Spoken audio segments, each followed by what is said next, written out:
We will now reconvene the regular meeting. And Dr. Perez, could you please lead us in the Pledge of Allegiance? I'd be happy to. Everyone will please stand. Right hand over your heart. Ready, begin.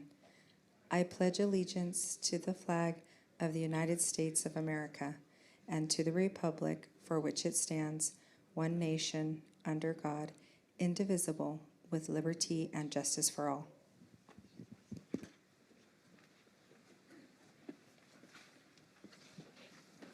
Thank you, Dr. Perez. I want to recognize that our district and school campuses are located in the village of Pasvenga. I want to acknowledge that this land we refer to as Orange County is the unceded and traditional lands of the Gabrielino Tongva Nation and the Wanyeño Band of Mission Indians, a Hachiman Nation. These lands were taken through a process of colonization, physical, and cultural genocide.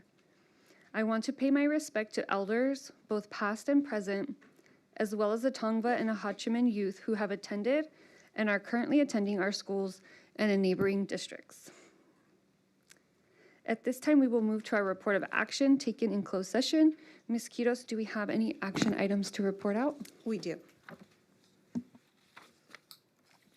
In closed session by a vote of 5-0, the board took action to issue a notice of release and non-reelection to one probationary certificated employee pursuant to Education Code Section 44929.21, effective at the end of the 2025-26 school year, and directed the superintendent or designee to send out appropriate legal notice.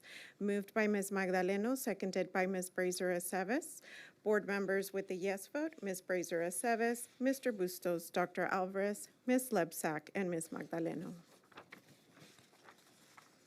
In closed session by a vote of 5-0, the board took action to appoint Yvette Sanchez Miranda to the position of purchasing manager.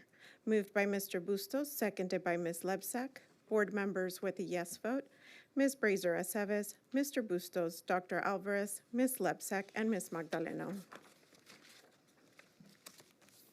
That concludes action taken in closed session. For interpretation services into Spanish, please see Mr. Vargas, who is sitting right behind me. Para servicio de interpretación al español, por favor, pase con el señor Vargas, quien se encuentra sentado detrás de mí. Should you require ASL interpretation, please take a seat in front of the room to your left. Childcare services are being provided in room 126. Se ofrecen servicios de cuidado de niños en el salón 126. Gracias. Thank you. Thank you, Ms. Quiros. And next, we have the superintendent's report with Dr. Perez. Thank you, Board President Brazier-Aceves. So I will start. There we go. Thank you. With our budget town hall, so I just want to continue to encourage our community to come out and share with us your input around our budget, and as we get into different budget realities that folks have the opportunity to weigh in. We will have a morning session on Tuesday, March 17th at 9 a.m. at Jefferson Elementary. And there will also be an evening session via a webinar that same day. Please come out and join us, or stay in and join us via the webinar. We look forward to hearing the input that you have and reaction to what you hear and see us sharing. So just want to encourage folks to continue to stay active and participate in that way. The next item that I'm going to move to is just to celebrate that we do have International Women's Day that was celebrated, and I want to share and point out that our county 2026 put together a report around women and girls, the state of women and girls in our county.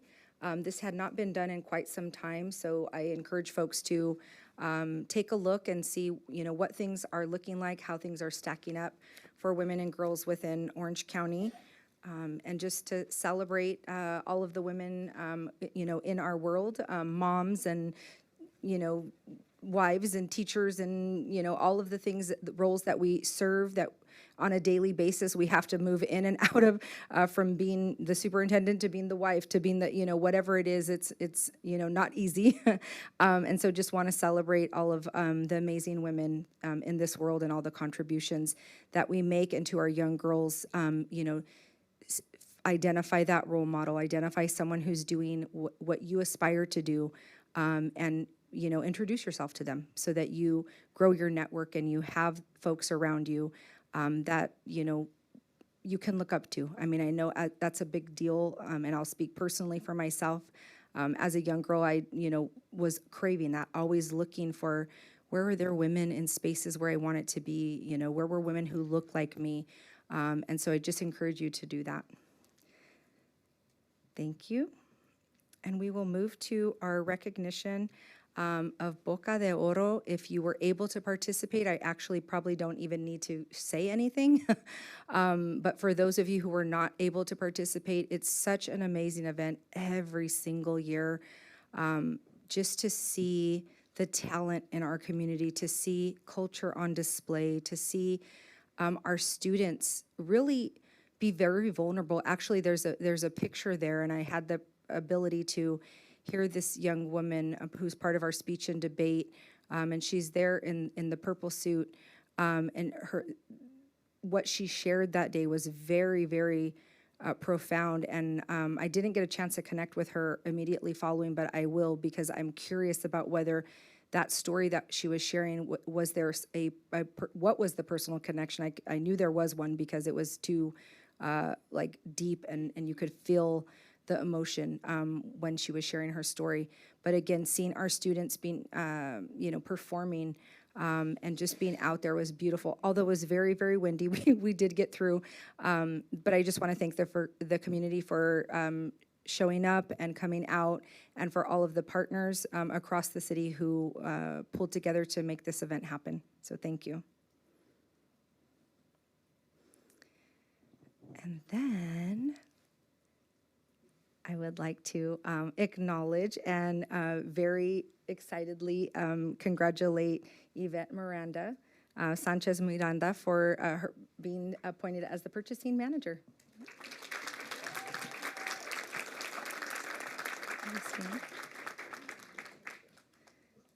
So Yvette began her career with us in Santa Ana in 2014 as a construction secretary, and I have had the ability to be in conversation with her and learned a little bit about her. I invite you to learn more about her.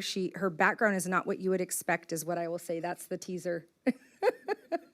I was shocked when I learned actually how she came into our system.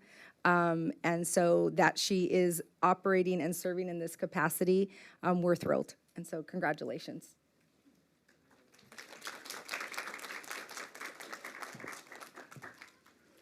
And last but definitely not least, I keep saying this to people, and I said this at a city council meeting I was at last week, and I'll say it again when I'm there next week, because our kids are being recognized, and it's such an awesome thing. I keep telling people, watch SAUSD. Just watch us, because honestly, there are so many amazing things happening in our district. And now I'm looking over and I'm seeing our alums, some of our alums sitting. I had an alumni listening session, but I'll talk about that another time. So we've got a lot of amazing things going on in our schools and our district. And so I want to highlight a couple of things. Actually, tonight, it's probably happening right now as we speak. Oh no, it's a tip-off at 7 o'clock. So our Godinez girls basketball is in the Southern California State Regional Finals tonight. Think Godinez. Think Godinez. I will say that. Think Godinez. So they are against Palisades High School, and if they win, they will be in the state finals in Sacramento this Saturday. So they're gonna win. They're gonna win. When they win tonight, we will celebrate. Also, our Sagerstrom girls soccer won CIF Division 6. I was able to be at one of their games, and it was amazing. They poured all of their heart into playing and just really showing up. They did go on to the state regional semifinals. We're not successful this time, next time. I asked about what the makeup of the team was, and it's a pretty young team, so I think we have a lot of promise there. And then our Valley High School boys soccer won CIF Division 6. I was also able to be at that game. It was great. I mean, and it was just, again, I just love being in that space with our kids because they're giving everything they have, and we're up against some pretty tough teams, so it's very exciting. So I just want to give all the accolades to our coaches, to our parents for supporting our students. I know what that's like, to all of the practices and whatnot, but I'm just so very proud of our students, and for the adults who are creating the conditions for our students to be so very successful. It's exciting. So, last but not least, actually, I had not said anything even to our board at this point, but very excited to announce, man, this is big.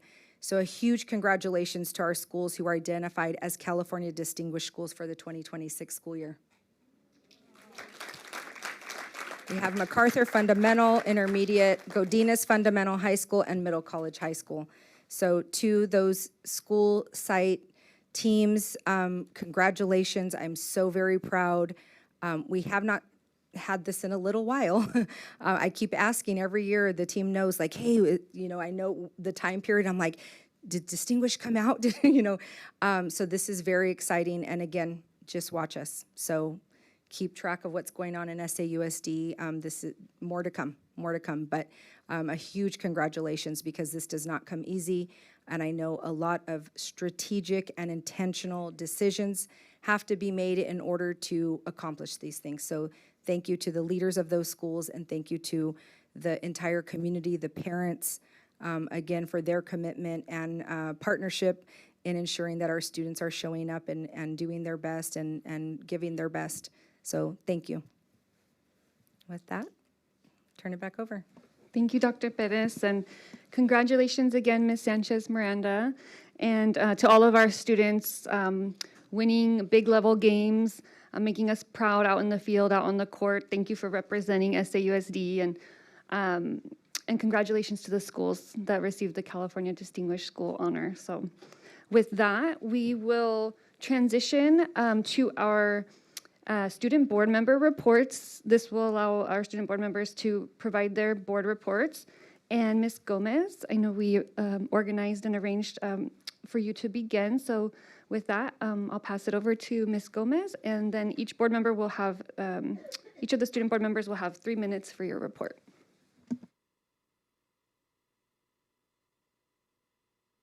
Are you able to turn on your mic? Let me. Yeah. There. Okay. Yeah. Okay. After months of planning, I'm excited to say that this past Wednesday, the first ever ASB monthly meeting between intermediate and high school schools was hosted.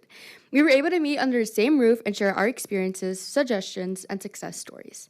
At this meeting, through the experiences shared with me, today I have the opportunity to bring light to the different perspectives within our district, including having the chance to advocate on the behalf of intermediate schools.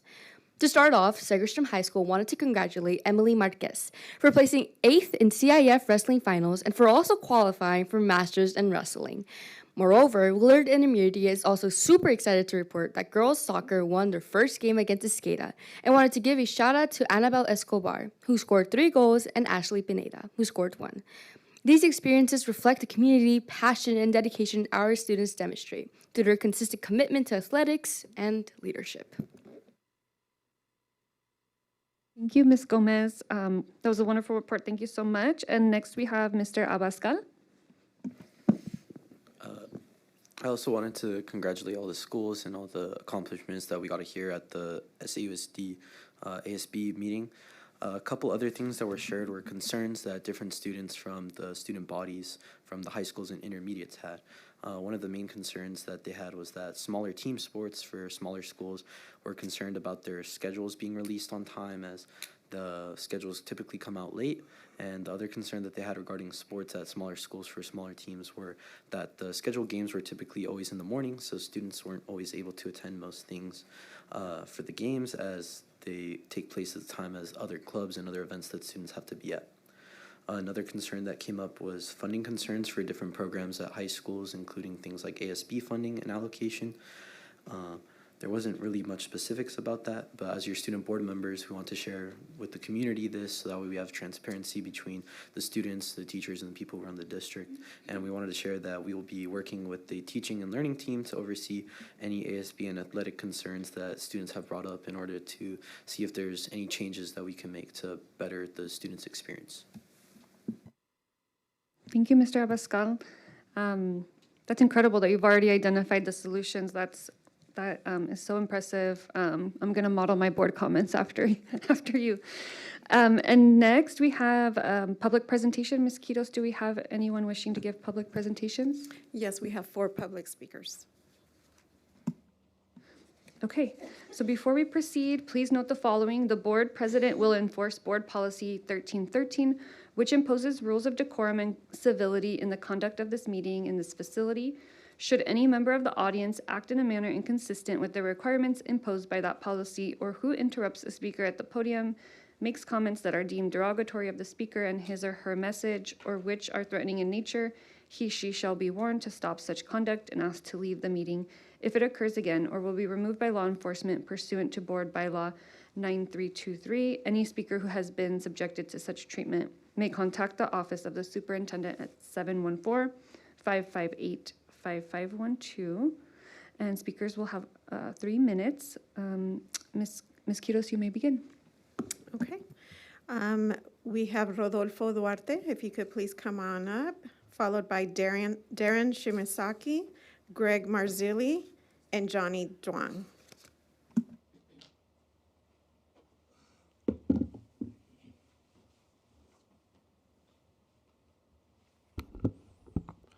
Good evening, board members. It's a pleasure to be up here, and I actually just wanted to come up and just give some updates on the Nicholas Academic Centers. I serve as a current executive director, and since our MOU, we've been really busy of making sure that students are getting across the finish line, whether that's through summer opportunities or college applications. So I'm going to get started. 3 minutes is really short for 5 months of work. So currently, we're serving 183 SAUSD students and a total of 450 students across 3 of our sites. That we have one in downtown Santa Ana, one inside Valley High School, and one inside Century High School. College applications so far, 716 applications to Cal States, 1,187 applications to private schools, and 761 applications to the UCs for a total of 2,746. I would like to note that there are some private schools outside of the U.S. that have been applied to, and it's actually Mr. Abascal over here who applied to 3 outside of the United States private schools. And since it is on social media, 6, I'm sorry. So since it is on social media, I would say he got accepted to his dream school. So. Some notable colleges of applications that have gone out. So UC Berkeley, 69, UCI, 140, UCLA, 109, UCSD, 115. Some private schools. So during the winter break, we are open for students to come and work on the private school applications. We had 33 to Notre Dame, 17 to UPenn, 17 to WashU in St. Louis, 20 to Yale, 8 to Boston, I'm going to skip some of these, 13 to Brown, 9 to Harvard, 4 to MIT, 5 to Northwestern, and then some of the partner schools.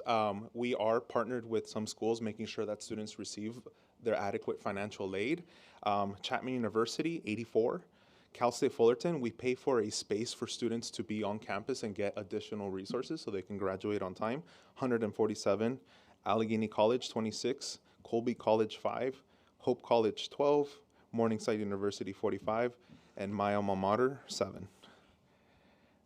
Some of the programming that we've been doing, just in general this semester and past semester, we took students out to Lucerne Valley to launch rockets. We had 23 students to do that. We also have academic mentor workshops with our students to help them with life skills, writing skills, financial literacy, goal management, community building activities, and taking proactive approaches for student success, like building math skills. We also have SAT programming. Currently, we have, thank you for your time.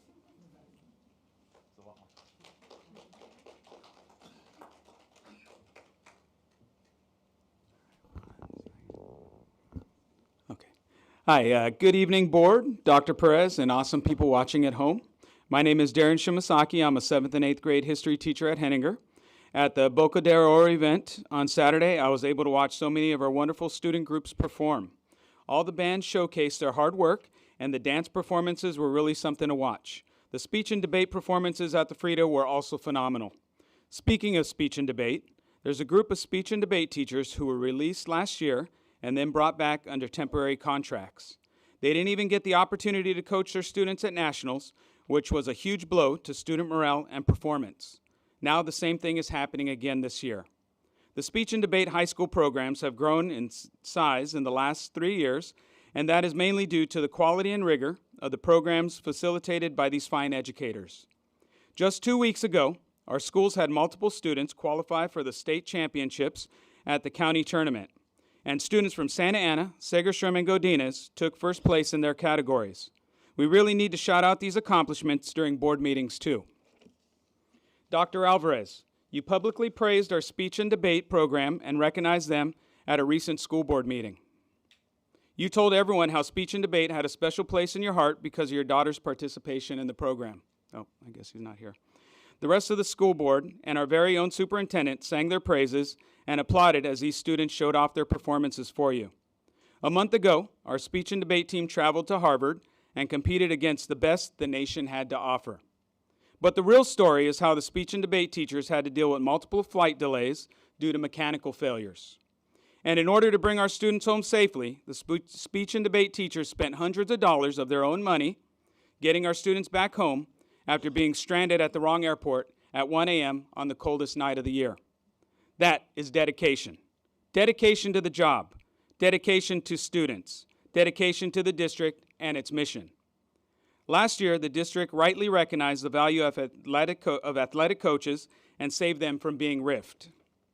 It's important to remember that our students are more than just athletes.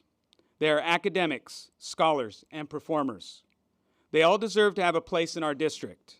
And that cannot be done without the teachers who are willing to spend the time and energy pouring into our students. The district must recognize and save our competitive academic program teachers who are on temporary contracts. Over $100,000 has been invested in our high school speech and debate program. Let me repeat that. Over $100,000 in investment. Dr. Perez, school board, the district has invested so much time and money in our speech and debate teachers and programs. Please do the right thing for our teachers and our students. Thank you.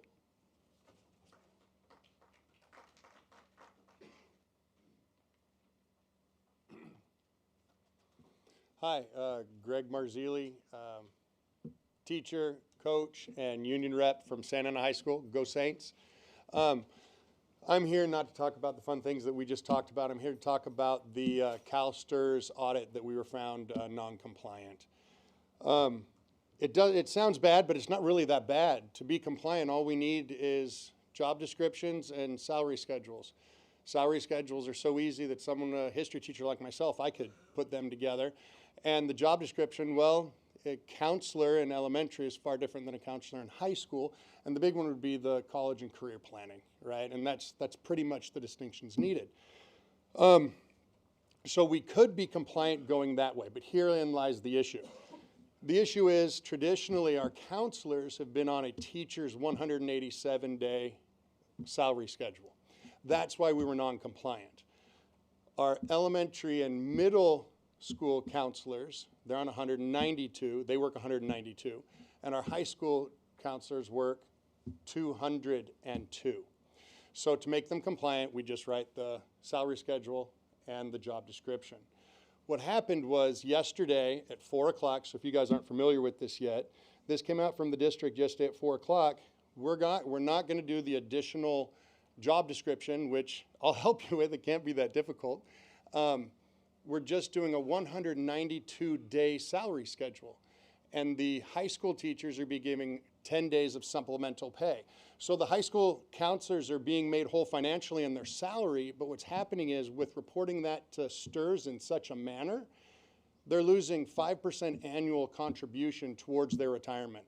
So they are getting supplemental, but that's a one-time payment. That's almost like an annuity like we gave to the teachers that retired early the past couple years. But for our counselors, for something as easy as writing a job description and coming up with a salary schedule and keeping our counselors whole, both in retirement and salary, when the outlay financially from our district is the same. It's just how we're reporting the same financial outlay to STRS.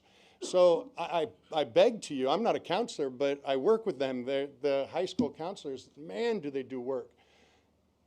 Please, like, can we figure this out? It's just one more salary schedule and one more job description, and they're made whole. It's not a difficult solution. So please, pretty please, can we just figure that out? That's all I have to say, because our counselors are worth it.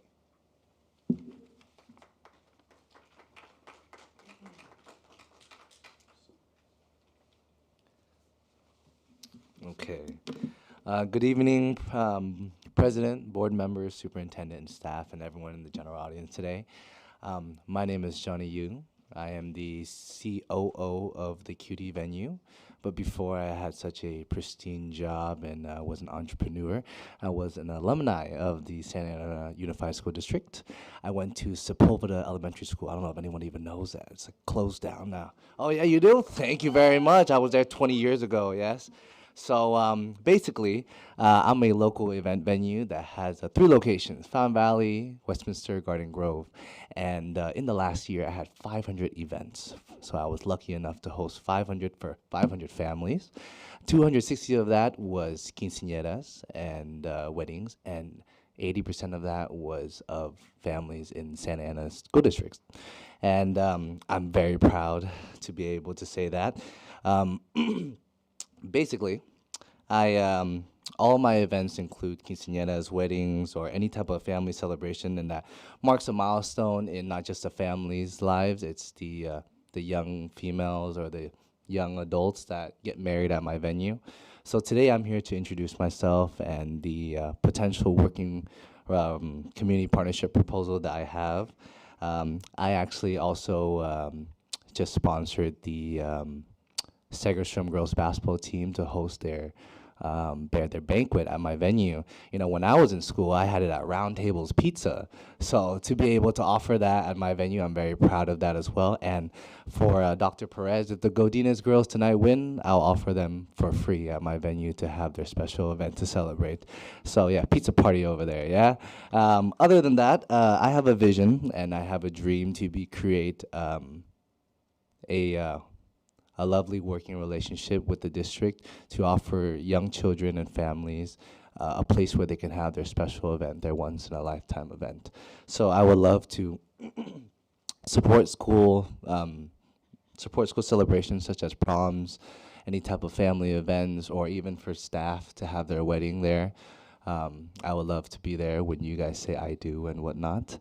I would like to provide affordable venue opportunities for families, especially families that don't have the luxury of, you know, spending an arm and a leg. You know, I'll just take the arm, you know. I would like to collaborate with schools on community and fundraising events and offer charitable donations to the district so I can continue to fundraise the programs and whatnot. My general belief is that when local businesses and schools work together, we can create more opportunities and stronger support systems for the families all around. I would love to thank you all for your time today, and thank you for the important work that you do for our community. I have some flyers I'll leave in the front. Thank you so much. Thank you. We will now move to our consent calendar. As we move into consent calendar, each of us will have up to 2 minutes each with no more than 2 rounds to discuss items pulled from the consent calendar. We'll try to keep it to 2 rounds or less. This adjustment helps ensure we manage our time effectively while allowing for meaningful input. And we do have 2 presentations we want to get to in a timely manner so that our student board members can also be part of that those conversations. So keeping that in mind as well. And with that, do any of my fellow board members wish to remove any items from consent calendar, items 9.1 through 9.16 in consent calendar, construction and bond-related items 10.1 to 10.2 for discussion and separate action? You can go ahead and add yourself to the speakers list. I see Ms. Lebsack. Yeah, 9.3 and 9.7. Okay. Any others? Okay. Okay. Okay. May I get a motion to approve the remainder of the consent calendar and consent calendar construction and bond-related items? Motion to approve? Second? Okay. Let's prepare to vote. We will start with our student board members.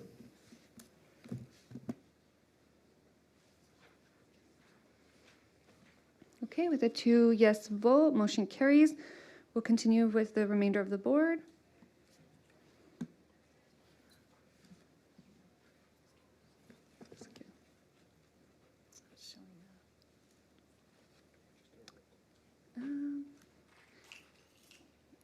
Yeah, we can do a, oh. Okay, go ahead and tap the screen. Thank you. Thank you, Ms. Quiros. Okay, with the 4 yes vote with Dr. Alvarez not present, motion carries. Okay, so we'll go ahead and now go to 9.3. If folks want to get on the speakers list. Ms. Lebsack, go ahead. Do you want to read it through? Oh, Sure. Sorry. 9.3, approval of extended field trips in accordance with Board Policy 6153, school-sponsored trips, Administrative Regulation 6153, school-sponsored trips, Administrative Regulation 6153.1, extended school-sponsored trip, and Board Policy 5145.31, transgender, non-binary, and gender non-conforming students.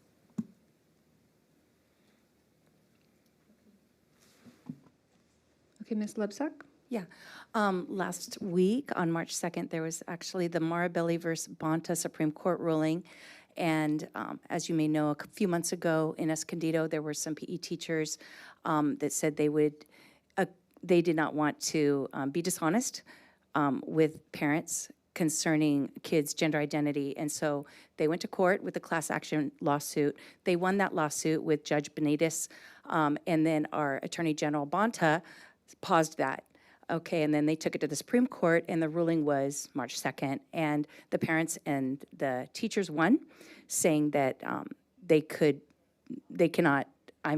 must not be able to lie to parents regarding their students and their children's gender identity. So my question is, we do have a Board Policy 5145.31 that does impact our overnighters, and I would like to know, according to our legal counsel, how does that ruling impact our current policy that basically says when there are students attending overnighters who identify with a gender that's different than their biological sex, these students must be allowed to use sleeping quarters based on their chosen gender rather than on their biological gender. And school personnel cannot tell parents if their daughters might end up sharing a hotel room with a boy who identifies as a girl or with a boy who may fluctuate between boy, girl, neither, or a combination of both genders. So does the recent Supreme Court ruling only require school staff to disclose to parents who have a child who is identifying as a different gender, or does the ruling require school staff to disclose to parents when their child might be rooming with a student of the opposite biological sex due to their changed or fluid gender status? So I think the community, because this is a recent Supreme Court ruling, needs some clarification on this board policy and how it might impact overnighters. So, and, just to interrupt, sorry. We actually need a motion. I need a motion and a second. So I see Mr. I'll make a Mr. motion Bustos. to approve. Okay, I'll second. okay, thank you. Dr. Perez? Thank you. So I heard you say that advice from legal counsel, and that is exactly what we have done. We are seeking legal counsel. And actually, Mr. Romo did send something to us, just letting us know that their firm is working on guidance for really many all of us. So we are waiting to hear back from them around exactly how we proceed, given how things turned out with that particular case. So as of right now, it's unclear how Yeah. we're going to implement it in our in this policy? Yes, we do not have clarity yet from legal counsel. Do we know when we might get that? So when I spoke with our team, who has actually been in contact with legal counsel. I know that they are expecting to hear back. This is a big decision. I will share that there were some things that we have pressed pause on because we don't want to do anything that can put us as a district in jeopardy with doing something that, in a manner that we should not be doing it and carrying things out. So legal counsel does know that, they understand that this is pressing and it's causing all districts across the state of California to be in flux right now. But we are not going to do anything without their guidance. At this point, we're just, some things we are just pressing pause on. Okay. So, I mean, I have been consistently voting no on overnighters, only because as a parent myself, I would not like it if my daughter ended up coming home from an overnight field trip and told me that there was a biological boy sharing her sleeping quarters with her. And that has already happened, some of these issues, not necessarily here, but in other districts. And so I want to stay on the, always err on the side of precaution and safety. As a mother of a daughter myself. So just so you know, I will be voting no until we have clarity on how that is going to apply to this board policy. Okay. Mr. Bustos? I just want to remind and caution my board colleagues that this conversation is going far beyond the item in front of us. This item is related to overnight field trips, and we're starting to talk about and have discussions about a board policy that I again, if that's something that needs to be brought back, great. But again, I want us to just move with caution the fact that that board policy isn't agendized tonight, and we shouldn't be having in-depth conversations about that. Thank you, Mr. Bustos. I'm going to go ahead and call the question to vote. So let's go ahead and prepare to vote. We'll start with our student board members first. Okay, with a 2 yes vote, motion carries, and we'll move to the remainder of our board for our vote. Okay, with a 3 yes vote, with a no vote from Ms. Lebsack, and with Dr. Alvarez not present, motion carries. We'll now move to 9.7. Ms. Quiros, can you read the item? Approval ratification of listing of agreements, contracts with Santa Ana Unified School District for the 2025 to 2026 school year. Thank you. Can I get a motion and a second? So moved. Thank you. Can I get a second? Second. Thank you. Okay, and I will defer to the speakers list if anyone wants to speak. Ms. Lebsack? Yeah, I know that in our last board meeting, we did approve a lot of different contracts to add ball walls to several of our elementary schools. And I just wanted to just bring it out so that our community knows what these ball walls are. I know I went to Washington, spent a long time there, and I saw some of these ball walls. They're impressive. They have great educational paintings on them. They're actually storage units. So I was just having a lot of questions on, because I know we're spending quite a bit of money on these ball walls going into several elementary schools. And I just thought people should know, first of all, where's the funding coming from, and what are these for as far as the extra storage?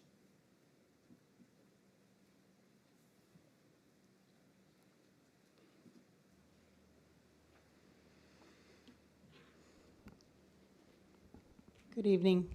The ball walls are funded through ELOP funds. They actually are utilized for storage.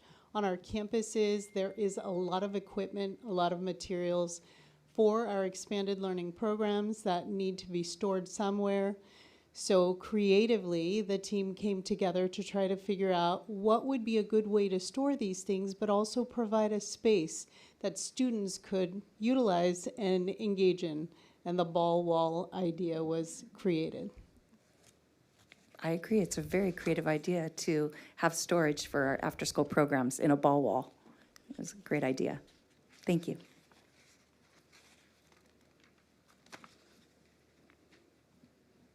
Okay. So we'll go ahead and prepare to vote. We'll start with our student board members. Okay, with the 2 yes vote, motion carries with our students. Now the remainder of our board will vote. Okay, with a 4 yes vote, motion carries. Thank you. Okay, so next we have 2 presentations, and before I get started with that, just want to thank our team for moving through the consent calendar very quickly this evening and getting us to the presentations with our students present. So Dr. Perez, would you like to get us started? Sure. So I would like to invite up Mr. Hacker and, yes, I'm not forgetting about her, Miss Jennifer Cisneros, to present our second interim tonight. Thank you.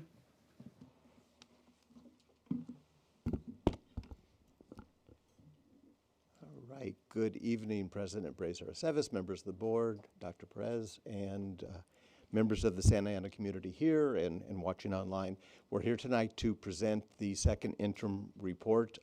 We're doing something a little bit different tonight. We are doing a deeper dive into some of the aspects that affect our budget. So we're talking a little bit about how COLA is calculated and what is the Prop 98 guarantee and what's the difference between enrollment and ADA and what are some of the factors related to special education that are impacting our budget. So we're doing a deeper dive just to explain some of the aspects behind the budget. I am going to turn it over to Jennifer Cisneros to get started, and I'll be back in a few slides. Thank you. Good evening. I guess I did okay last time, so they welcomed me back again. So just kind of starting with our budget timeline, we always like to remind folks that our budget team is always working in 2 fiscal years. So we're working in our current year budget and reporting out, and then we're also thinking about our 26-27 budget year. As you can see right now, we are in second interim, and we are currently second interim is essential snapshot of our current finance position starting from our beginning of our fiscal year through January 31st. And so we use the most updated revenue and expenditure data to project where we believe we're going to end the year with our finances. So for our interims, both first and second interim, there are 3 possible certifications. We have positive certifications, which means the district will meet its financial obligations for the current and 2 subsequent fiscal years. Qualified certification, the district may not meet its financial obligations for the current or subsequent 2 years. And then there's negative certification.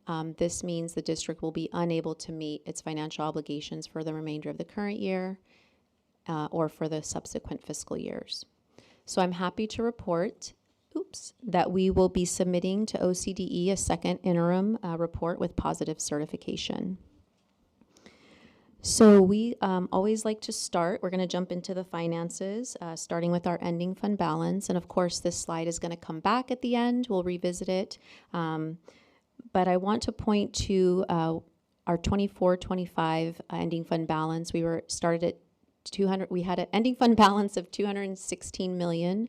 And this year for 25-26, we are deficit spending about 59 million, which brings our projected ending fund balance for this current year to about 157 million, 0.7 million. And it's always important to break apart our ending fund balance, specifically looking at it in restricted and unrestricted. What you see here is the blue represents our unrestricted ending fund balance with the red representing our restricted.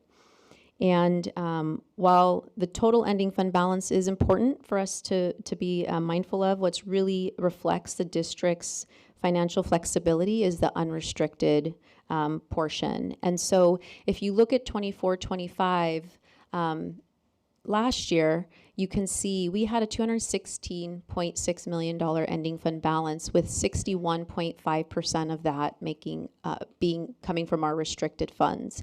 And so through a lot of the efforts over the last year, and you can see we've started to kind of make that shift. We want to see the shifts really in our unrestricted. So you can see we're really starting to spend down in our unrestricted ending fund balance, which is helping us keep our finances a little bit more flexible the more unrestricted we have.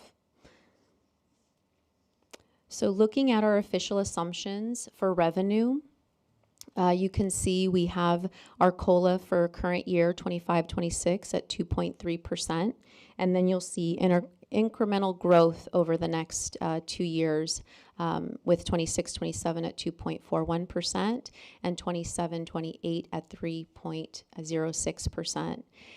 We do continue to see, significant declines in our enrollment in our ADA in our 2 out years, and then we see incremental increases in our UPP with this year at 93.05%, growing to 94, and then 95 in the out years.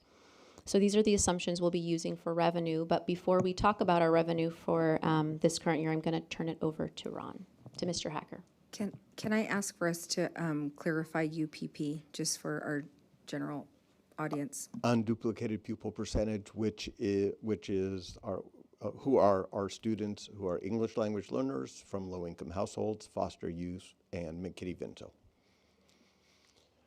So this is the area where we're going to start to do a little bit of a deeper dive into, what is COLA. So wouldn't it be great if we could just simply get the COLA percentage and multiply our LCFF by that percentage and say, okay, now we know exactly how much additional money we're getting next year and the year after. But it doesn't work like that. And in fact, what really affects our budget more than anything else is the state of the economy. And that's why you will hear me talk about the economy and the stock market and recession and inflation, because these are the things that ultimately drive our budget. And I'm going to explain why now. So COLA, cost of living adjustment, is measured against what we call the Prop 98 guarantee. So Prop 98 guarantee, which is, roughly we're supposed to get about 40% of the state general fund budget. That's what the Prop 98 guarantee is. So the question is, how do Prop 98 and COLA interact? Well, let's talk first about what COLA is. And this is a mouthful, and I'm going to have to read this. So COLA is based on the federal implicit price deflator for state and local government purchases of goods and services. It's calculated by the federal BEA, which is a Bureau of Economic Analysis, and what it does is it compares 2 sets of 4 quarters. And to see what this looks like, if you're kind of a numbers person like me, you really like diving into this. But line 26 is what the Bureau of Economic Analysis is looking at, and they're comparing 2 sets of 4 quarters, and based on the change, they're determining what the COLA is. What are the issues with this? Well, there's 2 issues. Number one, it's based on federal data. So they're looking at state and local governments across the entire nation. And the question we have to ask ourselves, is this really relevant to a major urban district in the state of California where the economic pressures are definitely more severe?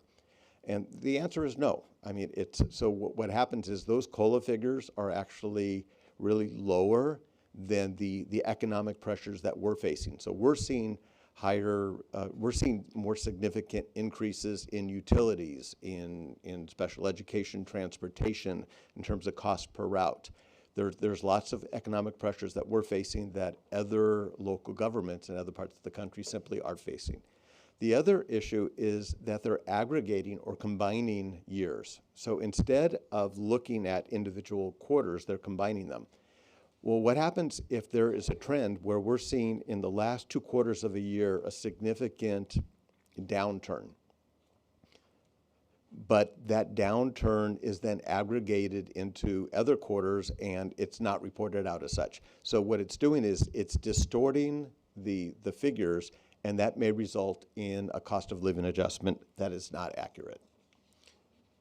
Now, the other side, so we're going to compare COLA to Prop 98, and then we're going to talk about how they interact. So what is Prop 98? Well, first of all, Proposition 98 was approved back in 1988.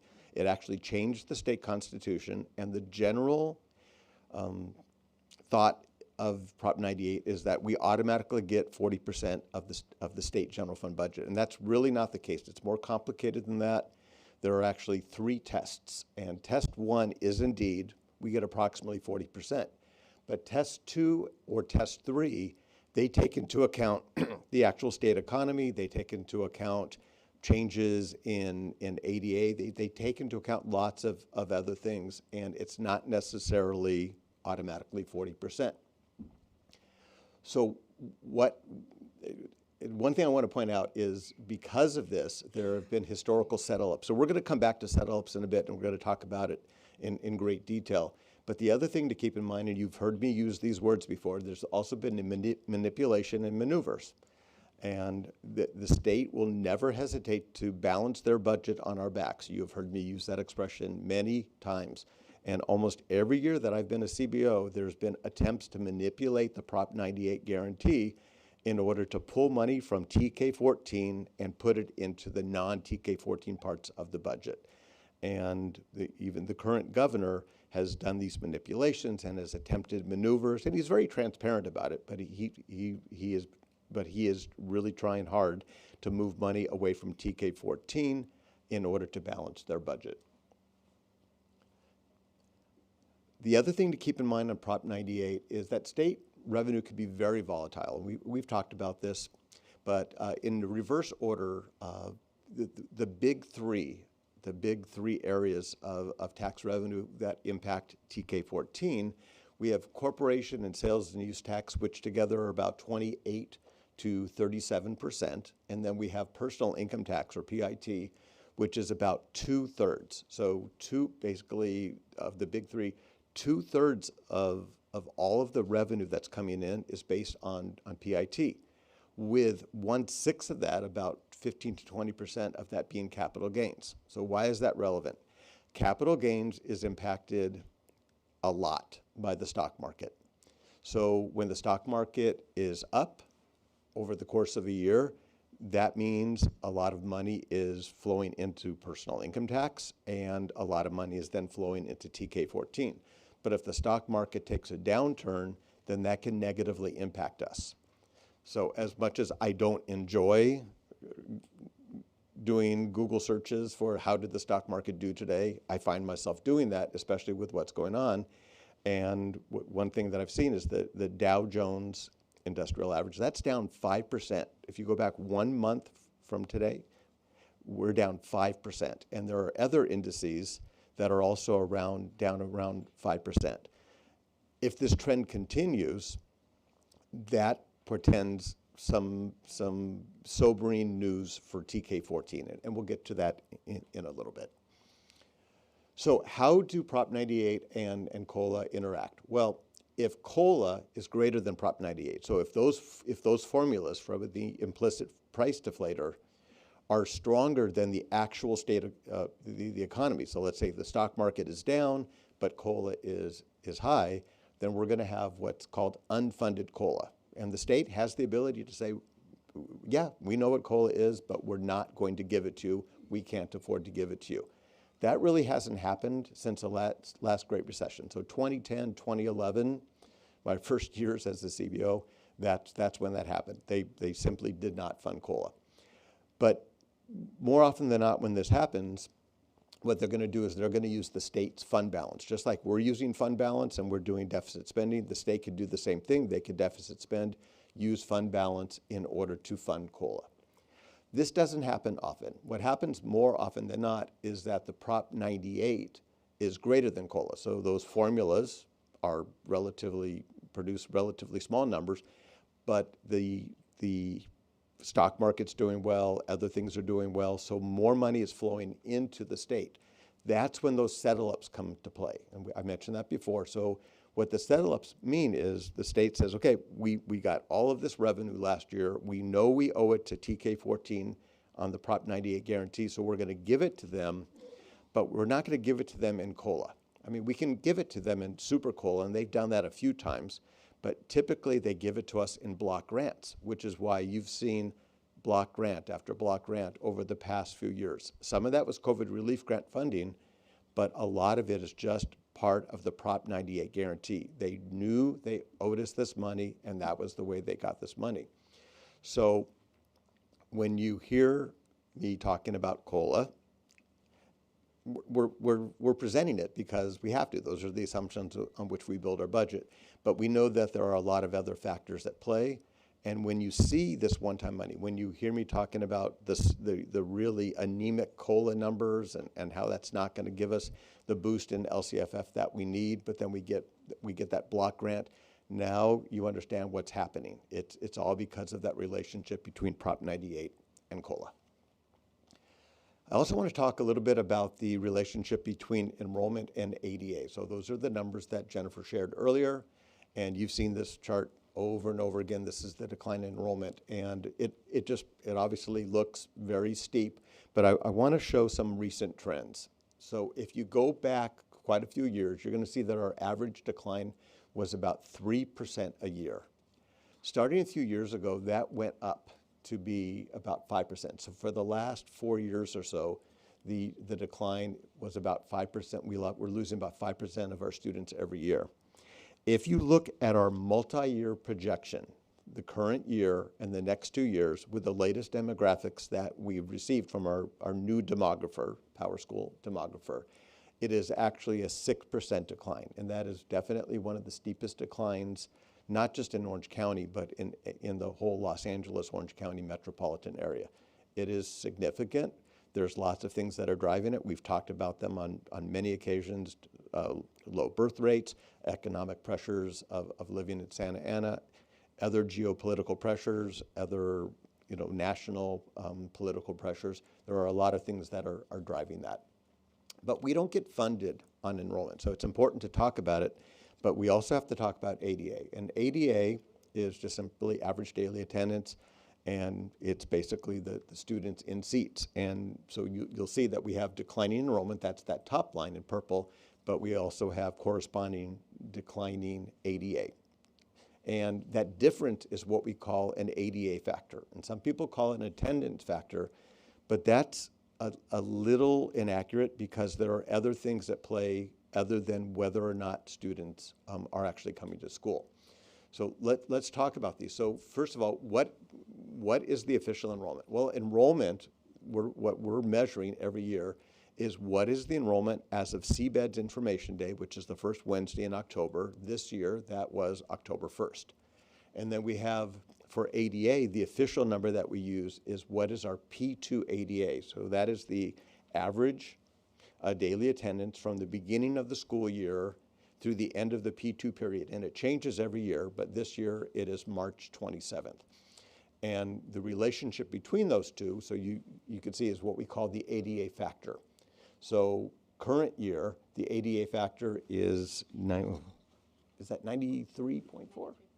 Thank you for being my eyes, 93.4. But that's not just attendance, and we're going to come back to those numbers in the out years.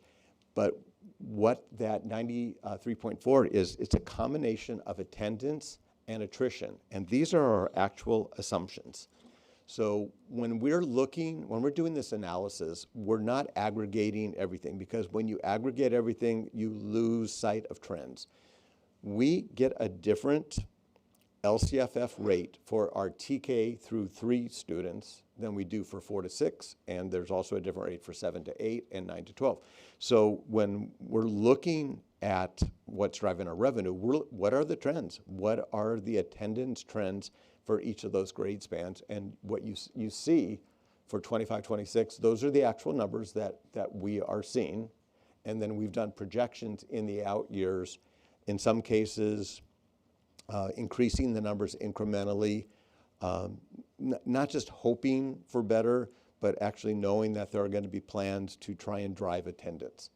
The other part of this, though, is attrition. So, and this is not something that really happens, that has not happened a lot in Santa Ana. But attrition is how many students are we losing in between CBED's Information Day and the end of P2, the end of the P2 attendance period. We really typically over time have not lost a student. There's been transiency. There's been students coming in, students going out. But this year we saw a 0.8 or 0.6 or 0.7% decrease. So we were actually losing students, and there's lots of reasons why. I mean, we can guess that it's maybe some political pressures, some things that are happening at the federal level that may be causing this. Maybe there might be some more economic pressure. There's lots of things at play, but we do have to face the reality that this may be a new pattern for us, that we will have some attrition. And if you multiply the attendance factor by the attrition factor, that's going to be the ADA factor. And going into the out years, we made some assumptions, some incremental increases, just based on strategies that we're going to do in the next few years to drive attendance. And that brings us back to this chart, which is our official assumptions for the ADA factor on our multi-year. And the final thing that I want to talk about is our UPP. So current year, 93.05%. And I will tell you that we missed our target. We established a goal of 94%, so we missed that by 0.95%. And I'm gonna just tell you exactly what caused that. So we had absolutely incredible efforts to try and drive our UPP. We did a very robust direct certification effort. We did a robust application efforts, actually multiple application efforts. Our FACE liaisons were involved. Lots of folks were involved. Going back to my child nutrition days, this is my wheelhouse. And one of the things that I always used to do as a child nutrition director is you would ask very direct, pointed questions to people about the application that they're submitting. On an application, what's going to result in a free or reduced certification is if the income in the house is relatively low and if the number of the people in the house is relatively high. So one of the questions that you always ask is, are you sure that you're reporting everyone? Is there a grandparent here, or is there an uncle in this house that that you didn't include in the application? Well, you can imagine, given some of the political climate right now, people were very hesitant to answer those questions. So that was in large part what contributed to us missing that target. We're gonna have an even more robust effort next year. You've heard me talk about our MOU with Social Services Agency. We were successful in getting the county to agree to change how we're going to do that. So I'm optimistic that we'll have better direct certification next year and an earlier start and a very robust effort on that. So hopefully, not just hopefully, we're really counting on an incremental increase in our UPP over the next few years. With that, Jennifer's going to give me a 3-slide break. So we're going to talk about revenue, but before we do that, I want to orient folks to the slide just so we know what we're looking at. We have our funding resources there that we're going to talk about in just a moment, but then we have our 24-25 unaudited actuals. So that's where we ended last fiscal year. And so you'll also see we have our first interim projections, which what we reported back in December. And then we have our new second interim projections for current fiscal year. So those blue arrow corresponds with the variance in the far right. And then that red arrow, which is comparing first interim, the changes from first interim to second interim in red.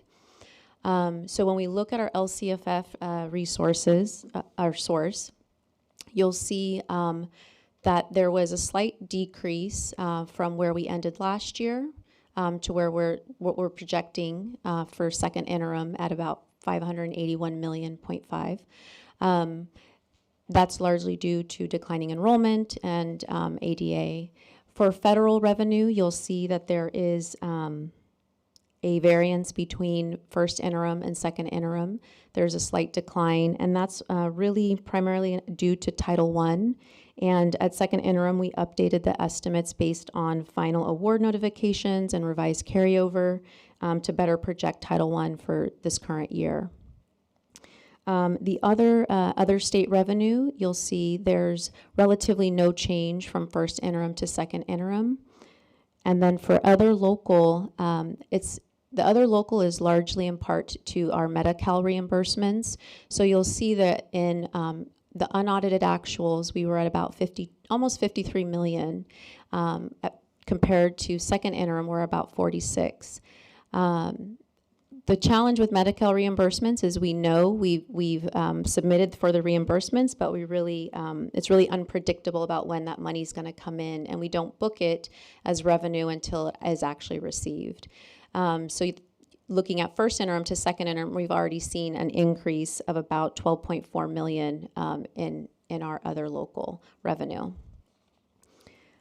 In looking at revenue in the multi-year, you can see a slight decrease. We have blue representing LCFF, purple representing our federal revenue, other state in green, and other local in yellow. So LCFF, again, slight decrease due to declining enrollment is what we're seeing in our multi-year, and negative effective COLA. With regards to federal, you'll see a slight decrease in the out years, relatively stable. For other state in green, you see that there's a pretty significant decrease, about 20 million from current year to the out years. That's largely in part because we have some block grants that are sunsetting. We do anticipate that number to go up based on the governor's budget. We know there is some block grants that are going to be coming our way. We don't know what they are. We anticipate seeing them reflected in the budget at estimated actuals. And then for other local, you'll notice the decrease in the out years. Again, that really is largely due to the Medi-Cal reimbursements, and because we don't know when they're going to come in, we're not booking them in there. As they come in, we'll see that number change and shift. Looking at revenue as a whole, you can see that LCFF this just reinforces that it's the predominant part of our revenue at 72%, with federal representing 5%. Other state at 17%, and other local at 6%. And I'm going to invite Ron back up. Thank you for the break. So we're going to do a deep dive into special education and talk about our students with disabilities. And I want to start out by saying this is not a commentary on anything other than the fact that the federal and state government do not provide adequate funding for special education. It is that simple. Everything that you're going to see is related to that.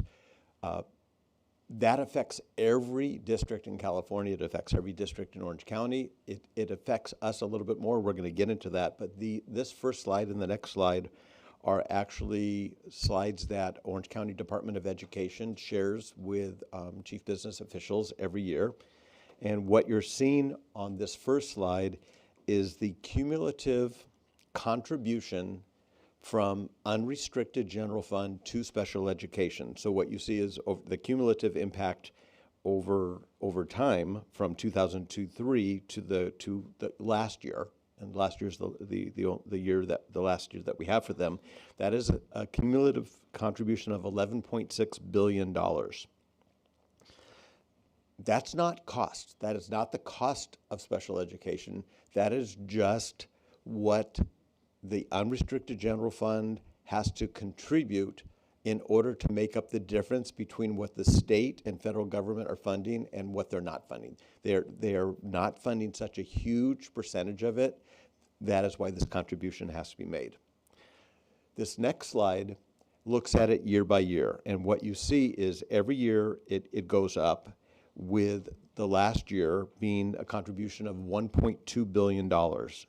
That is a 16.1% contribution. So that means all districts in Orange County contributed 16.1% of their non-special education budget to special education in order to make up the difference between what it costs and what we're being paid. Now that's the county. Now let's talk about our district, Santa Ana Unified. And what you see here on this slide, you'll see that the numbers for Santa Ana go out to one more year. It goes out to 25-26 because we know what our numbers are. We have internal tracking. But most of this information comes from CDE DataQuest, from California Department of Education DataQuest website, where you can really dive in and do lots of analysis. The last year for which we have data is the prior year, 24-25. So that's why you don't see more current information for them. But you can see the trend. So what you're seeing here is on our student with disability percentage, you see that Santa Ana Unified is significantly above the state and county average.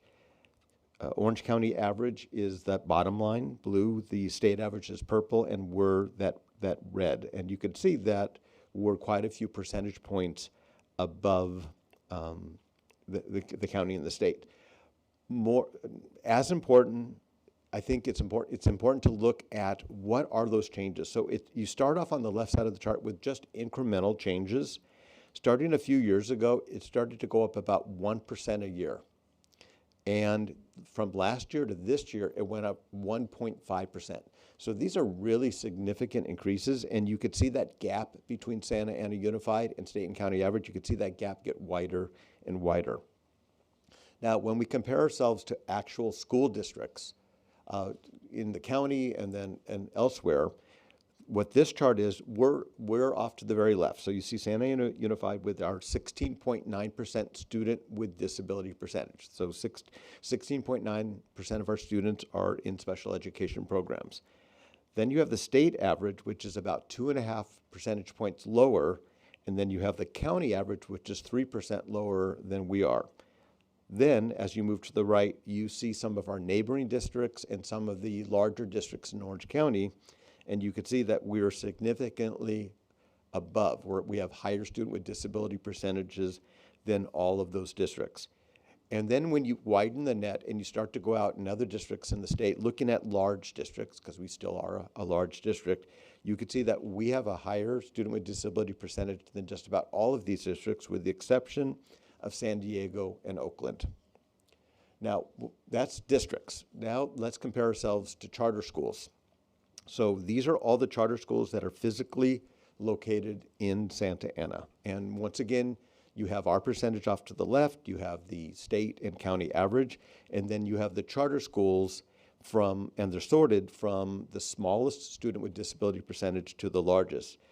Starting with OSHA, which is less than 1/3 of our percentage. And then you have other districts which are incrementally larger than that, and it's not until you get to Magnolia Science and Ednovate until you see charter schools that have a larger student with disability percentage than us. Looking at the raw numbers, it's sorted the same way. So off to the very left, OSHA with the lowest student with disability percentage, moving right to Magnolia and Ednovate. And this is striking because you could actually see graphically, how many general education students they have versus the special education students. And it's, once again, this is not to editorialize. This is just to simply talk about the financial impact that this has on us as a school district. So you remember when I was, those first slides, I was talking about contribution to special education. So what is the unrestricted general fund contributing? So what you see on this slide is the actual raw dollar contribution. And you could see that dip in 2021. That was the year where we didn't have special education transportation because there was remote learning. But basically every other year you see that the contribution is going up. And you see that it starts to really spike. And from 2 years ago was 116.5, last year 149 or so million. So the unrestricted general fund contributed $149 million to special education. Once again, that's not what it cost. It actually cost more than $200 million. Our actual expenditure last year was on special education was more than $200 million. And if you remember that first slide that I showed the average in the county having a 16.1% contribution rate. Our contribution rate last year was 19.1%. So 19.1% of our non-special education budget went to special education simply because the state and federal government are not providing adequate funding for that. And Ron, if I could just chime in here. Of course. I want to make sure that we're really clear, and we talked about, do we actually share this data? Because we're breaking down our budget and looking at things, we have to, at this point, we're looking at everything. And the message here is that state and federal should be funding us appropriately. We're going to continue to provide the service and make sure that we're meeting the needs of our community. But there's got to be some relief because, again, we're not the only district facing this.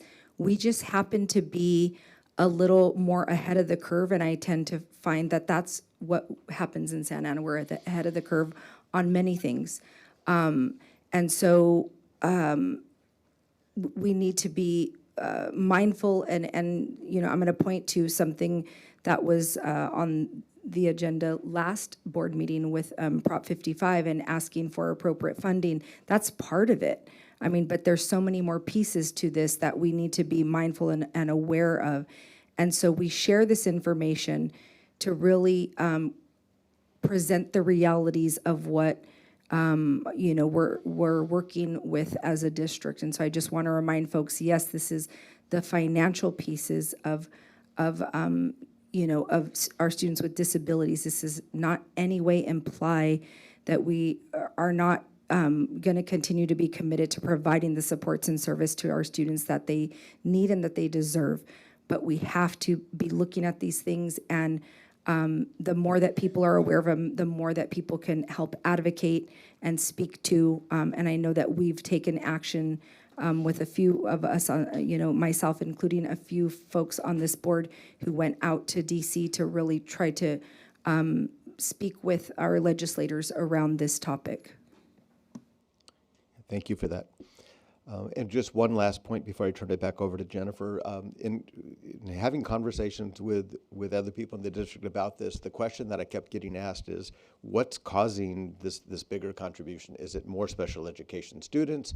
Is it higher costs? And it's a combination. So we do indeed have more special education students now, but I think the bigger factor really is the increase in the associated costs. And by way of example, the cost per route on special education transportation back in 2018 was $333. It is now $503 in just a few years. That's a 67% increase. The overall special education transportation budget around that same time was $7.3 million. It is now $15 million. $15 million. That's bigger than some school district budgets.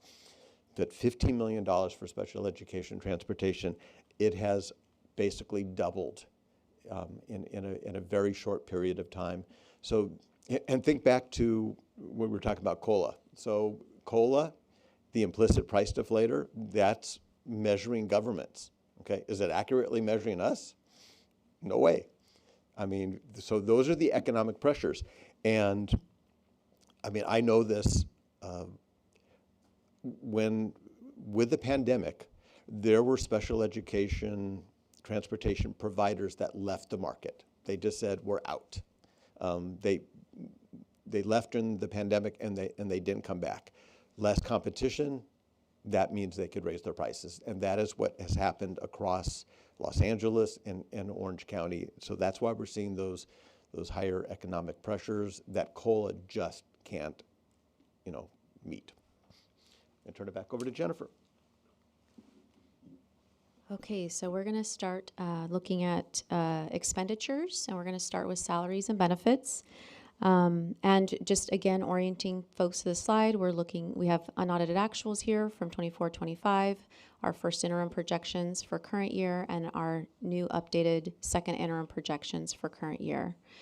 When you look at first interim to second interim, we see about a almost $6 million increase in certificated salaries. A large part of that is due to Title I extra duty, whether it's sites are using it to leverage for tutoring or for intervention services. We're seeing a large part of that due to Title I. And looking at classified salaries, so some interesting things are happening in classified salaries from unaudited actuals to first interim. You see a slight decrease of about $2.3 million, but then we see about $5.7 million increase from first interim to second interim. And really that's due to increase in paraprofessionals, as well as the salary schedule changes that were board approved at the last board meeting for the CalPERS compliance. And then you'll see employee benefits are remaining relatively relatively stable from first to second interim. And looking at salaries and benefits in the multi-year, you see your certificated salaries are represented in blue. We have classified salaries represented in purple, and then we have benefits represented in green. And looking at the salary and benefits in the multi-year, you see incremental decreases in certificated and classified salaries due to not filling vacancies and really just being super mindful and evaluating those as they become available. And then our benefits are decreasing as the salaries are decreasing in the out years. Supplies, services, and capital outlay. We're looking at the same format here, comparing unaudited actuals to first interim or second interim, and then first interim to second interim. And so for supplies, you'll see we did from unaudited actuals to first interim. We shared that there was an increase of about 10 million. And that was really, we had a lot of items that were originally planned in 24-25 that we had shared at first interim that hit the books in the current fiscal year. And then you'll see from first interim, our projections have decreased by about 1.4 million. And really that is really a lot of the diligence of our approvers and our evaluators who are looking at every purchase requisition, really assessing the need and really vetting it through the guidance that's been provided from business services, and really asking those two key questions that I know Ron has shared over and over. Do we need this? And do we need this now? And so that's some of the continued efforts that I believe we will continue to see those efforts as we move forward. With regards to services, you'll see there was a $17 million increase from unaudited actuals and what we presented as our projections at first interim. You will see, a decrease. However, you do see an increase of $15.2 million from first interim to second interim. And that's large in part to increasing cost in our utilities, as well as increasing costs from the Emergis contract for temp staff. When we look at capital outlay, we were at unaudited actuals 4.4 million, and we saw a huge decrease of about 97.8%. And then you see an increase from first interim to second interim of about $3.7 million. And that really is largely due to the need to purchase new vehicles. There's some capital projects due to extreme need and system failure. And just by way of an example, we had Valley in the district office who experienced sewer line failure, which those two projects combined were about $500,000. I do also want to point out, if you look at second interim in comparison to unaudited actuals, there is still a decrease, even though we see some increases from first interim to second interim. Where we landed last year in 24-25, we still are projected to spend less in these areas at the end of this fiscal year. And that, I think, is large in part due to some of the work from the budget committees, which you'll see in the second presentation. In looking at supplies, services, and capital in the multi-year, with the blue representing books and supplies, purple representing services, and green representing capital outlay, you can see we're being a little bit more conservative than we were at first interim with regards to our incremental decreases. I feel like I need to quote Ron.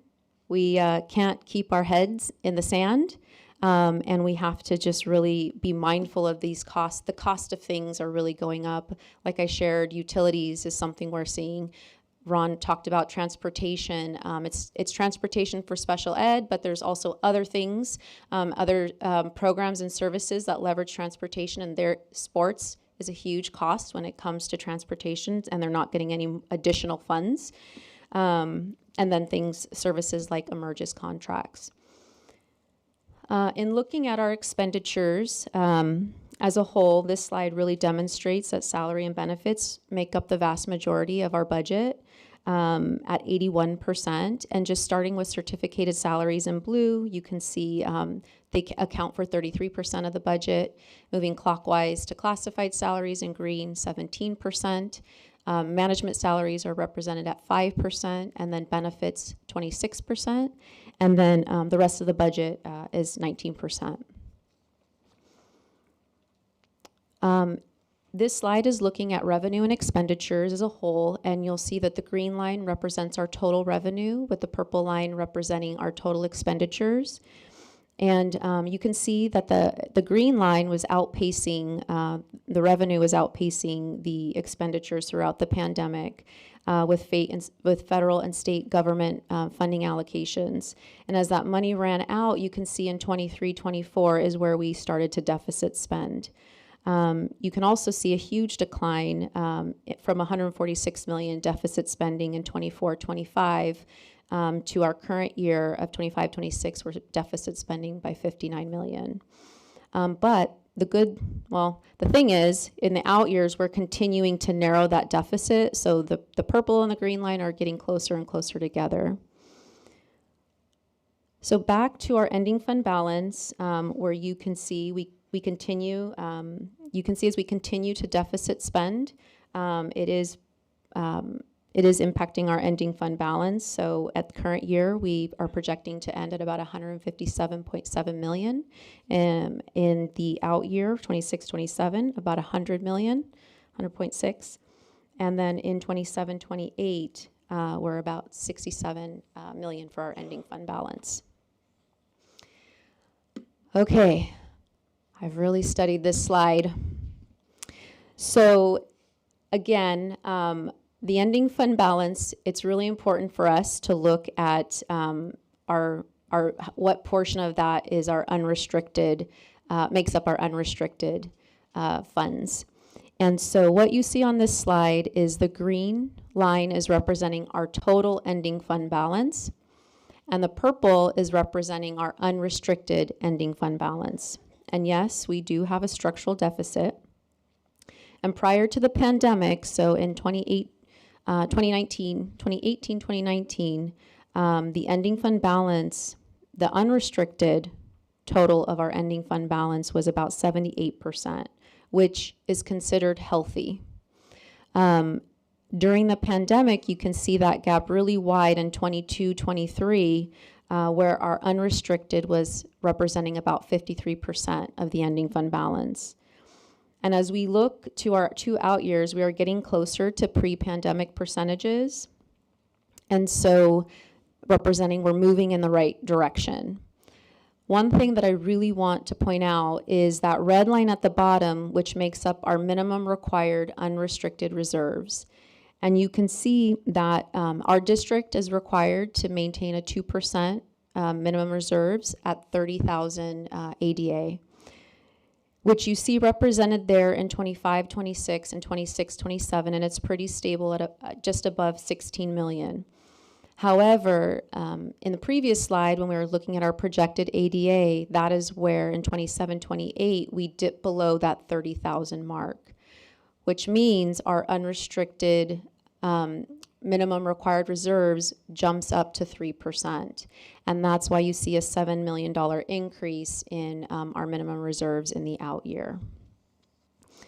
And looking at our ending fund balance as a whole and just really breaking it apart between unrestricted and restricted, you can see that in blue, our unrestricted makes up about 40% at almost 63 million. And just moving clockwise, you can see we have 8% making up our ELOP funds, 2% in block grants, and other restricted funds making up 39%, and reserves for economic uncertainties and unspendable representing 11%. And I'm going to turn over our other funds back to Mr. Hacker. Thank you. So the only thing I really want to point out on this, a couple of things I want to point out on the start. So we've talked about Fund 13, our cafeteria fund, and in prior years there's been some deficits, but that is very much under better control now. So that is good. That there's no danger of there having to be general fund contributions to Fund 13. I do need to point out, and we're constantly strategizing with our charter Advanced Learning Academy about ways to drive enrollment and just to be more strategic.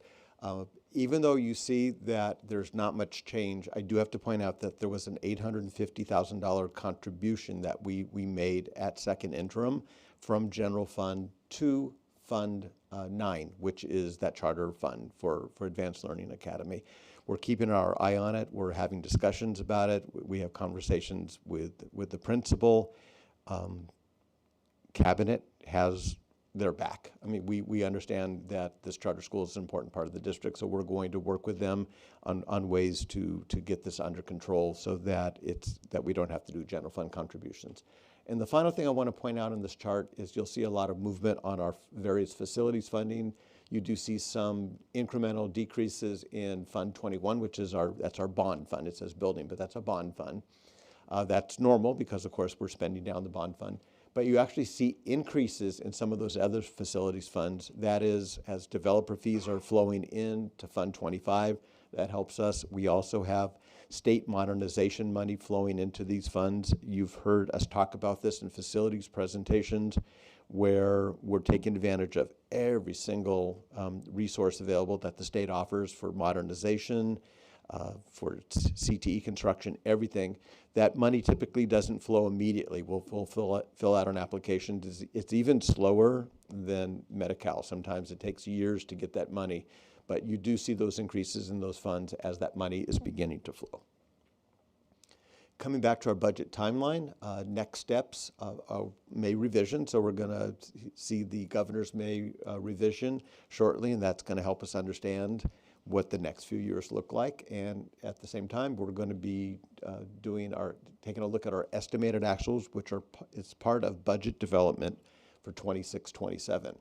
We're also continuing discussions with all of our educational partners. You could see that based on unaudited actuals in first interim, we've already, of course, had all of the meetings with those partners. And for second interim, we'll be meeting next week and the week after with our labor partners, with the community. We have 2 community town halls, one in person and one online, as Dr. Perez mentioned earlier.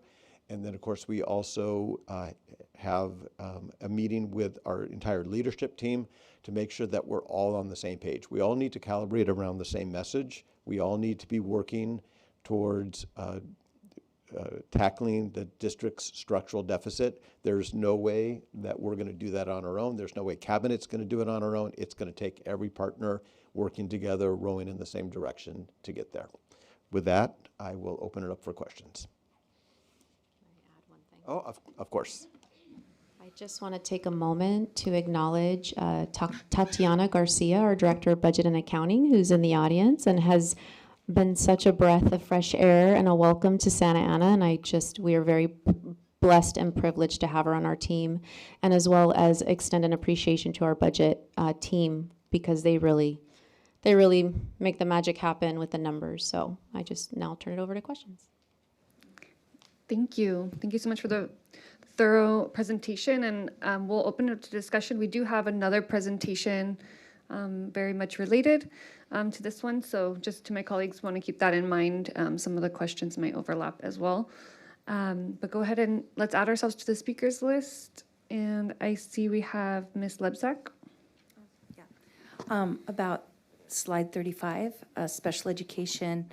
About 17% of our students are designated as special ed. I was wondering, though, we do have, aren't we the only district in Orange County that does have a deaf school?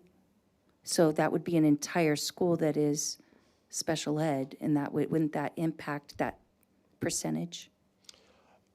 It would. I would say there's one caveat, which are, if I'm not mistaken, there are students from other districts. Yes. Yes. And the whole school is not a deaf and hard of hearing program. There are both, right. Mm-hmm. Right. Yeah. So the students that come from other districts are not included in these numbers. Oh, I see. Because also Mitchell, our early childhood education, that is mostly a special ed school. And those numbers are not included at all because it's preschool, and preschool is not part of Fund 1. Oh, thank you. So okay, I didn't realize that. Okay, Mr. Bustos. Thank you. You mentioned there's efforts to, or there's a plan to drive up UPP in the next years. Can you talk more about this quote unquote robust plan? So the plan starts with a more robust direct certification effort. And so we've talked before that the model that the social services department was using, we didn't have as much control over direct certification. Basically, we shared our information with them. They did the direct certification match. Whereas the model that I'm personally used to coming from Los Angeles County and knowing how Los Angeles County does it as well as other counties, social services departments will share information with districts and we do the match. We have more control over it. We're looking at everything. And I mean, to get into the nuts and bolts really quickly, when you're doing a match, if on one database you have your student database and you have the county database. If someone is listed with a surname, Junior or the second, if one database doesn't have that, when you're doing the electronic match, it doesn't match. In Los Angeles County, names are truncated, so it's possible that the last letter of the last name or the last letter of the first name, like one of them I remember is Christopher. Christopher was truncated to be Christoph. So if you're doing an electronic match, you're not finding it. So if we're given control, then we can look for all of those anomalies and drive the numbers higher. I know for a fact what the direct certification percentages were when I was in Los Angeles County, and they are significantly higher than what we're achieving here. I know the demographics aren't different, so that tells me that we're leaving things on the table, and we're going to go after that. So it starts with direct certification. The second efforts relate to the actual application. So once you determine who is directly certified, then we know to whom to send out an application. And if we get started early enough, and with the county switching to this model, we'll be able to directly certify enough students where the application effort's not going to be as big. So we could do a more robust effort where instead of relying upon a telephone call later on where people may not be willing to divulge information, if we can figure out a way to have people turn in applications at various school events during the summer, and we have a face liaison who are very trusted faces in our community, there's going to be more willingness for people to answer those questions about the application. Are you reporting everyone in the household? And those are the things that we can do to drive the numbers. Okay, Mr. Bustos, can we come back to you? Yeah. Okay. Okay. Let's see, Ms. Magdaleno? Yes, thank you.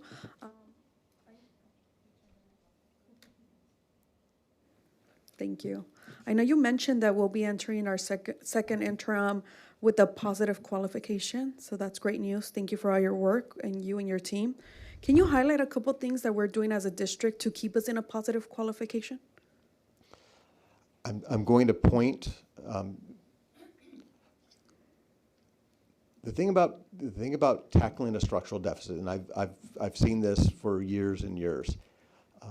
There might be some big ticket items, but for the most part, the way that you tackle a structural deficit is you go after lots of things. And when our budget committees report out later, they're going to be going through a whole bunch of those little things that that they're tackling. I don't want to steal all of their thunder. Do you want to give out maybe a preview of one of them? Yeah. So one thing I'll be sharing is about a $612,000 contract that we're looking to eliminate and reevaluate drastically. Okay, thank you. Well, then I'll hold my questions for the next presentation. So then my other question is about our students with disabilities, right? Do we know what a common factor is? I know that the percentage that we currently have here at SAUSD, and this might be a question to Dr. Perez, is higher than the state and the county average. Do we know why? I mean, there's some things that come to mind. I think, we do have a very robust way of identifying students. And a question that I asked early on was really around, and not that we want to have students move away from special education services when they still need them. But there are times, and the question I asked several years ago was, what is our rate with which we are actually exiting students from special education? And actually, the response back was like, that doesn't happen very often. Well, we need to be looking at, if we're doing early interventions, then ideally, students would be able to exit. If they're receiving speech services, at a very young age, and once they meet their milestones and the mile markers that they need to, then we're, quickly getting them back into, the least restrictive environment. That's what special ed calls for. We need to maintain the least restrictive environment. So I think having systems that move faster.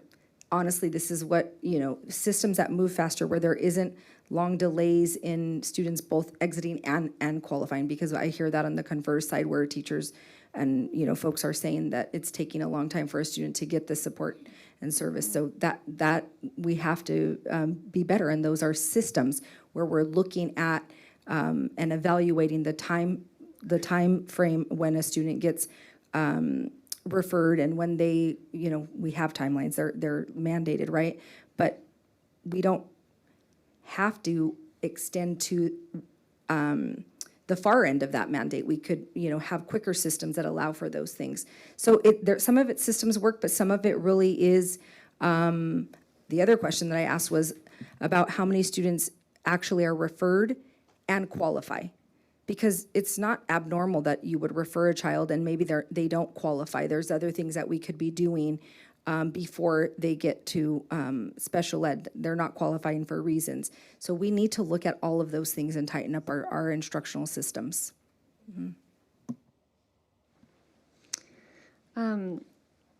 I wanted to circle back to something that regarding unduplicated pupil count. So Dr. Perez, you mentioned a little bit about our partnerships, and I know we've consistently shared out as a board the need, and I think we hear it from all the departments.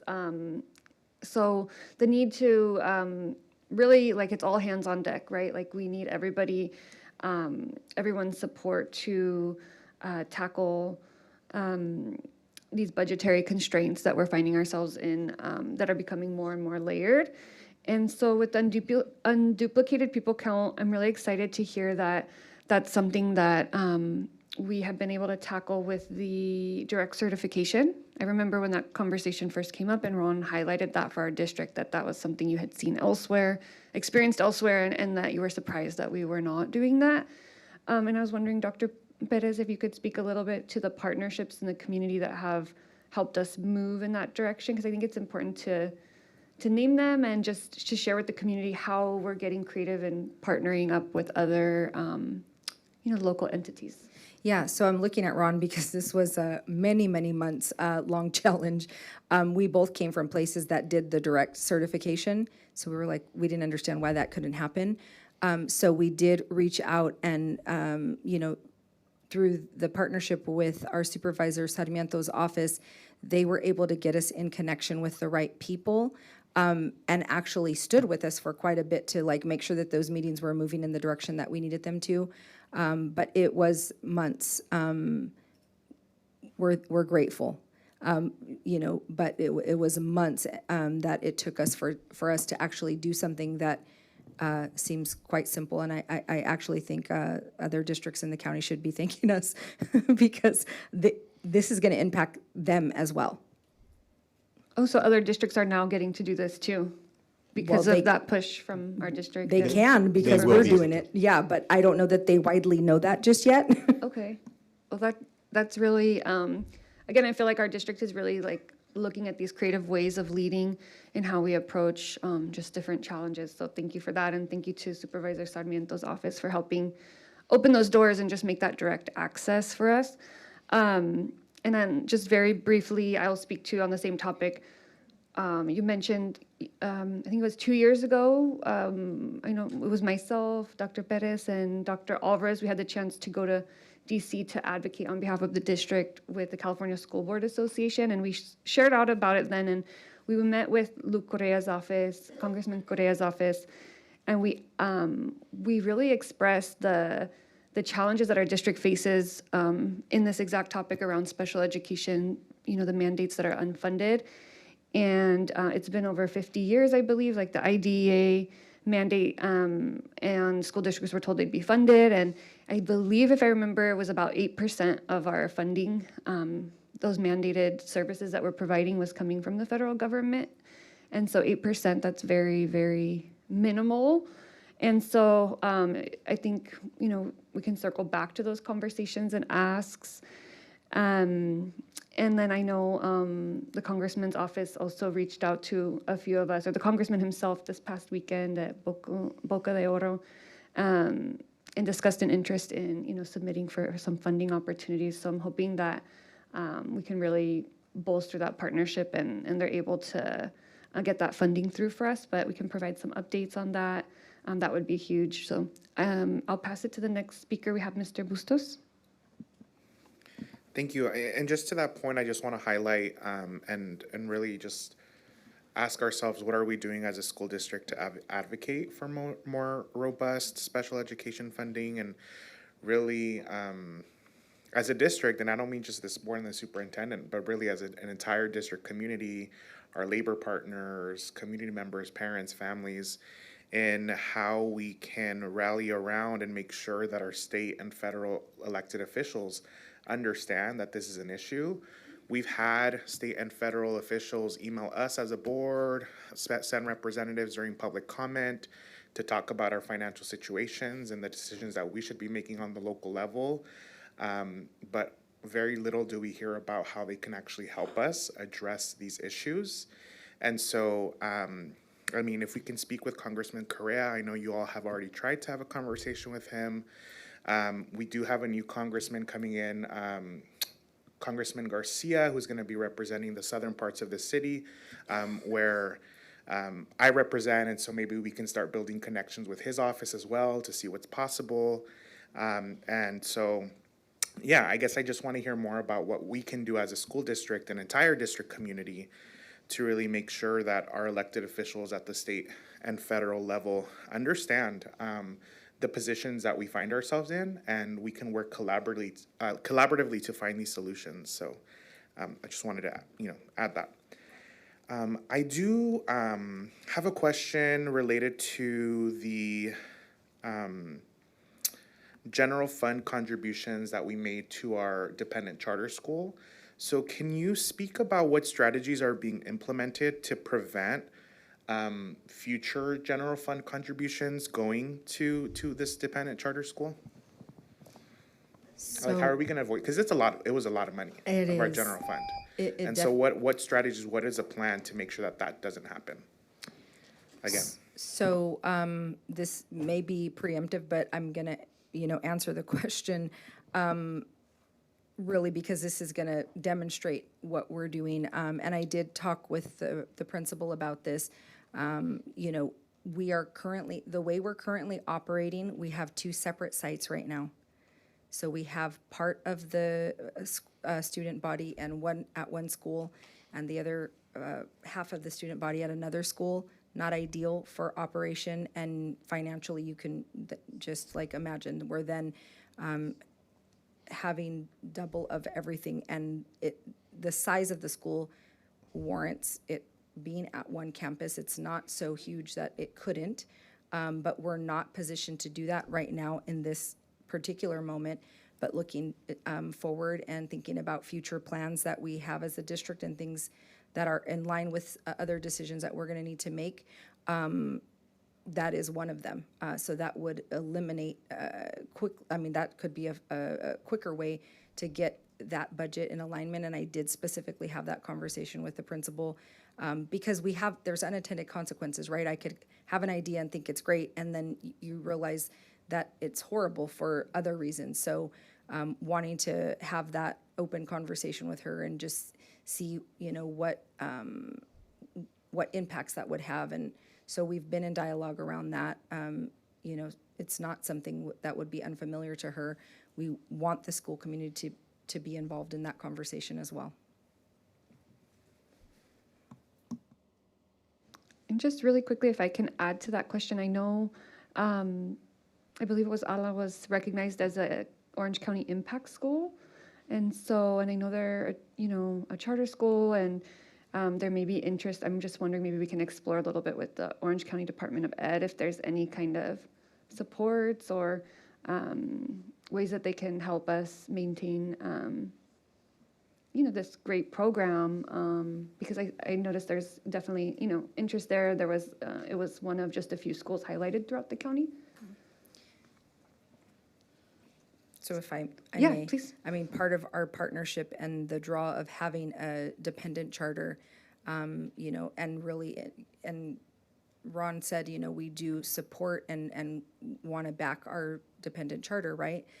Part of that in partnership with our county folks, I have already asked, and we'll be pursuing the conversation around, us having access to be able to market our program to folks who work for the county, folks who work for the city, folks who work all over this area. It makes a lot of sense. It's what happens at the other charter schools, is that parents are coming into our community to work, and they are then finding a school that suits them as a family. Ala has a lot to offer. There's a lot of really great things on the horizon for them, and so that is part of the plan to also, get in balance so that we have more students, which, we're talking dollars and cents here, generates more revenue. So it's not just about decreasing, the encroachment onto the general fund, but also giving them the ability to actually realize more enrollment, which I know is what the school, the principal and the school team is really wanting, is to the programming that they offer to be available and taken advantage of by more families.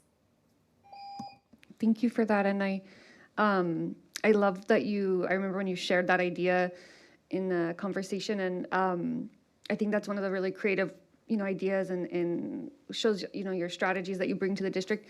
I know we've also talked about hopefully approaching the county with maybe something similar with our, the county offices being here in Santana. And I had an opportunity, I was sharing with Dr. Perez, but for our board to know as well, a little preemptive, but I serve on the Commission for Women and Girls in Orange County, and this next year they want to focus on childcare, and I let them know they thought about piloting something for the county, and this is the commission, so we have no idea if the county is going to be interested, but I did suggest that we look at conversations with our district, that's something that our superintendent has mentioned, having interest in exploring. We have these large county, the County Office of Ed nearby in Costa Mesa.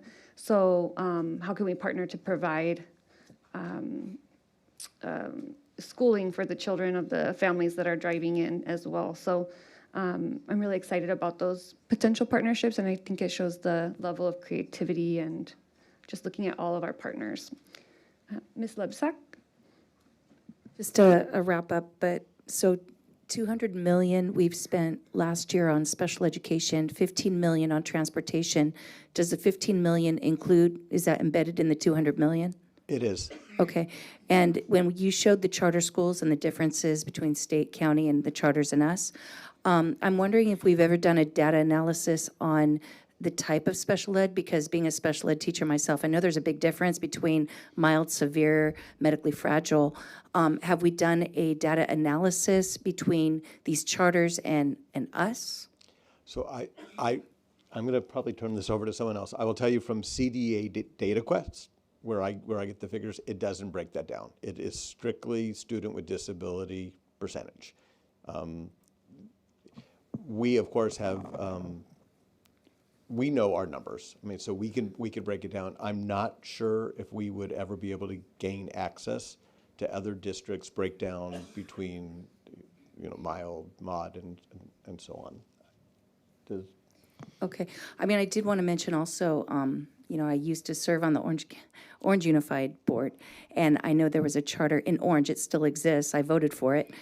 It's called the Tomorrow Leadership Collaborative. It works with Chapman University, and it is actually specifically for inclusion for special ed students. They have 20% of their student population are special ed. And I mean, charters are supposed to, the spirit of it is it's supposed to be so that people can come. It doesn't have to be where you live. It can be from other cities where you are providing the transportation, because that charter is providing the services specifically for your child. So I'm just wondering if we are collaborating at all. I mean, Orange is right next to Santa Ana, and if we're collaborating with this charter that specializes in special education services.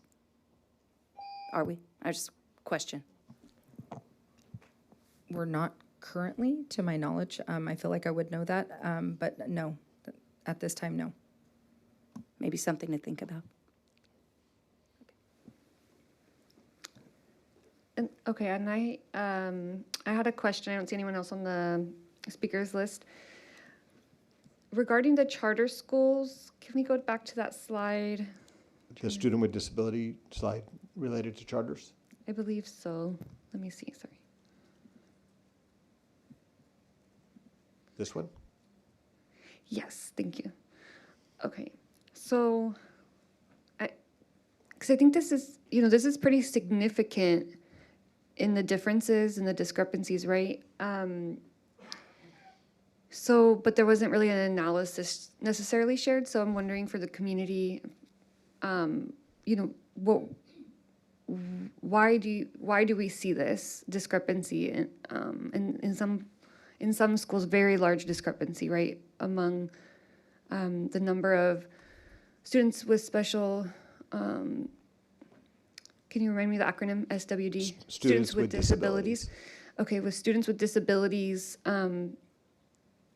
if, we're all schools in Santa Ana.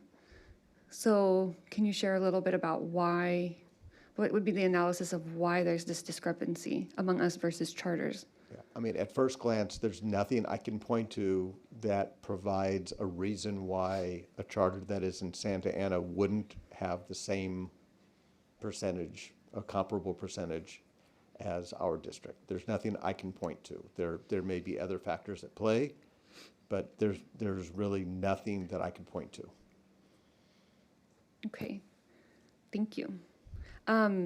Well, and actually, could you speak to, is there anything that you could speak to around how this maybe impacts, like, does this have a direct impact in our budget? Yes. Yeah, I mean, so whether you're looking at that first slide where it was every district in Orange County, or whether you were looking at the slides pertaining to just our district, it's clear that the state and federal government don't provide enough funding for special education students.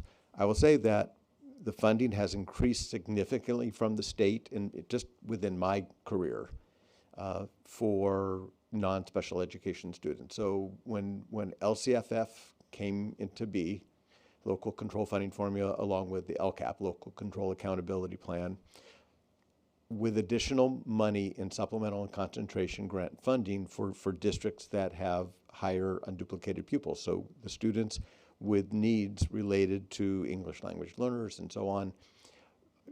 I'm not going to call it generous, because other states are definitely getting more money per student than we are. But there has been a significant increase in how much we're getting per pupil for non-special education students. So the charter schools get that same increase. So we're all getting the same increase for non-special education students. But for a district that has a higher than county average or higher than state average student with disability percentage, that means there's more students for whom we're not getting adequate funding.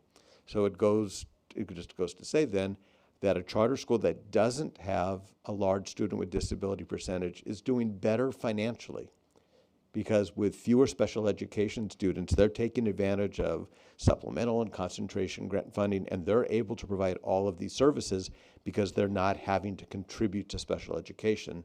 Whereas Santa Ana, with a higher than average percentage, we are having to contribute quite a bit to special education, and that hurts us as a district.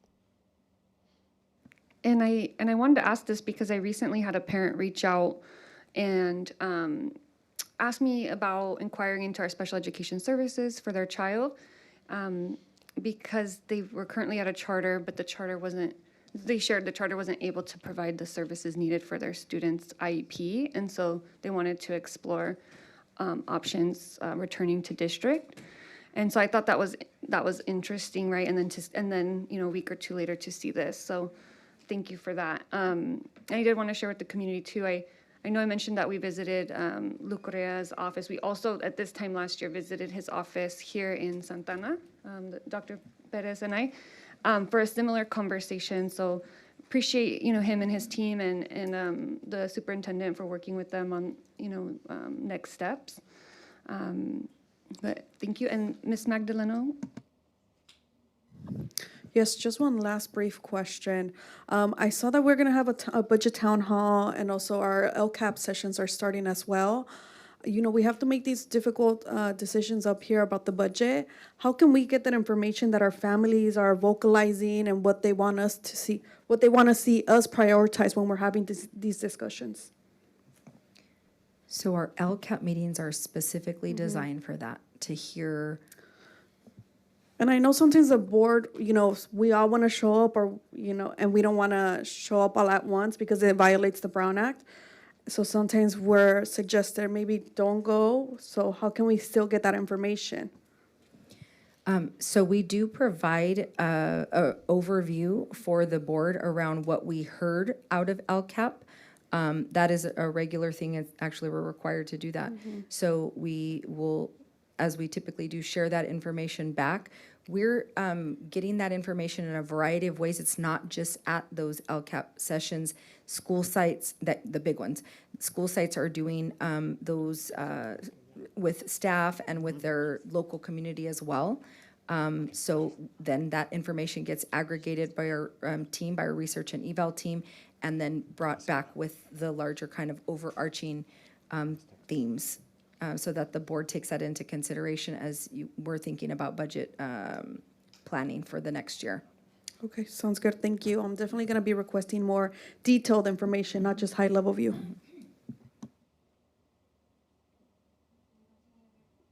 Thank you. I don't see any other speakers on the speaker list, so thank you so much. Thank you. Thank you. I do, I would like for us to rearrange the order of things a little bit, because I want us to move to 12.9 so that our student board members can join us for this conversation. If that works for folks, I think, I know our folks are also waiting to present, but I think that would be the best way to ensure that our students are able to participate as they so desire. So let's go ahead and move to 12.9. Ms. Quiros, when you're ready, you can go ahead and share 12.9. Adoption of revised board bylaw 9150, student board members. Thank you. Can I get a motion? Motion. Thank you, Mr. Abascal. Can I get a second? I'll second that, but I would like to make a motion that we compensate our students' board members $250, and that we come back in a year to revisit the model of this student board member. I know we've been having conversations in the past, so I think a year is adequate time where we can come back and revisit the model and see if changes need to be made. Okay, thank you. Is there a second to that?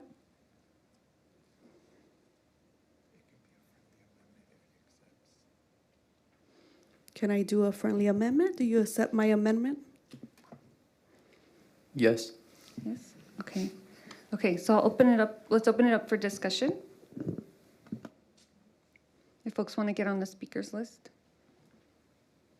Okay, Ms. Lebzak? Yeah, I was able to bring this up before. You guys weren't here when we discussed it. It was very late.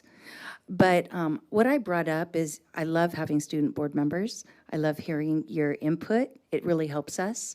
And I think, though, because I think equitability is important, and we have students across the district that are working hard, too, in leadership positions, such as ASB.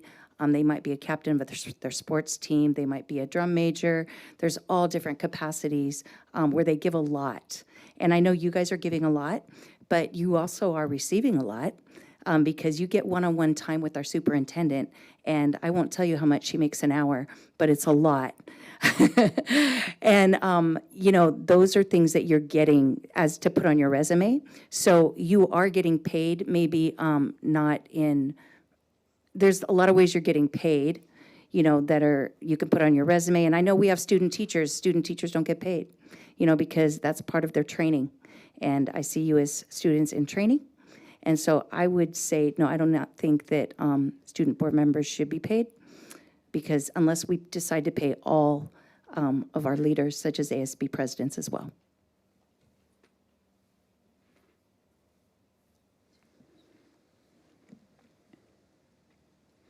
Okay, I don't see anybody else on the speakers list. It's not working. Okay, Dr. Alvarez, thank you. I think with this policy, there's actually two issues that we're talking about. One of them is board member compensation, and the other one is the composition of the board. I think that we need to engage in dialogue.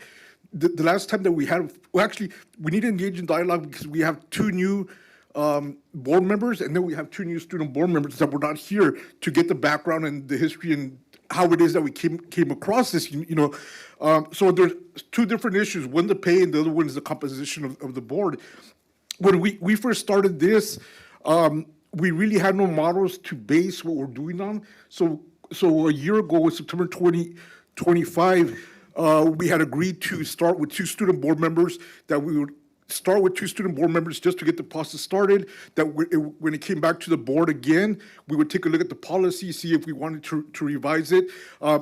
I think when we started all of this, we really didn't have much to compare to, and I just wanted to express my concern that I feel that the board hasn't gotten all the full information. The information that we got in our B2B, it was missing some details that I think were critical, because by not including that information, I feel that it could have caused the board to become biased in one way or another. And what I'm talking about is that in the information that we got into the B2B, it only stated that that Newport Mesa had 7 school board members, but nowhere did it mention Orange Unified has 5 board members, Irvine Unified has 5 board members. So the whole thing is, the whole premise, or the sense that I got last meeting, was that there was hesitancy to increase the number of student board members just because there was nothing that we could compare to.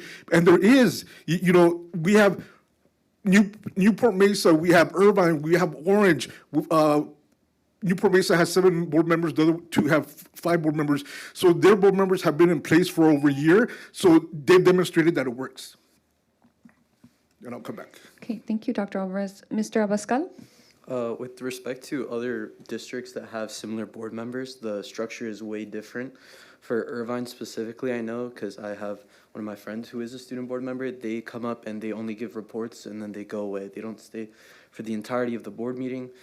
Similarly, for Newport Mesa, that is based on having a student board member for each high school within the district, of which there's 10 high schools, but 3 of them don't count since they're not a specific public school or one of the qualifications like that. And the way that those work is that only one student board member is typically present at the meetings, and they take cycles. So the way that the structure is, it's not the same how we have it here. So it's not necessarily something that we should be exactly comparing our current structure to in terms of numbers wise, because the structure of how many numbers and how many student board members per meeting is way different than what we have right now. Thank you, Mr. Abascal. Any other speakers? Dr. Alvarez? I just wanted to touch back to part of the conversation that we had at the last board meeting. At the last board meeting, as I was talking about, I just wanted to engage in dialogue, to see if we wanted to, or if it was possible to increase the number of board members. But one of the questions that I was asked by a board member was, what do the students want? And you know what? That reminds me back to when we first started in 2025. I asked, when we were told, oh yeah, we have this in process started, and I asked, have you included the students in this process? And I didn't really get an answer on whether students were included. I was just told that we would get more information later on. So the other thing, okay, so this is what I'm going to propose. So, well, actually, let me back up. We already have a motion, right? And the motion was, So the motion was a friendly amendment made, so then to go ahead and move forward with the $250 stipend for the student board members and then revisit the policy in a year, is how it was worded. So we got that motion and we got a second. Can I do a friendly amendment to it? Can we do a sub-motion, Ms. Quiros, or any? Can we do a sub-motion? What I would like to do is propose a sub-motion, agree to a $250 stipend for the board members, and also at the same time direct the superintendent to inform every school regarding board policy 9150. You know, during the past weekend, I have been out there speaking to kids. The students, the ASB kids at Santa Ana High School that I spoke to stated that they wanted their own school board member.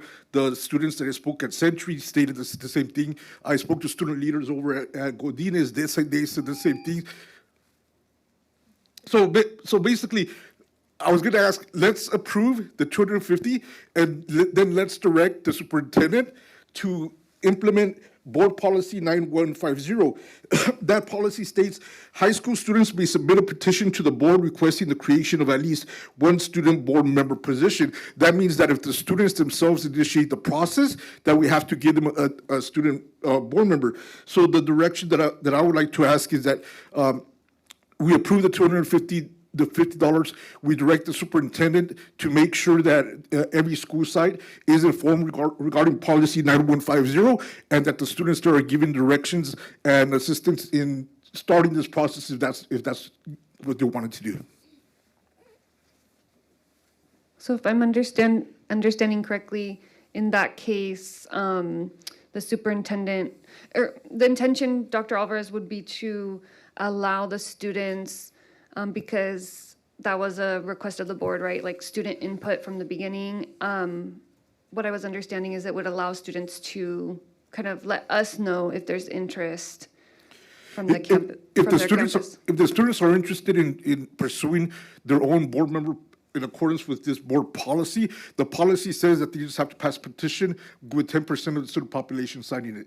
So let's leave things as they are. Let's approve the 250. Then let's direct the superintendent to make sure that that information is disseminated to every school site, so that if the students there choose to advocate for themselves, they're aware of this process that exists according to our board bylaws.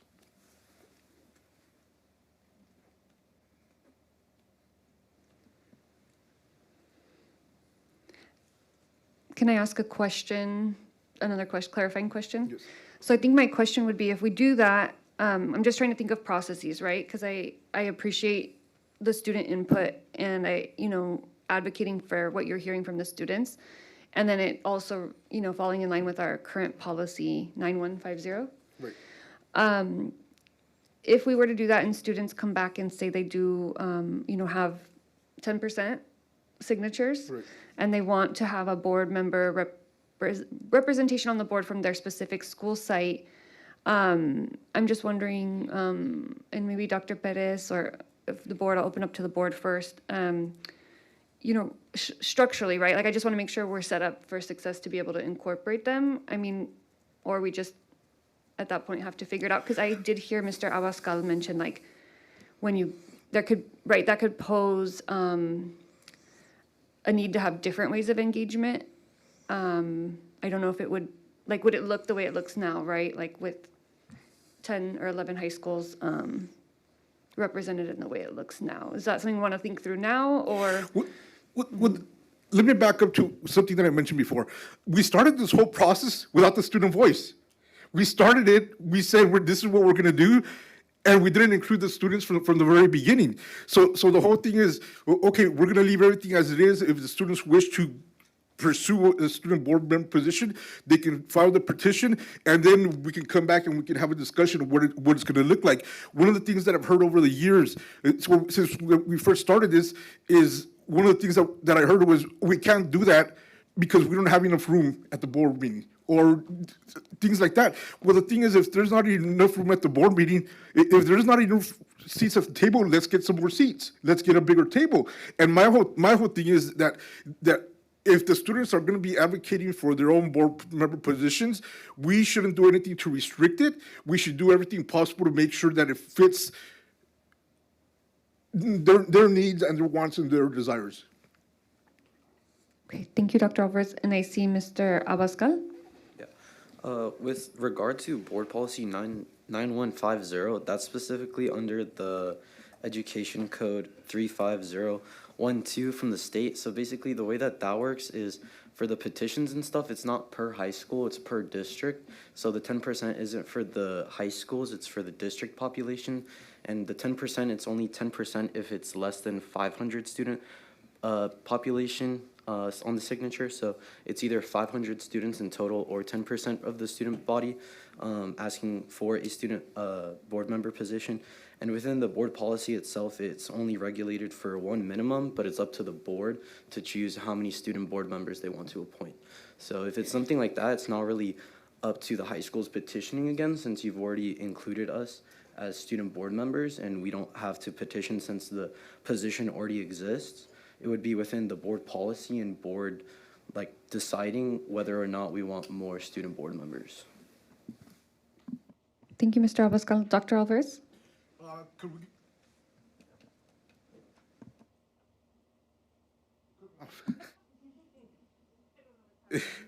Oh, there it goes. This time for reals. Well, can we get legal clarification? Can we send this back over to our attorney, get legal clarification, and bring it back at the next board meeting? I think definitely we can give direction to the superintendent to provide that in the B2B. So I'm just thinking of the motions, right, in the process. So superintendent, any thoughts on when we might have some more clarification on this information in the B2B? Being that legal counsel was involved with this from the very beginning, we won't have to get them caught up.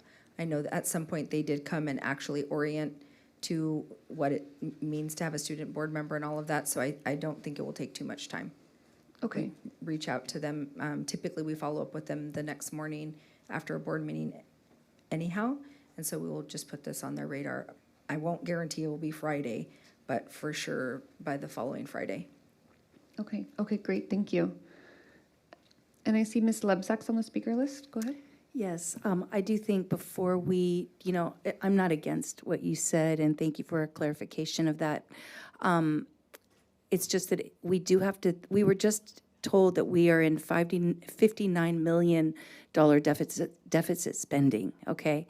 And if we're gonna have 10 board members, student board members, we have to look at the fiscal responsibility of that and the impact on our district and we need to look at everything because there's also the CSBA conference when they go, that covers airline fares, it covers the Hilton, it covers, if it's in Anaheim, it covers Disneyland, it covers a lot of expenses. And yes, it does. I don't know what amusement park they go to in San Diego, but we just need to break it down, I think, financially as well. Okay, point of clarification, I never got that Disneyland ticket. Yeah, you weren't aware of that. Not for us, for them. For student board members. Okay, now it's making more sense. I will support that. Ms. Magdaleno? Yes, just for clarification reasons, we got a B2B explaining the timeline, going all the way back to January 25 of 2022, right? We hear that we want legal to chime in. So I'm wondering, has legal not looked at this policy since we've been having this discussion, or the board back then since January 25, 2022, and then October of 2024, the discussions continued. January 14, 2025, and that's when I joined the board and we had that presentation and the discussion. And then it goes on again for more information in August, in October, in November, in December. So, we've had multiple discussions even before I got on this board. So my question to this legal analysis is, they haven't looked at this policy? Yes, it's the interpretation. So we would be seeking legal advice around the interpretation, what we heard the board conversation being. So what we typically do is actually give the time stamp that we need the legal counsel to review where the conversation was happening so that they can get a better understanding of what the interpretation was, and then they can weigh in on that. Okay, thank you for that clarification. And thank you to Mr. Abascal for the research that you did. I was also looking up other surrounding districts, and I saw the same thing. You know, other student board members, they come in, they do their report, which is great, right? We want to hear that. But I think what I want to see from our student board members is I want them integrated into the dais, right? I want them to have these conversations with us, whether it's about the budget, whether it's about construction, whether it's about our facilities. I want them to be here alongside us, not just show up and go do a presentation on what's going on in their school site and then go home for the day, right? And I think that's how the surrounding districts do it. The ones that were mentioned earlier, I'm still supportive of my original motion, so that's where I am right now.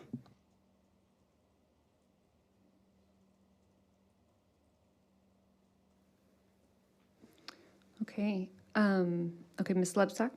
I can just tell you, when I was a board member of Orange Unified, they did have one student per high school on the dais. So there were 5 students. They would give a report rotating of their school. So every 5 months, you would have one school that would give a 10-minute presentation, usually a very nice PowerPoint presentation about what's going on in their school and different interviews with the students in that school. So I'm just giving you an idea of what goes on in Orange Unified. Okay, I'll share a little bit. Yeah, I want to thank my colleagues for the robust discussion. I know there's a lot of care and, you know, we want to do this with fidelity and intention. And Mr. Abascal, thank you for the research as well. It was helpful to hear what the models look like in those local districts, because I know that's something that Dr. Alvarez was wanting the board to have specifically like those local districts, because I know we did look at some that were similar, but maybe in other counties and things like that. And so I understood that intention and that ask as well, Dr. Alvarez. And that does give me some more clarity or some more insight of like, to your point, Ms. Magdaleno, like what is it that we want from this, right? I too would, my sentiment is I really enjoy the 2 student board members being here at the dais and engaging to the extent, you know, that you're able to with the time limits, and being mindful that it's a school night, but having you here as a peer and a colleague, I think that is actually really powerful and speaks to the values I feel I haven't, you know, I would say my colleagues as well, from what I've observed, like the depth of integration and inclusion of our student voice. And so I'm really proud to realize that, you know, we're taking that further than other folks. So that's something I would want to make sure we are able to support. And it sounds like there's interest from the student board members. I don't want to speak for you, but it sounded to me like there's interest in participating in this level, and not just making a comment in the beginning.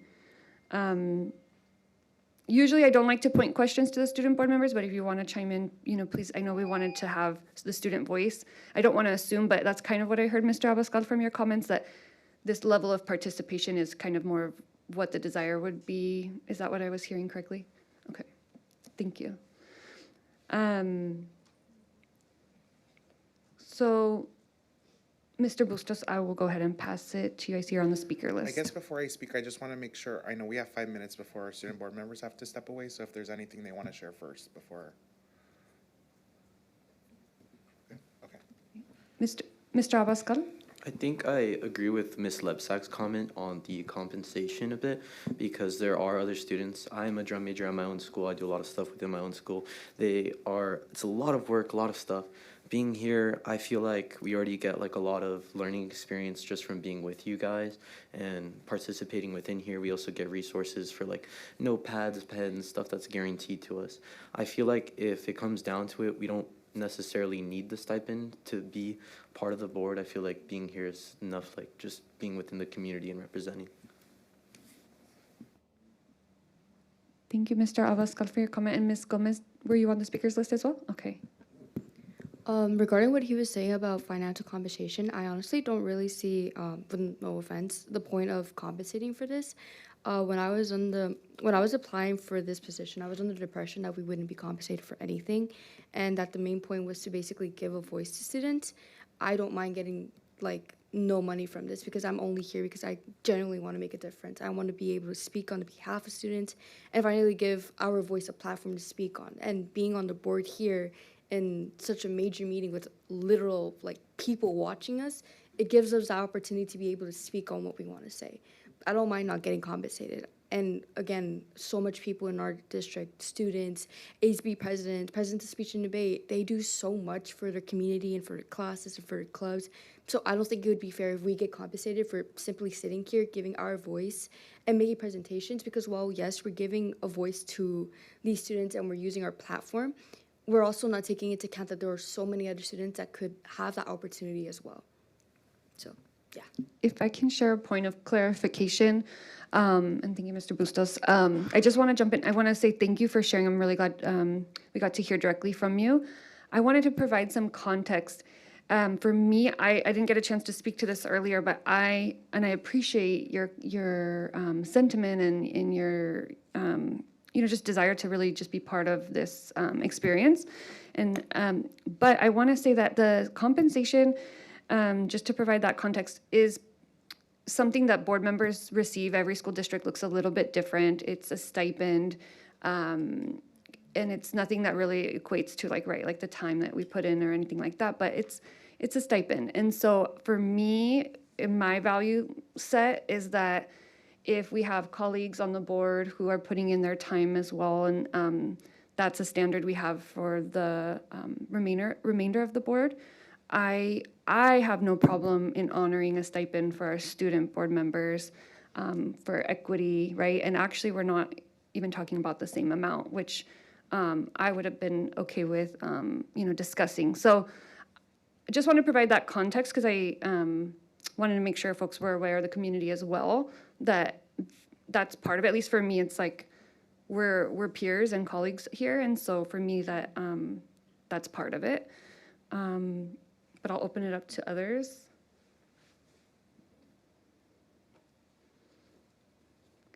Any final things, Mr. Abascal? Because I know it'll be 9 very shortly, so go ahead. Just like one real quick thing. I know that you said that it's like more about like being considered like part of the board. Although the stipend is like for the board members, technically like effectively we're not doing the same amount of work as you guys. We're student board members. We only stay until 9 for the meetings. We don't go to closed session. We don't go to the closed meetings. We don't have to do the district requirements that you guys do by going to like different games and stuff. So I feel like it's not necessarily like fair to just say that since we sit here, we're effectively the same position as you guys. I mean, even our votes are participatory. It's like levels. Like we're not effectively like the same as you. And I feel like the stipend, like trying to say that we are, like I understand where you're coming from. I feel like that's just not necessary for our positions. Thank you. Ms. Gomez? Yeah, building off of that, honestly, I mean, oh, bless you. I think this, honestly, I understand, again, with the financial compensation, I understand where that's coming from. We're board members, or we're considered as board members, effective ones. But building off what he said, we are honestly only here for a certain amount of time. We have very limited, like, responsibilities of what we do. We don't travel to different schools. We don't go to different events. We're not always at every school opening or every competition, every fundraiser. We're not always there because sometimes we can't be there or because we're not supposed to be there. So we're not really putting in all that, like, not like effort, but all that time into this as much as all of you guys are. And I mean, me personally, I think I see this more as like an internship. Like I have the opportunity to be sitting at this board right now talking, and I get to learn experience. I get to learn how our budget is managed. I get to learn how to lead, how to speak up for others. And even though sometimes I stutter or sometimes I don't really say what I want to say, I'm given the opportunity to still say what's on my mind. So I generally I don't, like with all due respect, I don't think financial compensation would make sense for us specifically on those like specific boundaries. Thank you for sharing. Thank you. I know it's 9:01, but I do just want to really honor like your feedback and thank you for just how mindful, your perspective and consideration for the district, and thank you. And I will say, you are so humble. You're bringing a big, you're making a big impact in how we look at how we do the work. I know I've already had conversations with our superintendent in some of our work that we're doing, and some of the, I won't get into the specifics, but some of the initiatives that are very, very important. And we've talked about how some of the feedback that she's been able to get from you all during your agenda reviews is actually shaping and shifting how we're going to be implementing some big things. So, but thank you. Thank you for your input. I know we have 2 other speakers on the list, and I know it's 9:02. So if you do have to get going, please feel free to do that. It's up to you. But I will move to the next speaker. So we have Mr. Bustos. Well, first of all, I want to thank you both for sharing that perspective. For me, it's really important to hear that, and I really do want to say that I want to honor that, but I think this is a policy that's going to be here a lot longer than both of you. And so I think when I think about this, I also think about future student board members who might be doing this, who might be working, who might have those financial needs, and who might be taking time out of their workday to be able to be here, right? And so I wouldn't feel comfortable completely scratching the number off. Maybe it can be optional if student board members want to take the stipend or not, but I also want to think long-term, right? And systems-wide, like, this policy is going to be here a lot longer, right? And so I also want to honor and think about that and how this policy might impact future student board members. So that's the only thing that I was thinking. But again, I really respect and appreciate you all sharing that. But I want to be able to honor that and acknowledge that, again, there might be future folks who might come into these seats who might have a different situation, right? Financial situation where this stipend could help them and their families. So I wouldn't be supportive of scratching it completely, making it optional for student board members who are in these roles to take and accept the stipend. I think that's something I'd be more comfortable with. But I also just quickly want to share that, I'm supportive of the motion that was made to approve this, the monthly compensation of $250, and then reassessing this policy in a year after we've seen this model play out. I'm supportive of the request for legal to give us clarification on the process for actually having school board members, student school board members on the board. The way that I read this is that there's 2 different routes, right? The one route, and this is the first route, which says student board member positions based on petition, or if we didn't have board members already, right?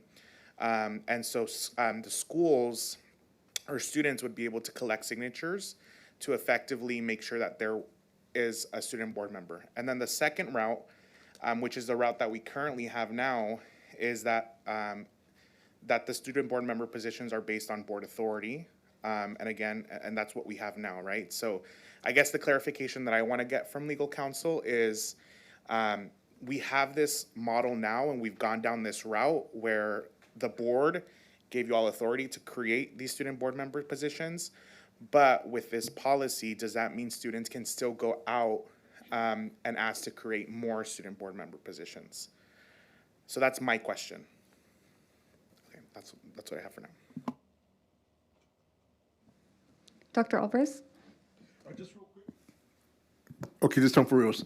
Just real quick, I wanted to thank the student board members for your input. The other thing that I wanted to do is I also wanted to thank the board for us being able to have this dialogue and this discussion. I think that even sometimes we might not agree, but I think that as we start getting to these dialogues, we come to get a better understanding of the positions that we're at. The bottom line is we're all here because we wanted to advocate for the student voice. That's the bottom line. We're all here because of that. We might have different opinions on what's the best way to go about it, but I think that we need to continue having these dialogues and these discussions so that we can come to a better understanding. Thank you. Thank you. Thank you, everyone. Okay, see, well, I'd like us to kind of wrap up because I noticed that I know the student board members are here and I'm sure they want to also be able to vote on this item. I'm just trying to, you know, kind of process where we're at. So I think Dr. Alvarez, you, the request to get more information from legal, we are going to be doing that. There was, both motions had, both versions had the $250 stipend. So, are folks okay with moving forward with the first? Dr. Alvarez, I guess my question is to you. You made a sub-motion. Are you okay with going back to the first motion to revisit this in about a year, once we have more time to get that information, and process it, and then revisit after this first full year of seeing how things go?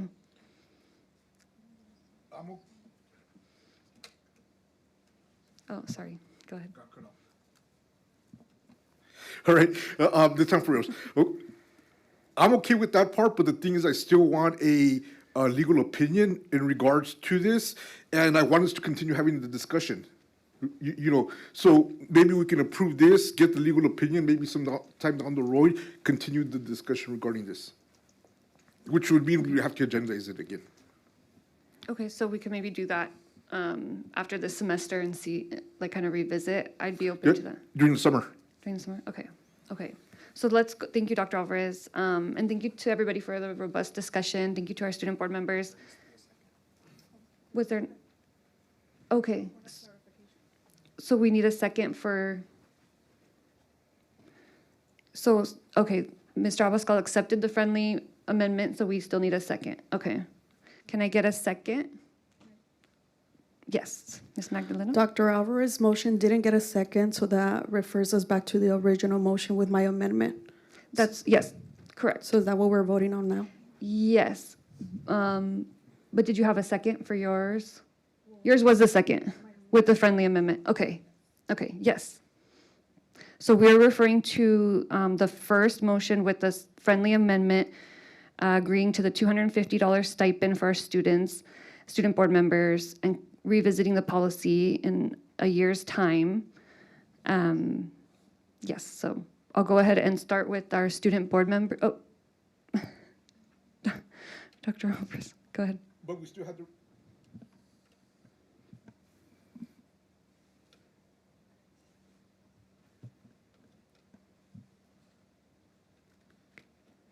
Let me do it, sorry. I don't know. Can you press it one more time, Dr. Alvarez? Oh, I was just going to say, but I still have the request for the Summer presentation? the request Conversation. for the legal opinion and then revisiting this during the summer. Yep, we can agendize a item so that we can discuss the legal opinion and further information. Okay, thank you, Dr. Alvarez. Okay, so we're gonna go ahead and vote. We'll start with our student board members. Okay, with a 2 abstention vote, student board members have casted their vote. We can move to our, thank you, we can move to the remainder of the board. Okay. Am I missing anybody? There we go. Okay, with a 4 yes vote, a no vote by Ms. Lebsack, motion carries. Thank you. I want to thank our student board members again for staying a little bit late, and I'm glad you were able to join us for this vote since it directly pertains to your position. So thank you for your insight and input. And we can now move to our back to our second presentation for the evening. Dr. Perez, I'll pass it over to you. Oh. Thank you. I'll pass it over to you to introduce the team. Thank you, thank you. So we are so excited to have our Community Budget Advisory Committee here before you this evening. This group represents folks who have really been wrapping their heads around some of the, I'm going to call problems of practice, that you guys have heard about before, but we saw really be punctuated in our budget meeting today, and so I'm very excited to turn it over to the team.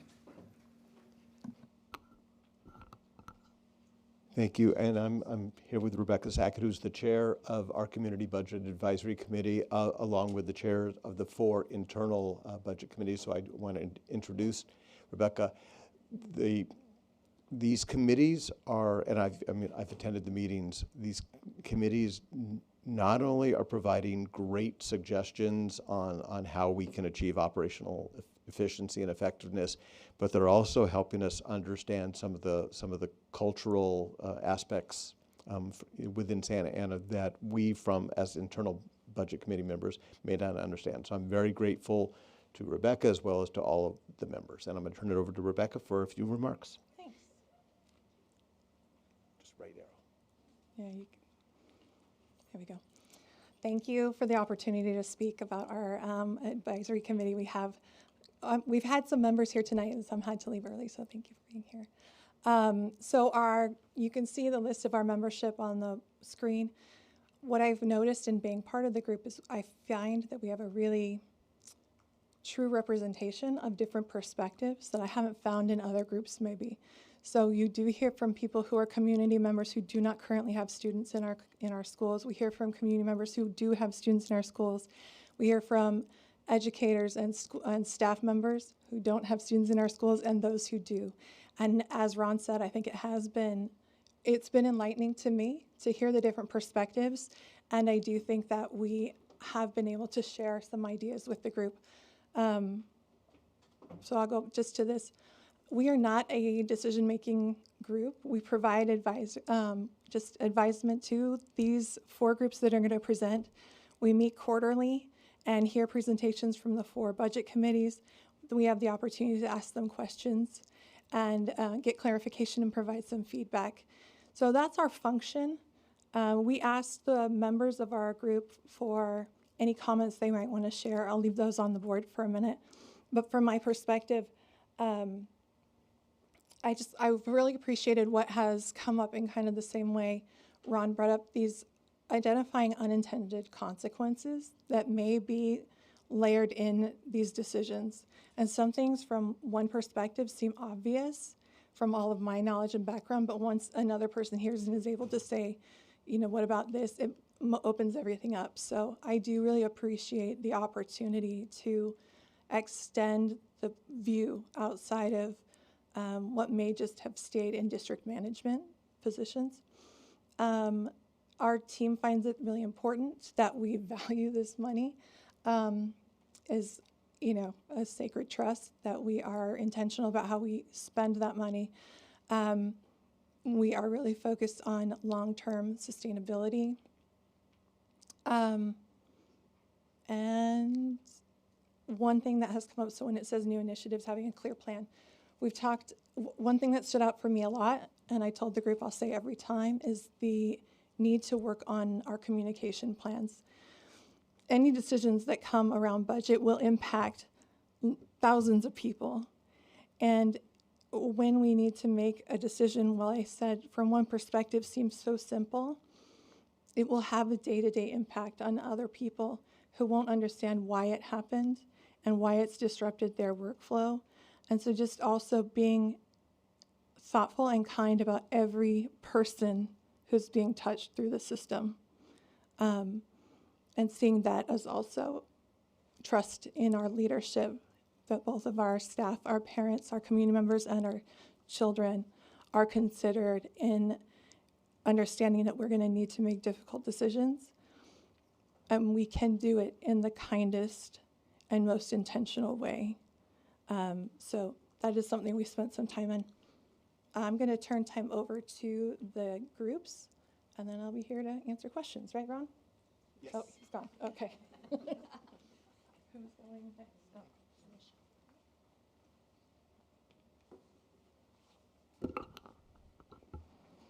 So good evening. I am stepping in for Executive Director Leticia Alvarado, who could not be here this evening. So with that said, The physical stabilization committees have been working to identify strategic levers to ensure long-term physical health. Regarding and beginning with the Enrollment and ADA Committee, the primary focus of these two initiatives is to optimize our current student population and to maximize revenue through restorative engagement.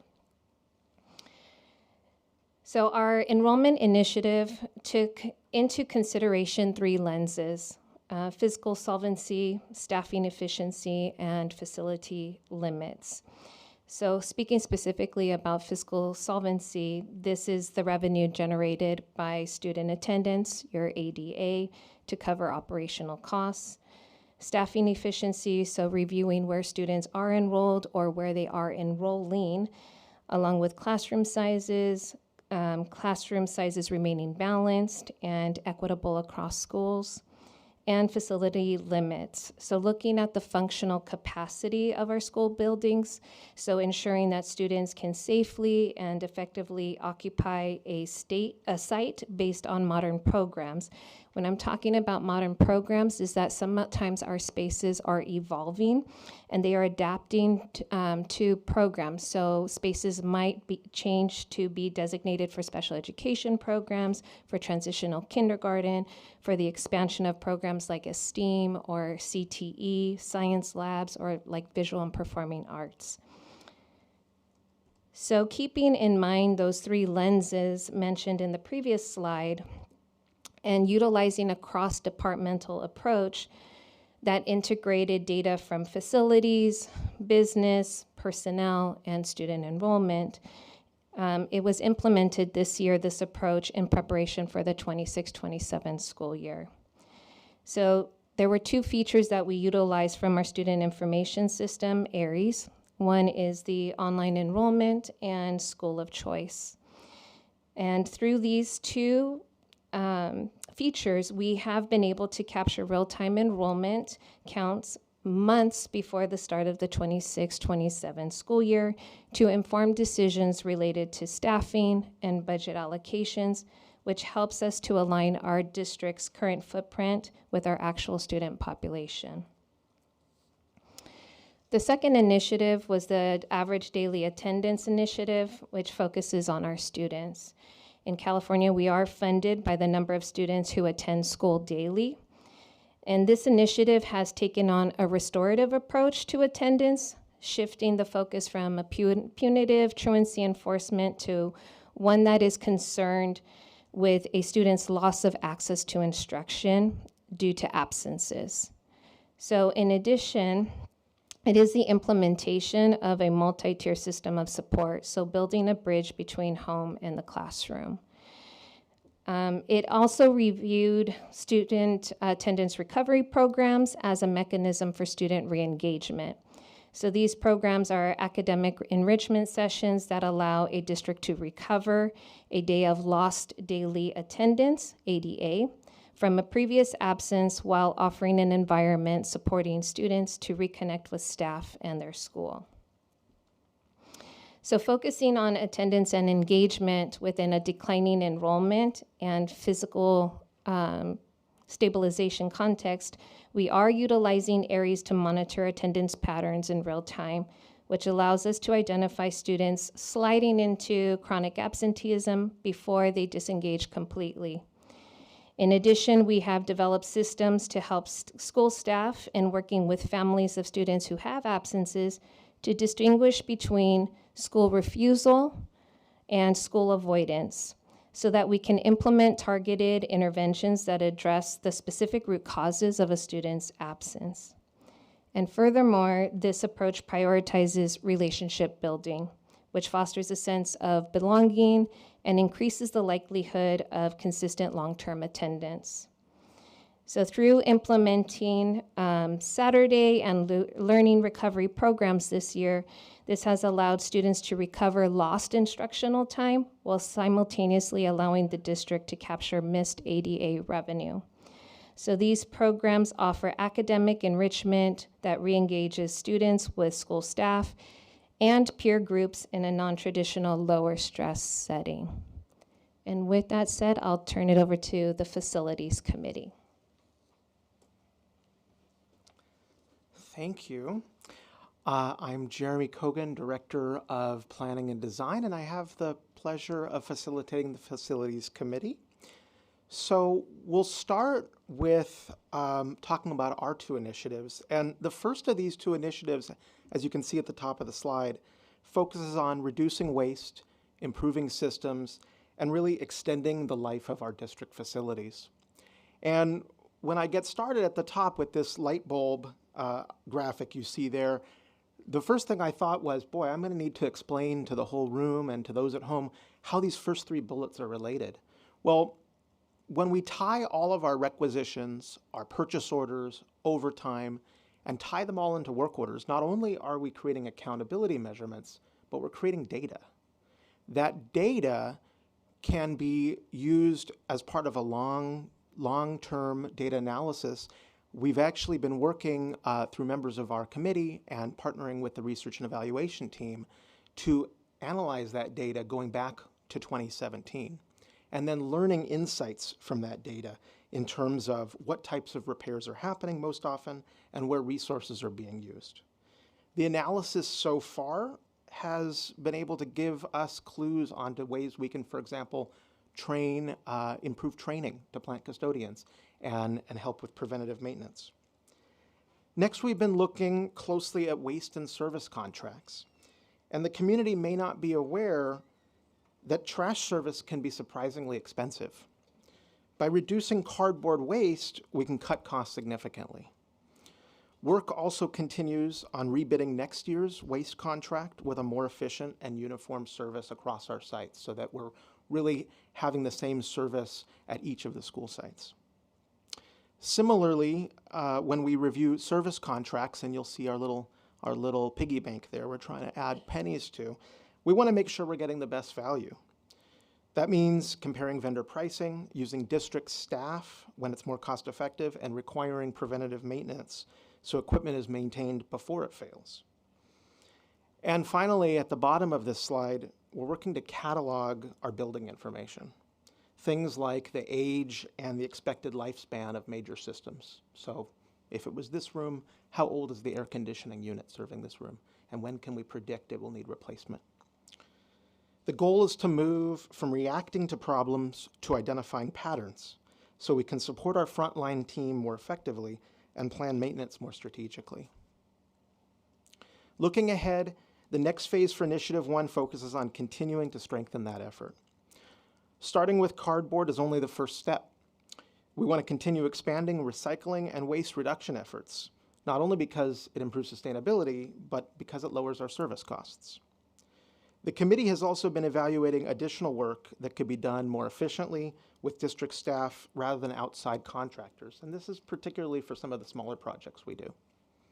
And very importantly, we're working towards a shared data hub. I'm very excited about this one.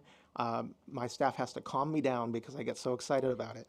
But this is going to allow us to track deferred maintenance and facility conditions in one place, so decisions about repairs and replacements can be made more proactively. Using the data also helps the team better allocate limited resources to prioritize projects. Our second focus is on cost transparency, making facility and energy costs visible so the district can manage them more effectively. For example, an energy management system will allow us to track usage across campuses, identify inefficiencies, and give sites better information about their utility consumption. Right now, just for point of example, it takes an individual countless hours to manually grab this data like you would at home if you were to log into your utility provider for just your 1 meter. That's done over hundreds of meters now. This would automate that. We're also studying the replacement cost of certain district facilities after years of use.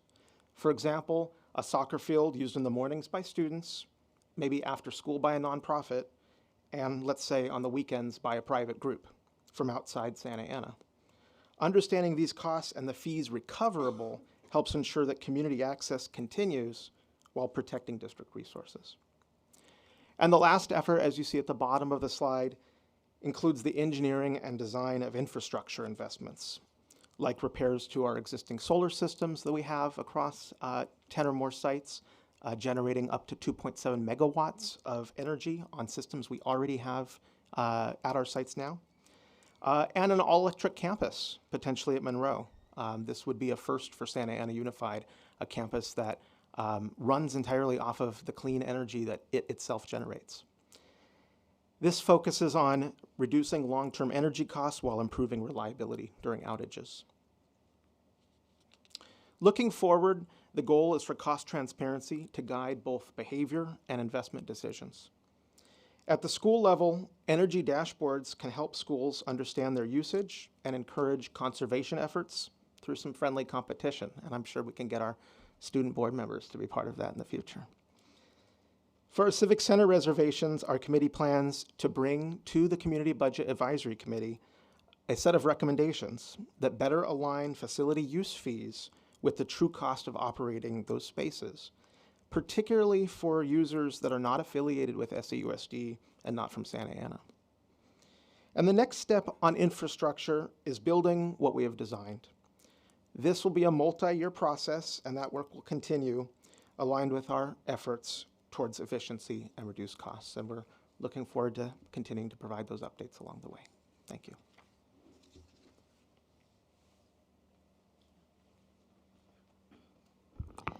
Good evening. I am representing the Organizational Efficiency Committee, and I support the group and facilitate our meetings, and so I'm excited to share a little bit of what our work is focusing in on and how we're really working to strengthen district systems so resources are used efficiently. So over the course of the last few months, our committee has focused in on quite a few things. One of the areas, and you'll see that highlighted on the left, and that's the Hotspot Initiative. That was our very first endeavor. We launched in the fall, and really through clear distribution criteria, usage monitoring, and device return procedures, we were able to realize approximately about $339,000 in annual cost savings. The next step, which is listed on the right side of the slide, listed as next steps, that's really going to build on the work that we did this over the fall and into the beginning of this year. We're going to utilize that data to help us with future planning and allocation decisions. And so really what we found is without a defined site level allocation, forecasting hotspot needs across our schools and budgeting was difficult. And so really what we're doing is treating the 25-26 school year as our baseline to help us make decisions about allocation and budgets. And so part of that is beginning with site level hotspot tracking through our district's Destiny inventory system.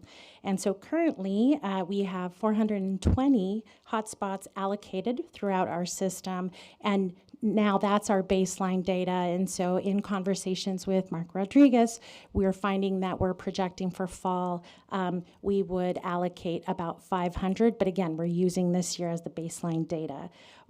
One other bit of information that I'll share before I get to the EdTech tool is that in the fall, we were averaging about a little over $29,000 a month to pay for the hotspots.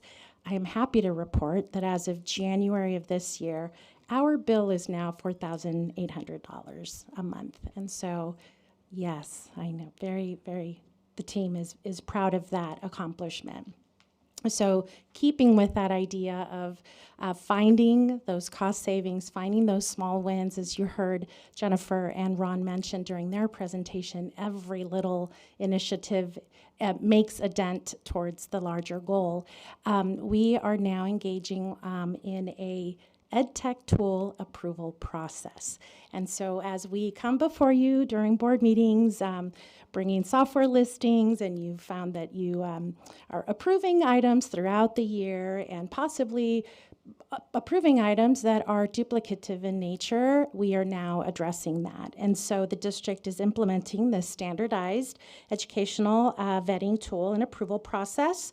And so really what we're the goal and what we're accomplishing here is to ensure that any new digital tool that's requested by a school, by a department, is reviewed before adoption so that we ensure instructional alignment, we ensure system compatibility, data privacy, safety, as well as fiscal responsibility. And so multiple departments are involved in that vetting process to ensure that we're helping, again, to prevent that duplication, maintain system coherence across our schools, and really that we support and move more towards a strategic technology investment as we move forward. The other initiative that we've embarked on is really a review of overtime trends to strengthen systems supports. And so as the name of our subcommittee hints, organizational efficiency, effectiveness, we are looking at ways to develop recommendations for standard operating procedures. So we conducted an initial 3-year review of overtime spending, looking at expenditures by department, by classification and school year, in order to begin identifying overall trends and patterns. And so that 3-year analysis is the 23-24 school year, 24-25, and although we're mid-year, we also have 25-26 data. And so what I really, really want to emphasize is that we're in the very early stages of data analysis, and at this point we're reviewing, well, that's a tongue twister. We are reviewing raw district level data. And so we're beginning to drill down to individual sites, individual departments, and again, all with the effort of getting a better understanding of the operational context. And so because of this, our committee does understand that what we are seeing, we know that those numbers have a story and they represent there's context that we still have to better understand. And so what we're doing is engaging department leads, site administrators in conversation and empathy interviews so that we're able to learn more about operational demands, staffing structures, and service needs that may contribute to overtime usage. And really the goal of this is to better understand the factors influencing the patterns we're seeing in the data and to help develop thoughtful recommendations that support the effective use of district resources while ensuring that workloads remain reasonable for staff.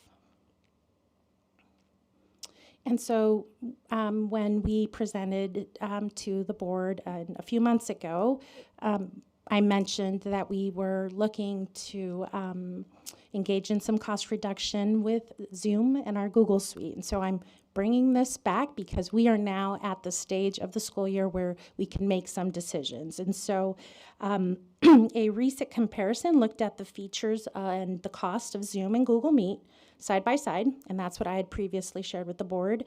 Currently, the district spends approximately $154,000 annually on Zoom licenses, in addition to the Google licenses already in place, and that cost is roughly about $142,000. So the team is now outlining a potential transition plan that includes communication, it includes training, operational considerations. Our goal is to have a recommendation in place before the start of the new school year.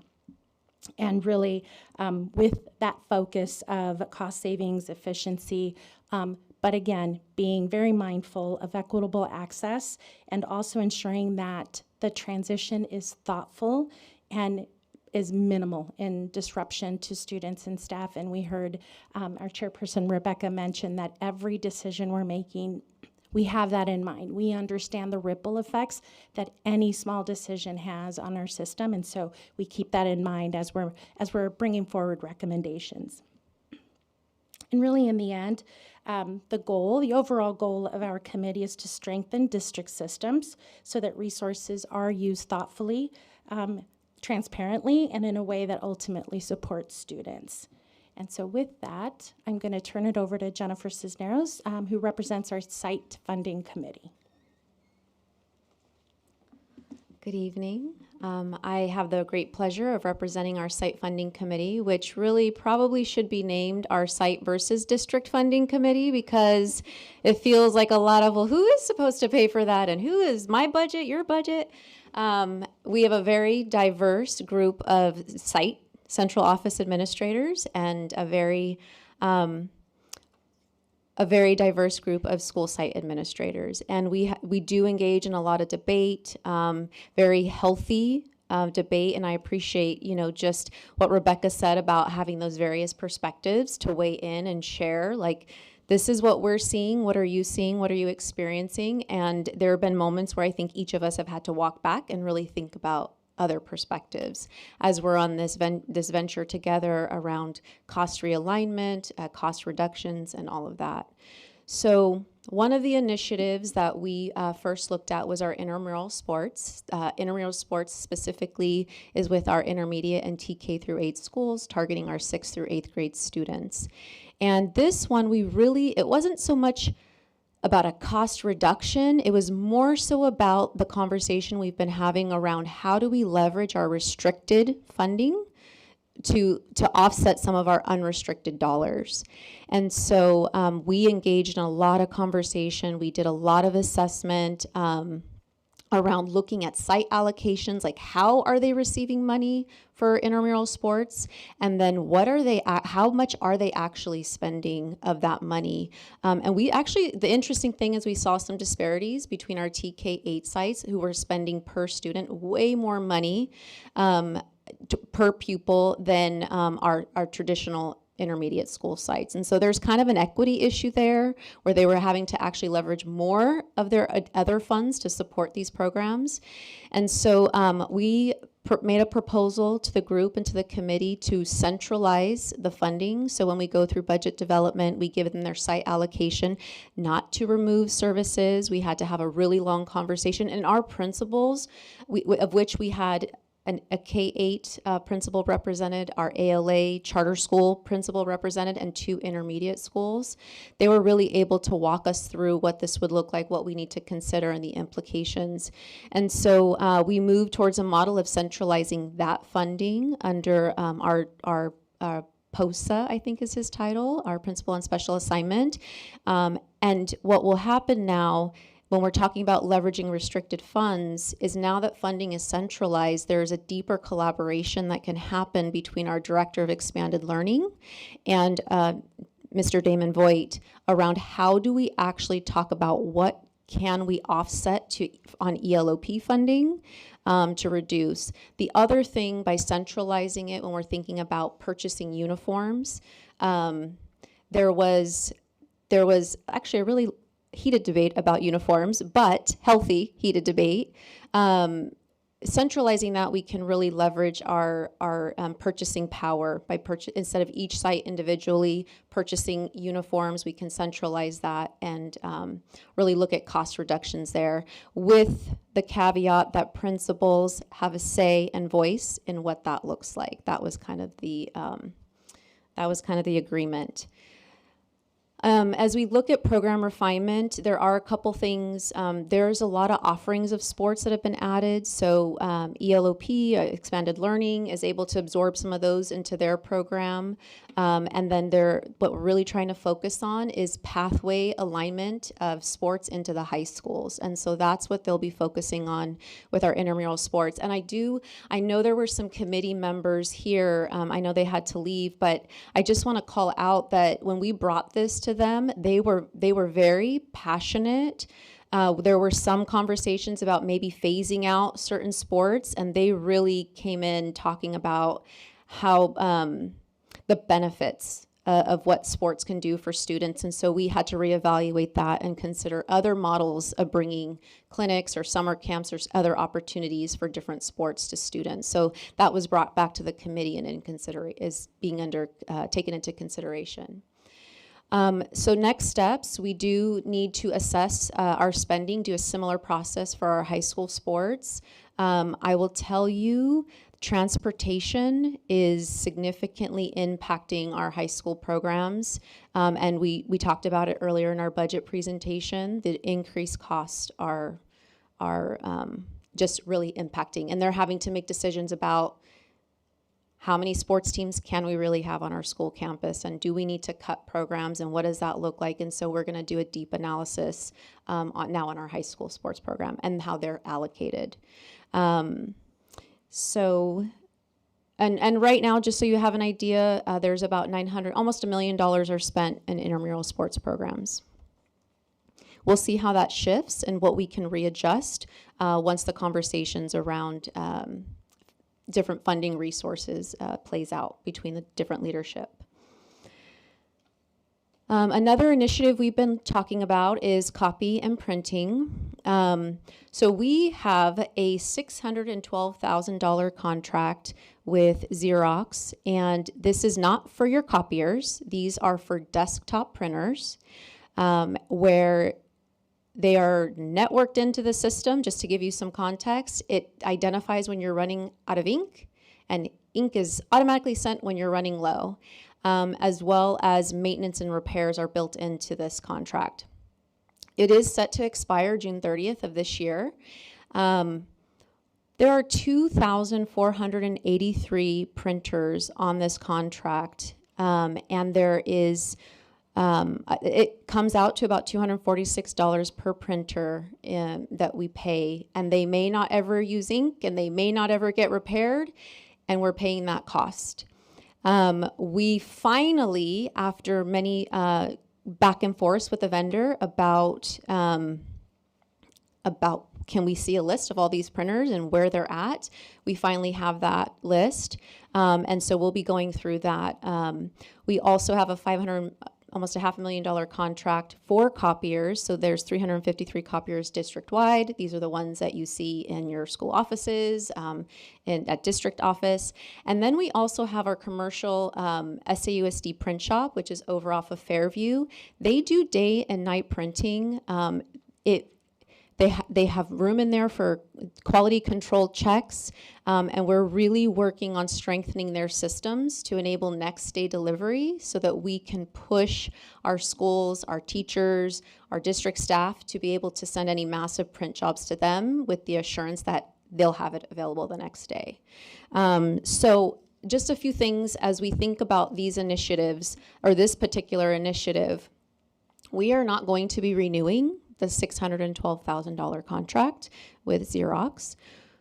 Now, there was some conversation with our school sites about, well, we still need some type of accessibility based on campus and where people are at in relation to the printers. And so we are continuing to engage in those conversations, and we're going to assess what is an appropriate allocation, and then we'll see about what that would cost the district to be able to manage that, and what internal controls and systems do we put in place. And then we will be working on a communication plan and budget guidance moving into the next year. With regards to print optimization, one thing that we're really working on is establishing guidelines around when should you use a desktop printer, when should you be sending a job out to a copier, and when should you be utilizing our commercial printing at our print shop. And so we'll be working on that, as well as some cost effectiveness decision frameworks for the sites and the departments to leverage.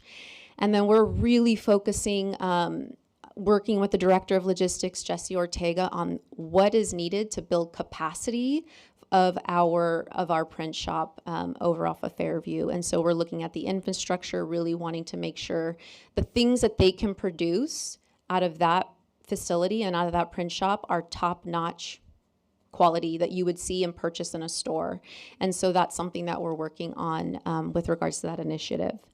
And then this is just some highlights and things that are coming. We are looking at lots of conversation, very preliminary conversation around site funding allocation. So do we go with an average daily attendance model for site allocation? Do we go with enrollment? And so we're in the preliminary conversations about that. That could support, we may bring in our our enrollment and ADA committee to talk about how could that benefit and reinforce some of the things we're trying to do with attendance. And then we are looking at site and district funded maintenance repairs. We've just touched the surface on that, and we've actually invited in our transportation manager to support in that conversation and provide perspective and data. At this time, I believe I am turning it back over to our committee chair, Rebecca Sackett.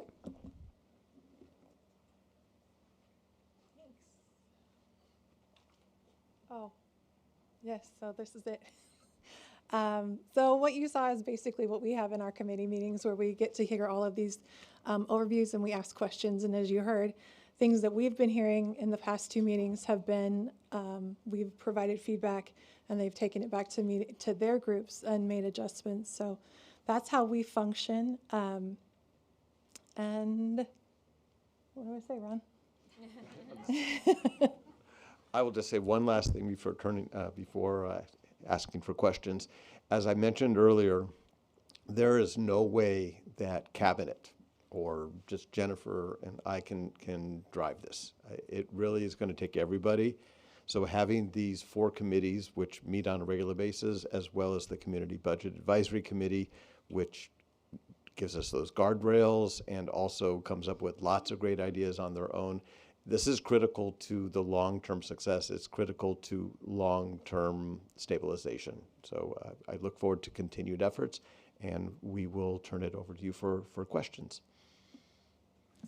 Thank you so much. Thank you, Ms. Sackett, for chairing the group, and thank you to the whole team. I know everyone, was not able to be here in person, but thank you for all of your efforts. I'm really excited to see the fruits of the labor and kind of get the first glimpse of some of the work that's coming out of your group. It's something that I had advocated for and didn't quite know where it would go, but I knew it was important to have everybody's voice at the table if we were gonna really get creative and do this as a community. So I'm very, very grateful and excited to see that you've identified so many cost savings already, and excited to see where it'll go. So thank you. And with that, I'll open it up to my colleagues. Mr. Bustos. Thank you. I also first want to begin with gratitude to Ms. Sackett, and I know Ms. Pajena is also here in the crowd, and we have other committee members who are here tonight and who couldn't be here, and I just want to thank them for their commitment to making sure that this is a process that really does include all of our community. And really, I just want to highlight Ms. Sackett's point around the communication, right? Like, what are we going to do to inform our educators, our site administrators, our community about these decisions? Because not everybody's watching our board meeting right now at almost 10 p.m., right?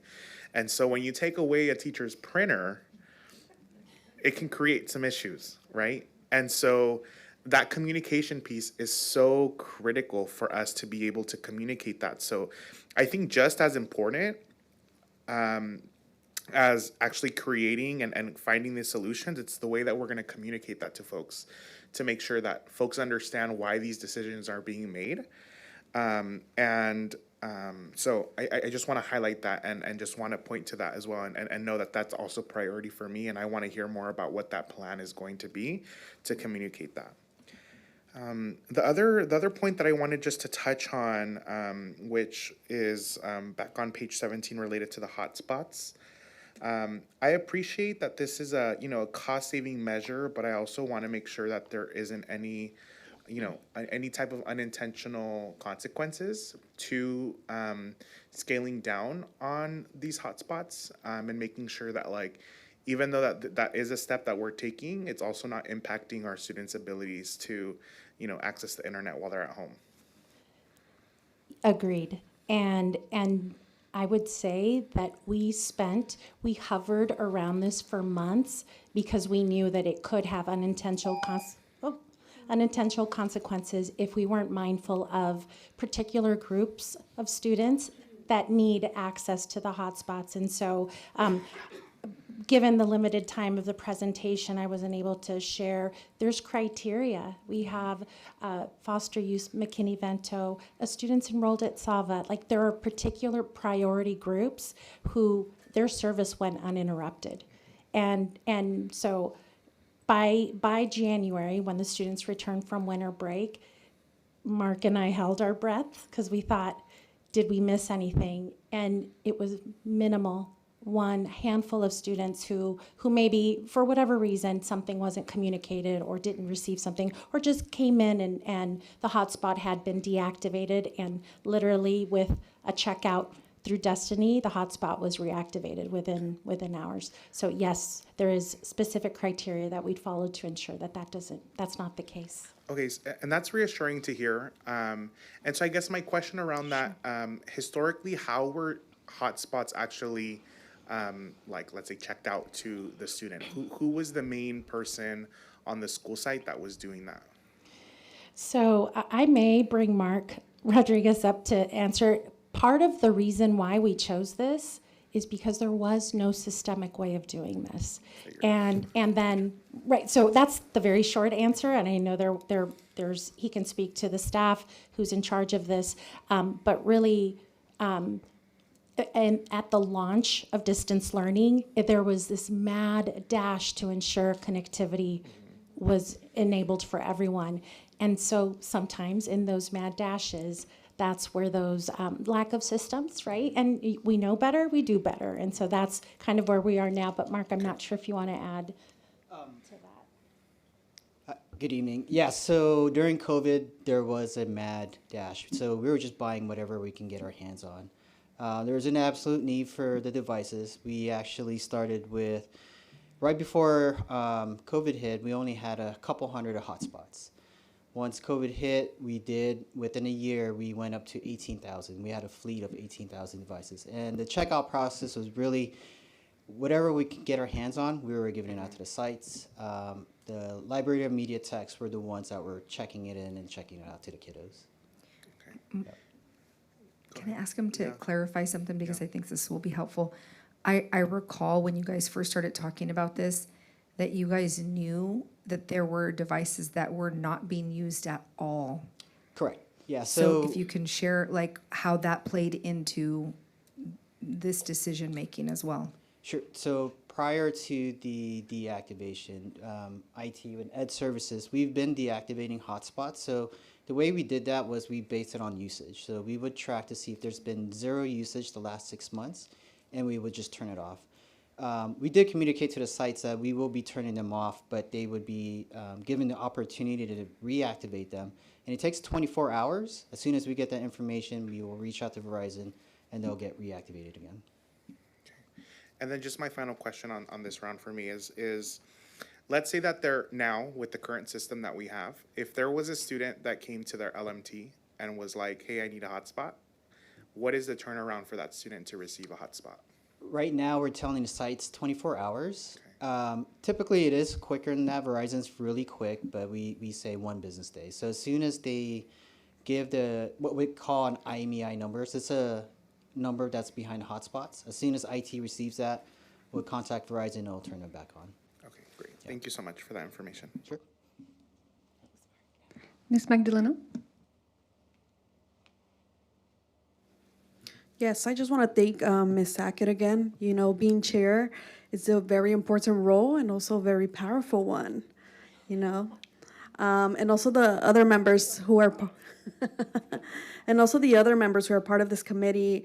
And I just want to second and echo my colleagues' comments on communication, Dr. Perez. You know, some of these are drastic changes, so let's make sure we have a communication plan in place.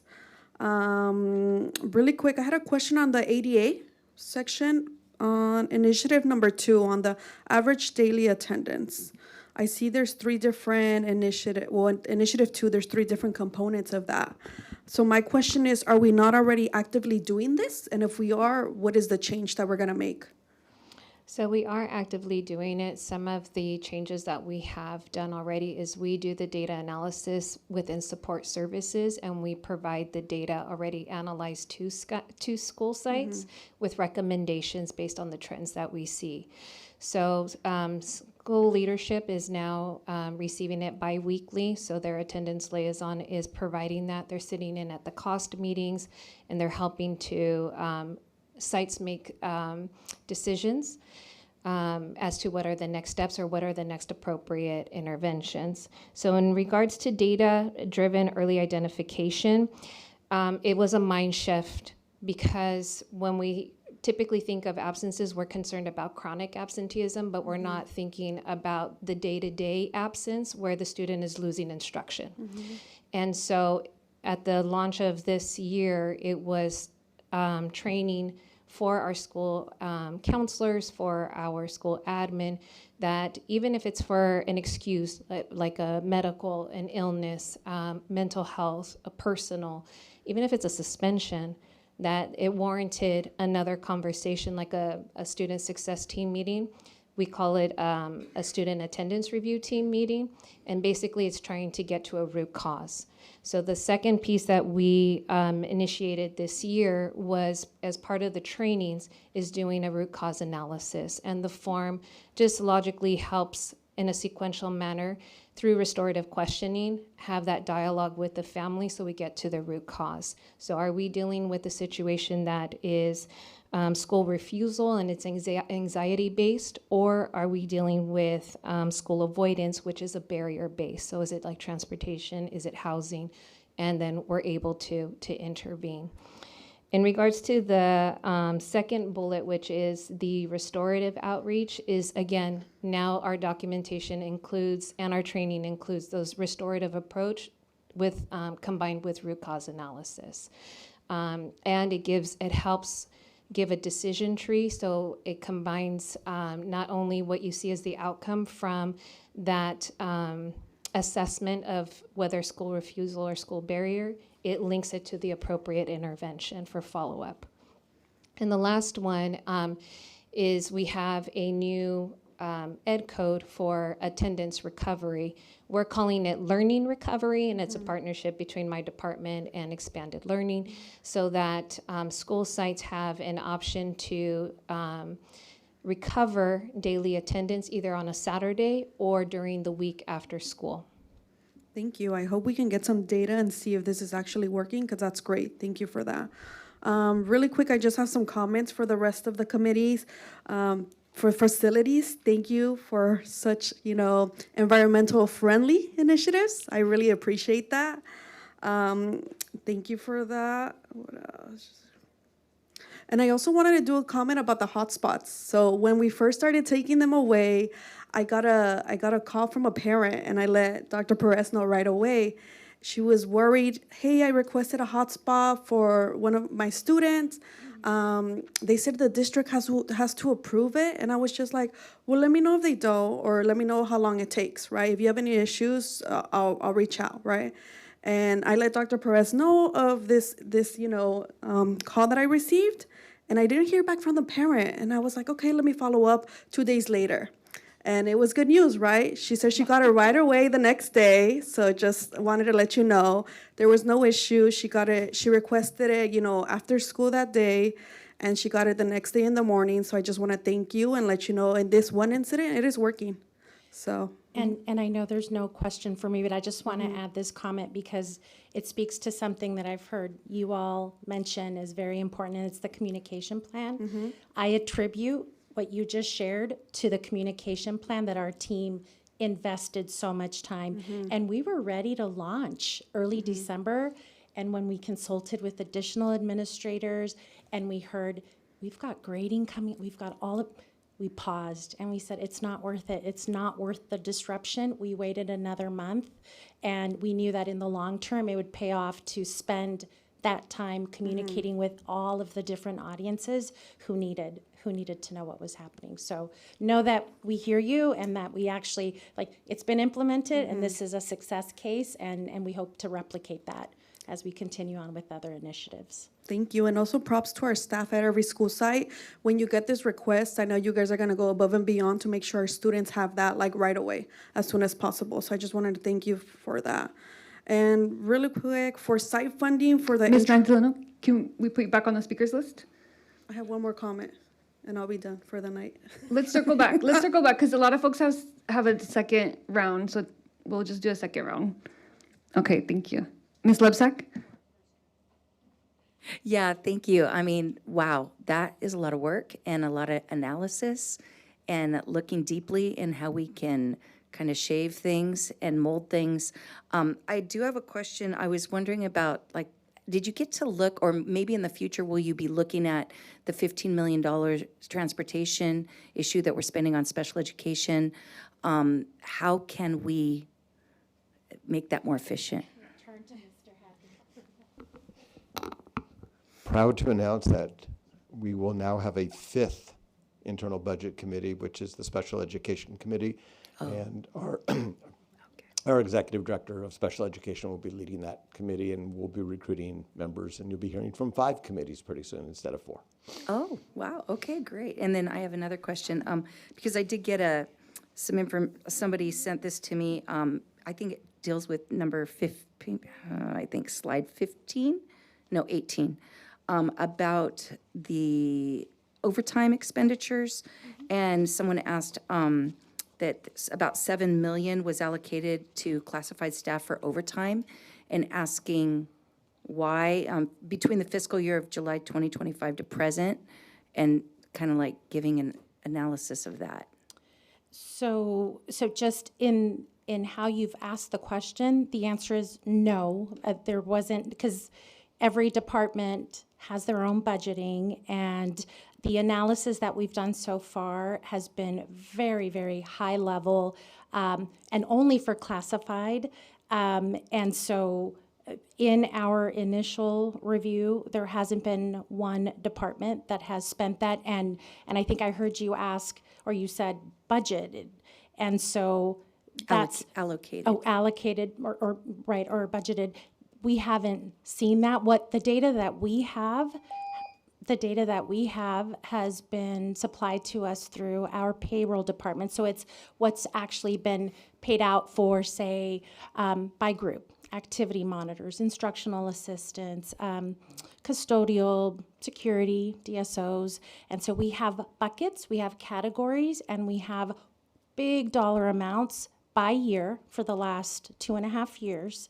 But we don't have data drilled down, we have data to drill down to sites by pay periods, but we haven't dug into that data enough to be able to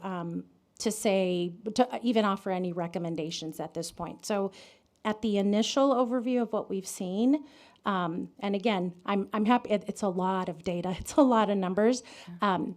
I have not seen that a single department has spent $7 million on overtime data. Or something close to that? Classified is in general, not just one department. Right. So my wondering, thank you. So we have looked into this also within the finance departments. So it's not quite 7 million. It's about 6.6 million, and that's not just overtime. It's overtime, it is extra time, and it is some extra duty. Not a working out of class assignment, but some extra duty. So it's a combination of all those things. If we're going to point to one overarching reason why we have the overtime that we do, it's operational necessity. And just some examples of that would be we have vacancies within the police department, and so those vacancies are those shifts which have to be filled are being filled with overtime assignments. We have what we call Civic Center Act events of facility use, where outside entities are coming and using our facilities. As part of that, we have custodians and district safety officers who work overtime in order to make sure that their safety and make sure that everything's being kept clean. So there is overtime there, but there's also a revenue source that's offsetting that. We'll have paraprofessionals where there might be someone who's out for the day and someone else who has to work a few extra hours in order to make sure that student needs are covered. So those are just examples, but the overarching justification for the overtime is operational necessity. Thank you. I had a few questions as well. I wanted to point out what I'm hearing a lot of is we're putting systems in place. Like out of these conversations, I think all of the groups mentioned systems. And I've shared this before, since I've been on the board, I know that The board before me was initiating that. I know Dr. Perez, when she came into the district, and her team have been really cleaning up internal systems. And so a lot of what I think I've come into as a board member is like hopefully the tail end of that, right? And so I think this is very promising because now we were looking for cost savings, but now we're also creating systems that are gonna keep those cost savings going, keep us effective, and that's one of our board priorities is the organizational efficiency and effectiveness. So thank you for helping us get there to a whole nother level. And thank you, Ms. Bahena, as well, for being here tonight and your work on the committees. I also wanted to point out Facilitron on page 15. That's something of interest. That's a tough one, right? Because while we want to be so generous and we want community events in our spaces, this is also something that's come up throughout my time on the board where often, I've heard perspectives from folks that, often community, even if it might be private partners, right? They might expect that the schools will open to them, but maybe not realizing all the costs. And so I think for us to know our costs, what they actually are, so then we can maybe create these tiered, what I'm understanding is maybe tiered models, because I also want to protect our community partners and our own parents who are hosting events and things like that. So could you speak a little bit to that? Yeah, thank you for asking that question. We've had a lot of conversation as a committee of how to make sure we protect first and foremost the users in the community, students, families, and others that we serve. And so what's happening right now is we're actually working on a study that will still take several more months to complete. Hopefully that study will give us a bit of a comparison tool between not only what our current fee rates are, what comparable fee rates would be in other communities for the same user groups, but also what the costs would need to be in order to reconcile with our actual spending to replace those fields and those facilities. For example, right now we have a project that the team is rapidly pursuing to replace artificial turf fields at 3 sites this summer. And there's a significant cost to that. And so in terms of conserving the district's resources in the long term, it's making sure that we can have that access to the community, that no one's access or cost is impacted in a negative way if they are part of the district programming, part of a student group, part of a family and community resource. But when they are truly outside the group, we are looking at tiered systems so that those groups will have a different fee, for example, than our own community. And just for a point of clarification, because I have had parents ask me this, if parents, like PTO is hosting events on their own site, how would that work as far as, is there a cost to them if it's after work hours? So oftentimes those are worked out and organized with site administrators directly, and if they're affiliated with a site program, then those are part of the site programming. One of the key pieces for us is making sure that those events are scheduled. So when a group does have a need for a space, for example, it's not only putting it in Facilitron to schedule it, but that's also triggering communication to our energy management team to actually turn the air conditioning on for those late night hours or the heater on or whatnot. So oftentimes those our staff will look at that and assess to determine if a fee should be assessed or not. And even if a fee is being waived because it's a group that qualifies for that, that Facilitron registration is still a really important part of our workflow. Okay, thank you. I might follow up offline to get some more info on that because I was hoping maybe it was a very simple answer for parents to hear out in this space, but it seems like it's a little bit more nuanced. So I'll follow up to better understand the system. Thank you so much. That was helpful. Mr. Bustos? Yeah, I mean, I also just want to, agree with the comment made by my colleague related to making sure that we don't have,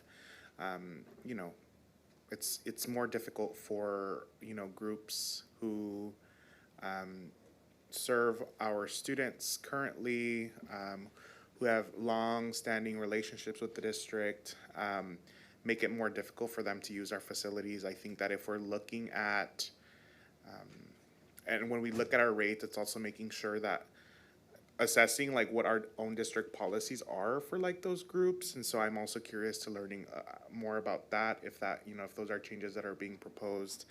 But I do want to get back to the point related to transportation for the intramurals. And so can you share a little bit about what the, what the transportation costs? So are we actually busing our intermediate students to participate in our intramural sports programs? Yes, there was a transition within the last few years in intramural sports. It used to be a program model where they would practice at their sites, and then on Saturdays they would have tournaments. And as funding became more accessible, their site allocations increased. There was a shift in the program model. And actually, as we received ELOP funding, we were looking to support and supplement and integrate some of that work too. And so there was money available, and the program model changed to now have games or scrimmages, I should say, during the week with their across the district in terms of competing with other schools. Okay, so I know that piece is part of your next steps. Mm-hmm. So is that going to be something that you all are looking at, is going back to that original model? There is some conversations about that transitioning, maybe it not being as much transportation, so reducing that. That's the conversation that Mr. Voigt and Ms. Cruz will have in terms of looking at what the program model will be. Okay. Yeah. And then I guess I'm also curious, like what are the true cost savings, right? If we were to move transportation to then have Saturday scrimmages, and then that I'm sure is going to cost more, and not more, but is also going to have its own costs in terms of having staff there as well, outside of like their workday or whatever it may be. And so curious to just hear more about that. So, Yeah, and we can provide that as that information becomes available. Okay. Great. Can I make one comment about the printers? We are not taking anyone's printers away. I just want to say that really loud and clear. We are working on a model to be able to support that, but also train people on our Xerox, on the printers, the copiers, because I think there's some myths out there about I can't print confidential papers and that's why I need a desktop. But actually there are things that we're not leveraging within our system. So that we're going to be building that out. But we're not taking them away from anybody. Thank you for clarifying that. Thank you for I'm sure bringing that people up. will appreciate that. Ms. Magdaleno? Yes, I also wanted to thank my colleague because my last question was also about intramural sports. I'm not okay with reducing any funding. We got to continue supporting our students in the intermediate level. I did a couple of sports, and I know how hard it is to even go out and compete. I know Mr. Abascal also mentioned that the students, his advisory council had an issue with the competitions or scrimmages being during the week. So there you go, right? It goes hand in hand. So that's great that you guys are already thinking about that. But not supportive of assessing it, but not decreasing or touching anything there right now in the moment. And I will tell you, the budget advisory committee was not in favor of that either. And that's not that, I want to be clear, we're not proposing that. I think the cost reduction up there comes with our purchasing power. So if all the sites are spending $100,000 collectively, and I'm just throwing an arbitrary number out there, in uniforms, but if we bring it central, there could be a cost savings because we're purchasing at bulk. And so that's where we're talking about that. But really, for this particular initiative, it's about that cost realignment and leveraging our restricted dollars to free up our unrestricted, because our intramural sports is all funded through unrestricted dollars. Okay, thank you for that clarification. And just one more comment for you as well. Thank you for clarifying that you're not taking anybody's printer away. But my other comment, I know some of the slides here say district-wide, so I'm assuming all school sites and also at the district level here. Yes. Right? Okay, thank you. I just wanted you to clarify that. Yes. And actually, Ms. Cisneros, can you clarify, or can someone share, how many staff total do we have at this point? Classified, certificated, all staff? More or less. I know I just asked that number the other day, but on the top of my head right now, Everybody's 10:15. looking at Jennifer. It's like 6.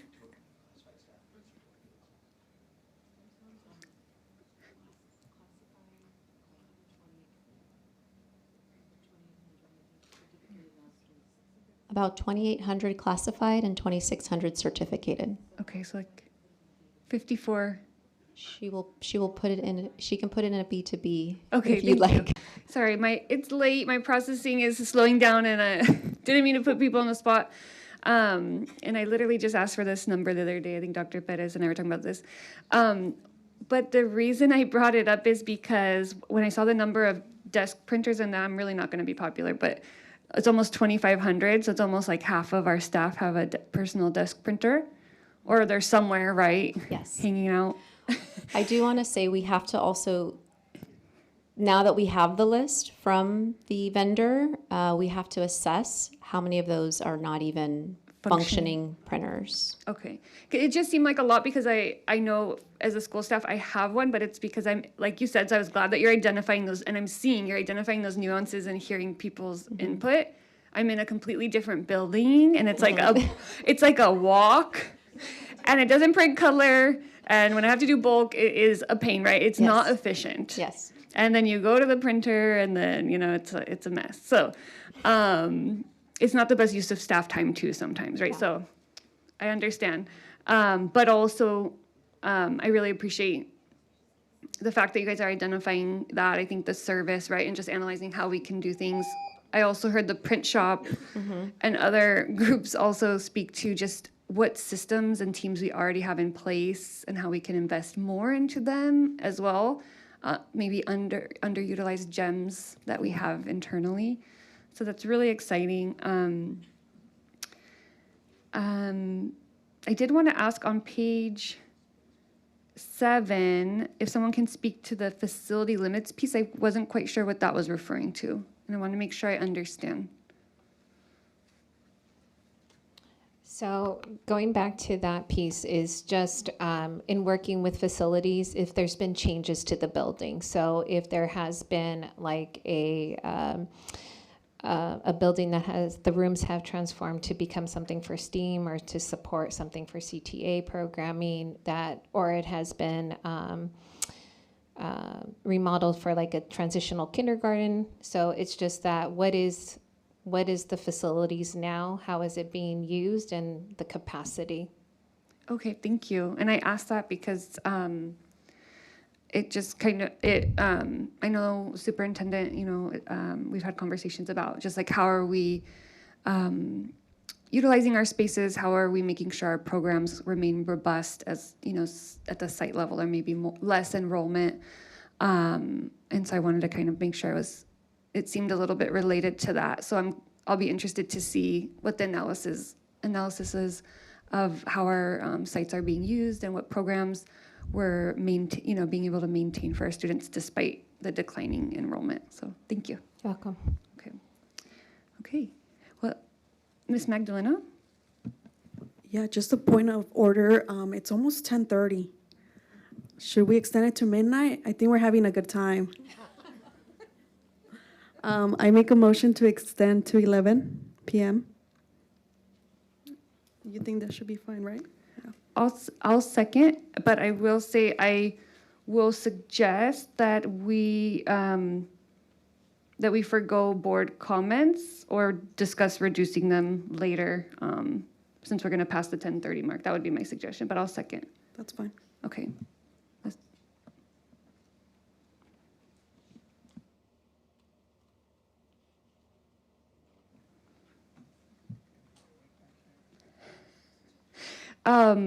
Okay, wait, point of clarification. Do we need to take a vote on that? Yes? Okay, so let's go ahead and proceed to vote. Thank you, the voting is up. Okay.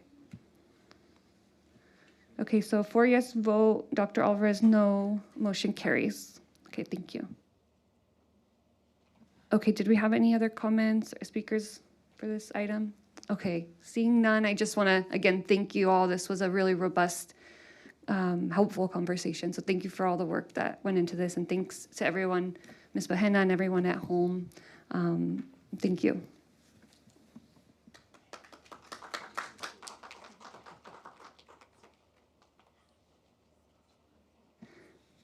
Okay, we can now move to our regular agenda items. Ms. Quiros, you may begin.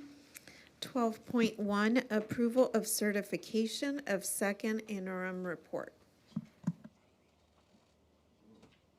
Can I get a motion? So moved. Can I get a second? Second. Okay, is there any discussion? Okay, seeing and hearing none, we can proceed to vote.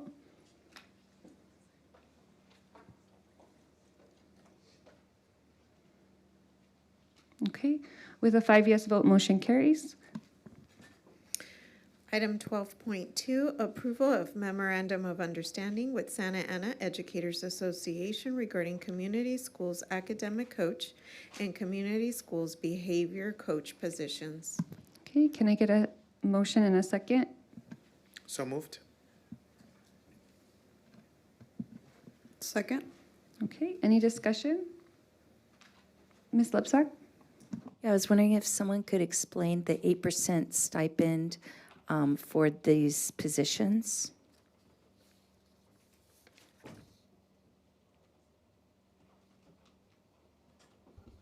So these are out-of-class positions, just like our coaches or our class teachers. And it's not an 8% stipend on top of their salary. It's actually an 8% stipend based on the salary schedule, column 3, step 7. And so the stipend is the same for each of these out-of-class. And the difference between this position is that it's an actual 7.5 position.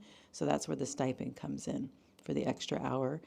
And some of them are extended for the school year, but in this case, they're 187. Okay, thank you. You're welcome. Okay, let's proceed to vote. Okay, with a 5 yes vote, motion carries. Next item. 12.3, authorization to award request for proposal number 0726 interim assessment system. Can I get a motion and a second? So moved. I'll second. Any discussion? I wanted to quickly flag for the sake of time, but this item is really exciting. I got a chance to talk with Dr. Perez about the new assessment system, and Dr. Perez, would you mind briefly sharing a little bit about how this is going to help us meet our district goals? Sure. I'm actually just excited that our board's excited about a new assessment system. That's kind of a big deal. So us having this uniform way for us to, give an assessment, really have some comparative data across the district. Right now, we currently have a couple of schools, well, a little more than a couple, that are using the system that is being adopted tonight. But this will get everybody on the same page, and it brings us current. We had a system that we had been using for more than 10 years, and while it may have served its purpose back then when it was implemented, we needed something that is going to see us into the future, and that was what I asked the team to go out and do, to find something that would serve us in the next, in the future, in the next 5 years. So this is what you have before you tonight. Thank you. And what I really appreciated is that we've already vetted it and that we're seeing that the sites that are utilizing it are seeing those gains. And it provides more data and feedback, right? So we can pivot and make sure we're getting to those goals. So very exciting. Okay, seeing no other comments, let's move to vote. Okay, with a 5 yes vote, motion carries. Next item. 12.4, approval of 2026 to 2027 home to school transportation plan. May I get a motion and a second? So moved. Thank you.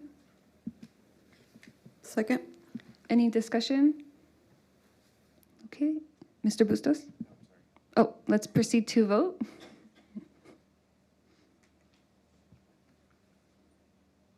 Okay, with a 5 yes vote, motion carries. Next item, please. 12.5, adoption of resolution number 2526-3726, approving the extension of a sublease by ELSO Science and Arts Academy of Santa Ana to Share Ourselves Corporation under its ground lease through August 31st, 2027.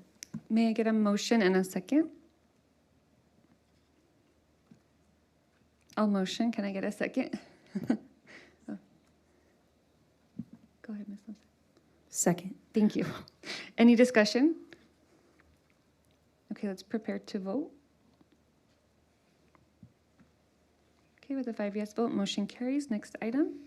12.6, adoption of resolution number 2526-3728, Orange County's Treasurer's Temporary Transfer Program for fiscal years 2024 to 2025 through 2028 to 2029. May I get a motion and a second? So moved. Second. Any discussion? Okay, let's proceed to vote.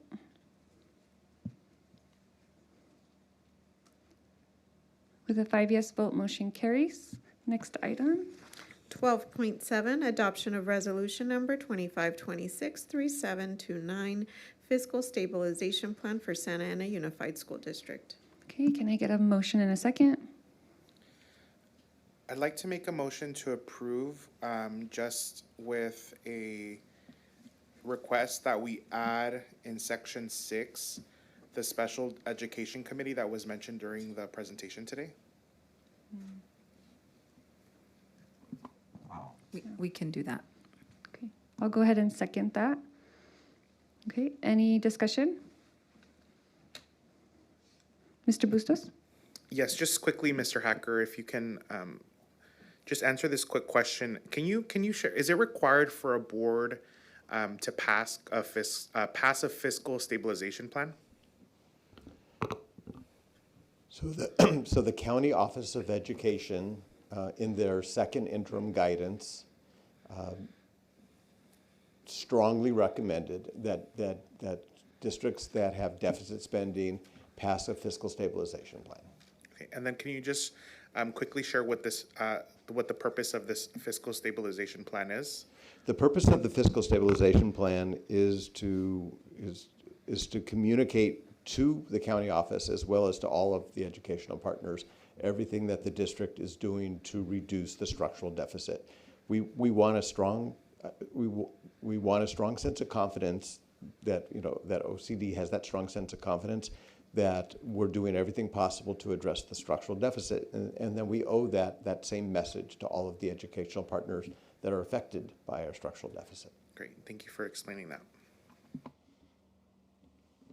Thank you. I also want to just share, I really was excited about this item because we get this question a lot. What are we doing as a district, right? And that's something that I know as a board member I'm out there speaking to, and so to have it all in one document is really helpful, and I think for the transparency. So thank you to the team for putting this together.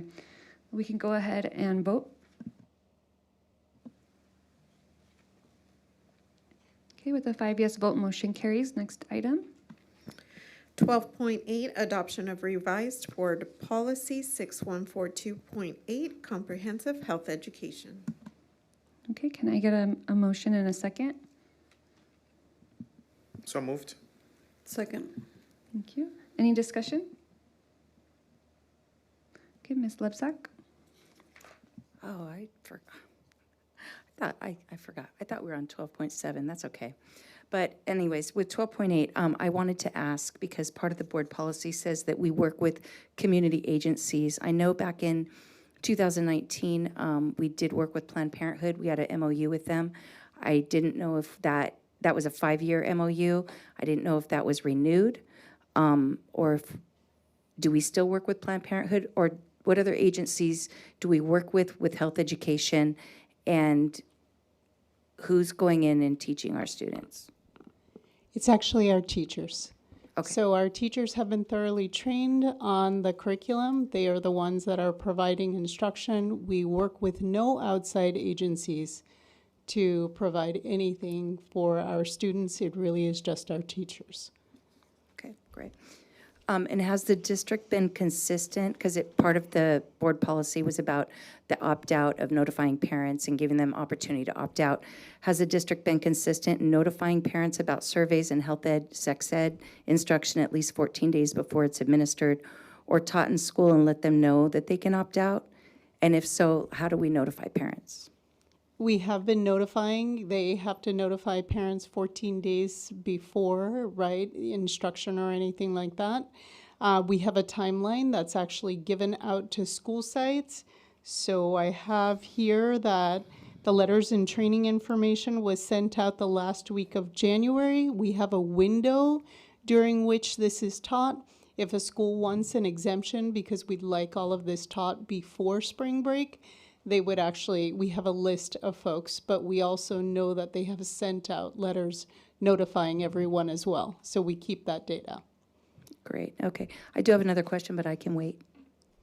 If I can go a second round after someone else. Is anyone else going to join the speakers list? No, you can go ahead, Ms. Lebsack, but then let's move forward just for the sake of time. Okay. Well, due to Mahmoud versus Taylor, we need a little clarification because it's a little muddy out there.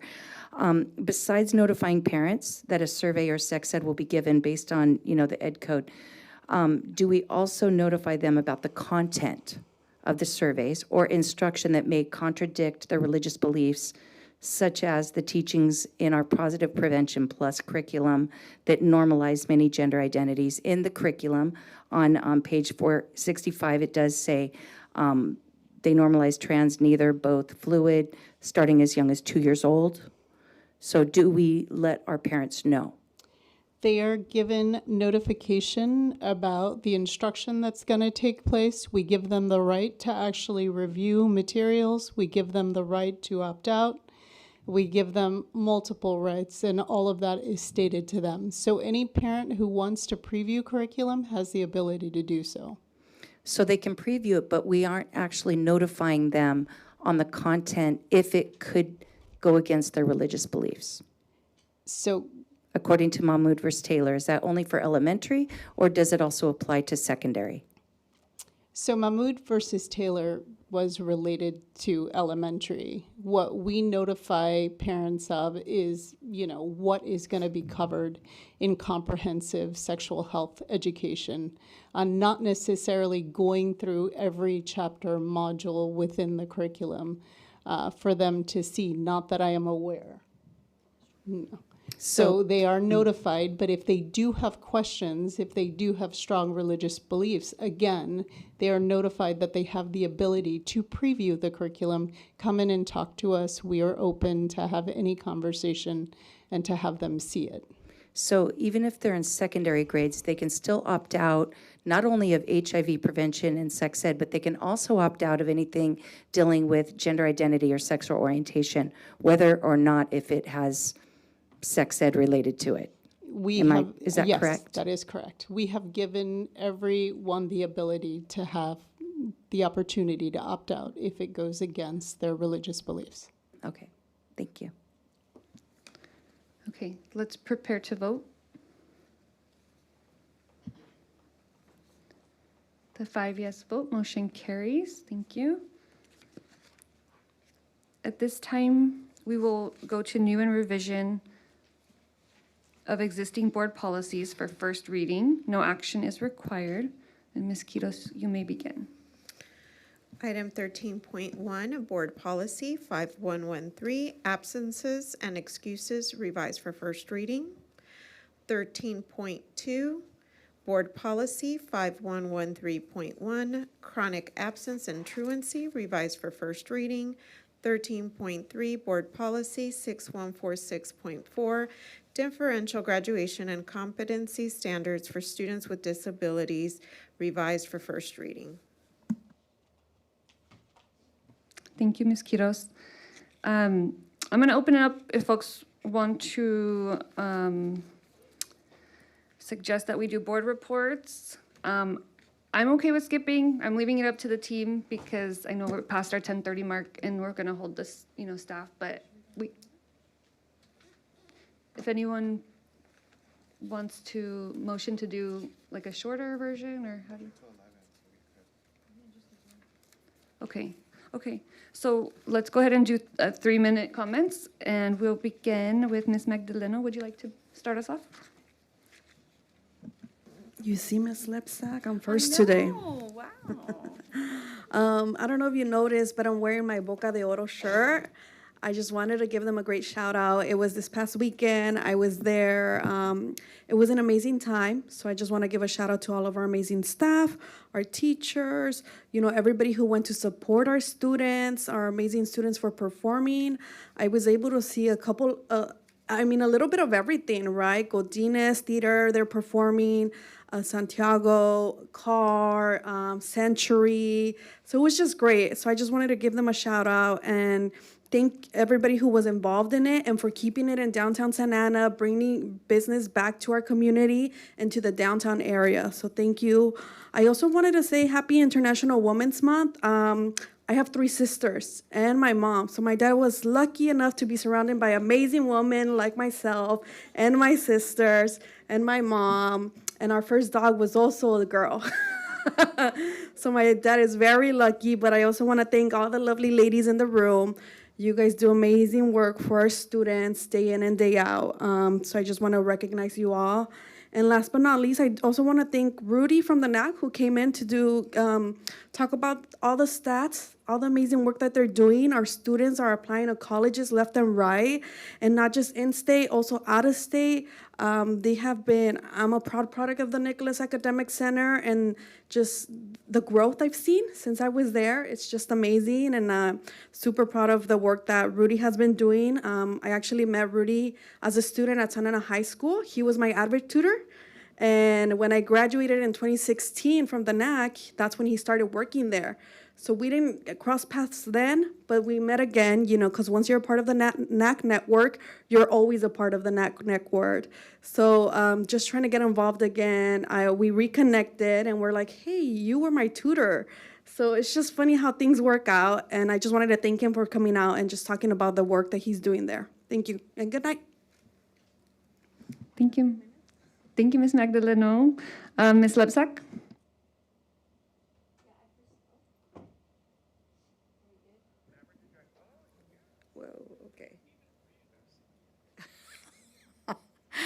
Anyways, I just want to thank Lupita Cruz. I was reading about you, and I want to congratulate you. You were starred in one of the magazines, right, about your work with ELOP and about the outcome-based program that you did. So I think you kind of saved us like $2 million or more, right? Because it was the allocation of funds was based on if they met those goals.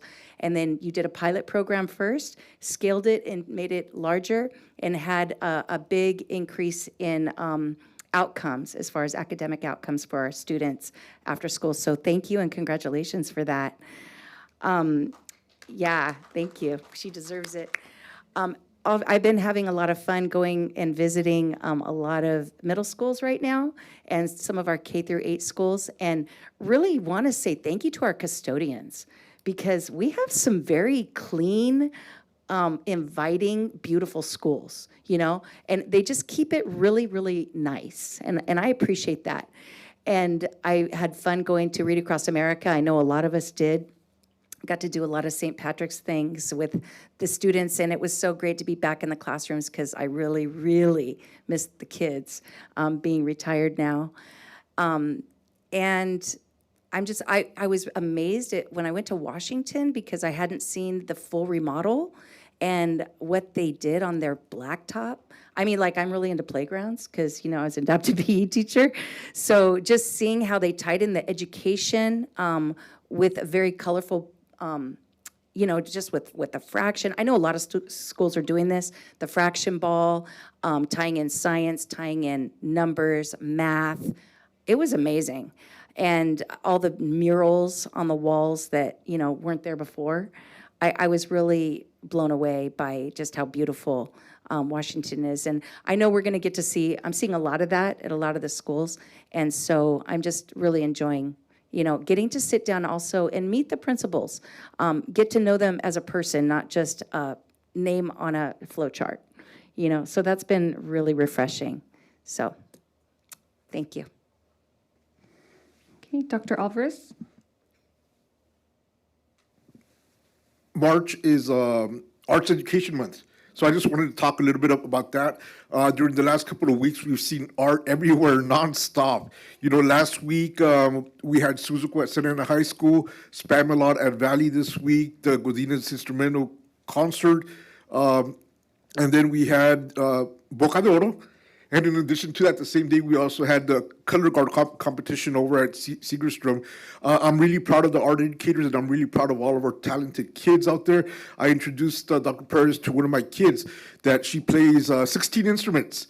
And then, I didn't tell you this, but she plays 16 instruments. She's now in drama, and she's also in choir. So I'm really proud of our kids because they're multi-talented. And I think that it's really important because arts is tied to school connectedness, and arts is tied to educational achievement. And I just wanted to talk a little bit about that because the thing is, a lot of times, especially when we're looking at budgets, when we're looking at times when we're having difficulties with our budgets, people tend to say, okay, let's just focus on the academics and let's get rid of everything else. But the whole thing about education is that it has to be systemic. It has to include not just the academics, but the arts and visual and performing arts, the sports and all that stuff. I was going to talk about research, but I'll just stop right there. I wanted to congratulate all the teams that went to CIF. All of our teams are now out. Valley Soccer went to CIF. They went to the second round. Godinez girls went. Godinez basketball, Godinez basketball lost their game today, but I'm really proud of the students because of the passion and the determination. And not only that, but we really need to be proud of them because they're number 2 in the state. They're number 2 in the state. This is the first time that Godinez has ever gone there. The whole time that I've been on this board, I think that this is the first time that any of our sports teams have ever made it this far. So a big shout out to all of our teams that went to CIF, and a big shout out to Godinez girls basketball team. They're a really awesome group of kids. I've gotten the opportunity to meet them and know them. And not only that, but the thing is, they're not just athletes, they're scholar athletes. And that concludes my comments. Thank you, Dr. Alvarez. Mr. Bustos?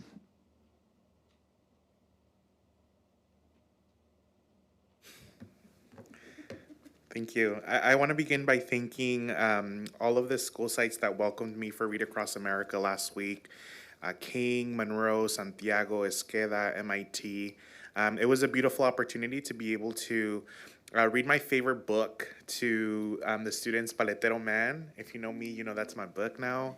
And the students love it. I mean, I always give them options on what book they want to read, and 9 times out of 10, it's always that one.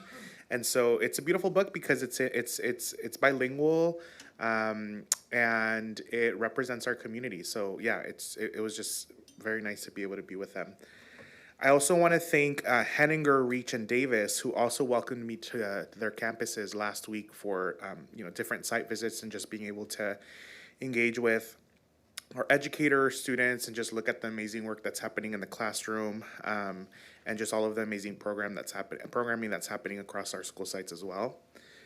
I had the opportunity to also attend the Black History Expo at Jefferson.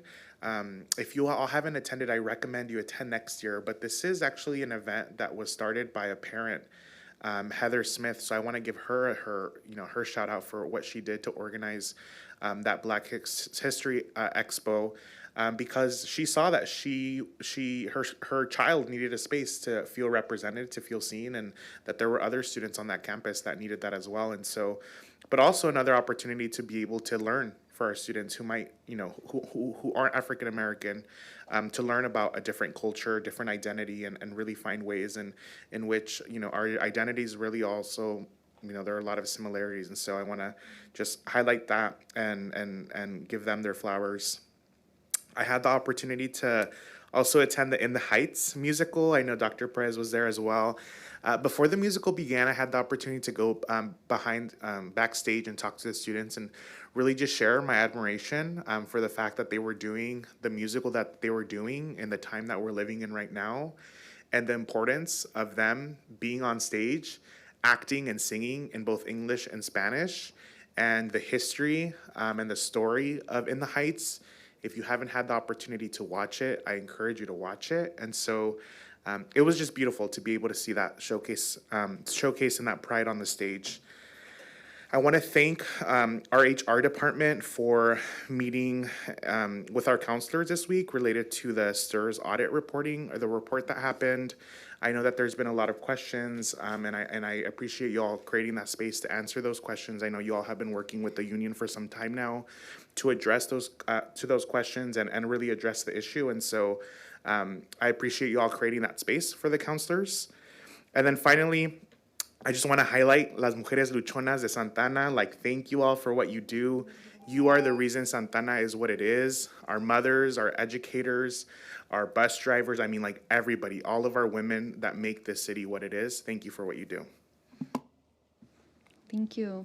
Good evening, everyone. Muy buenas noches. I also had the chance to stop by the musical theater, to see the musical theater and tech students over at Godinez Fundamental for their performance of In the Heights, and it was very beautiful. And I really just was so impressed by our students and the show of pride and in culture and just in their talent. It was beautiful, and I had the privilege to sit next to some of our staff from the arts department and just seeing how emotional folks in the audience were, whether it was families or staff, and it was just very touching. And then I had the opportunity to see them perform again at Boca de Oro, so I was really glad that they had the chance to share their talent out in the community. I also wanted to thank Ms. Sofia Cuevas and just really celebrate her. Speaking of powerful women in our community, in our district, for all the work her and her team in the arts department that they put into Boca de Oro. The 10th anniversary was beautiful. I love going to that event each year, but I feel like each year I get to learn a little bit more about why the arts are so important to our students, and just it's a time for all of us really to see our students shine, but see how much the arts mean to them. And I think at this time in our community to have such display of talent and pride for our families and students just meant a lot. So I want to congratulate all the students who performed and the staff and families who supported them and were there that day. I also had the opportunity to stop by Thorpe and visit most of the classrooms, if not all. And so I want to thank the principal for giving me that tour and the staff for welcoming me. It was beautiful to see the learning going on in the classrooms. I was really impressed. Every site is so different, similarities, but yet differences. And so it's great to get that tangible exposure to the learning happening in the classes in action. And, I went into a TK class. I was so surprised that they were TKers. And each class was just engaging in a different type of learning at the moment, and they explained it to me. So there was a play-based learning in one class, but then there was another class where everyone was in their seat and they were learning about insects, but yet, they were drawing, so it was still fun for TKers. But our students are just capable of doing so much, and even at such a young age, I was just very, very impressed. So thank you to the staff and students for welcoming me. I also had a great time celebrating Dr. Seuss Day at MIT and Diamond Elementary.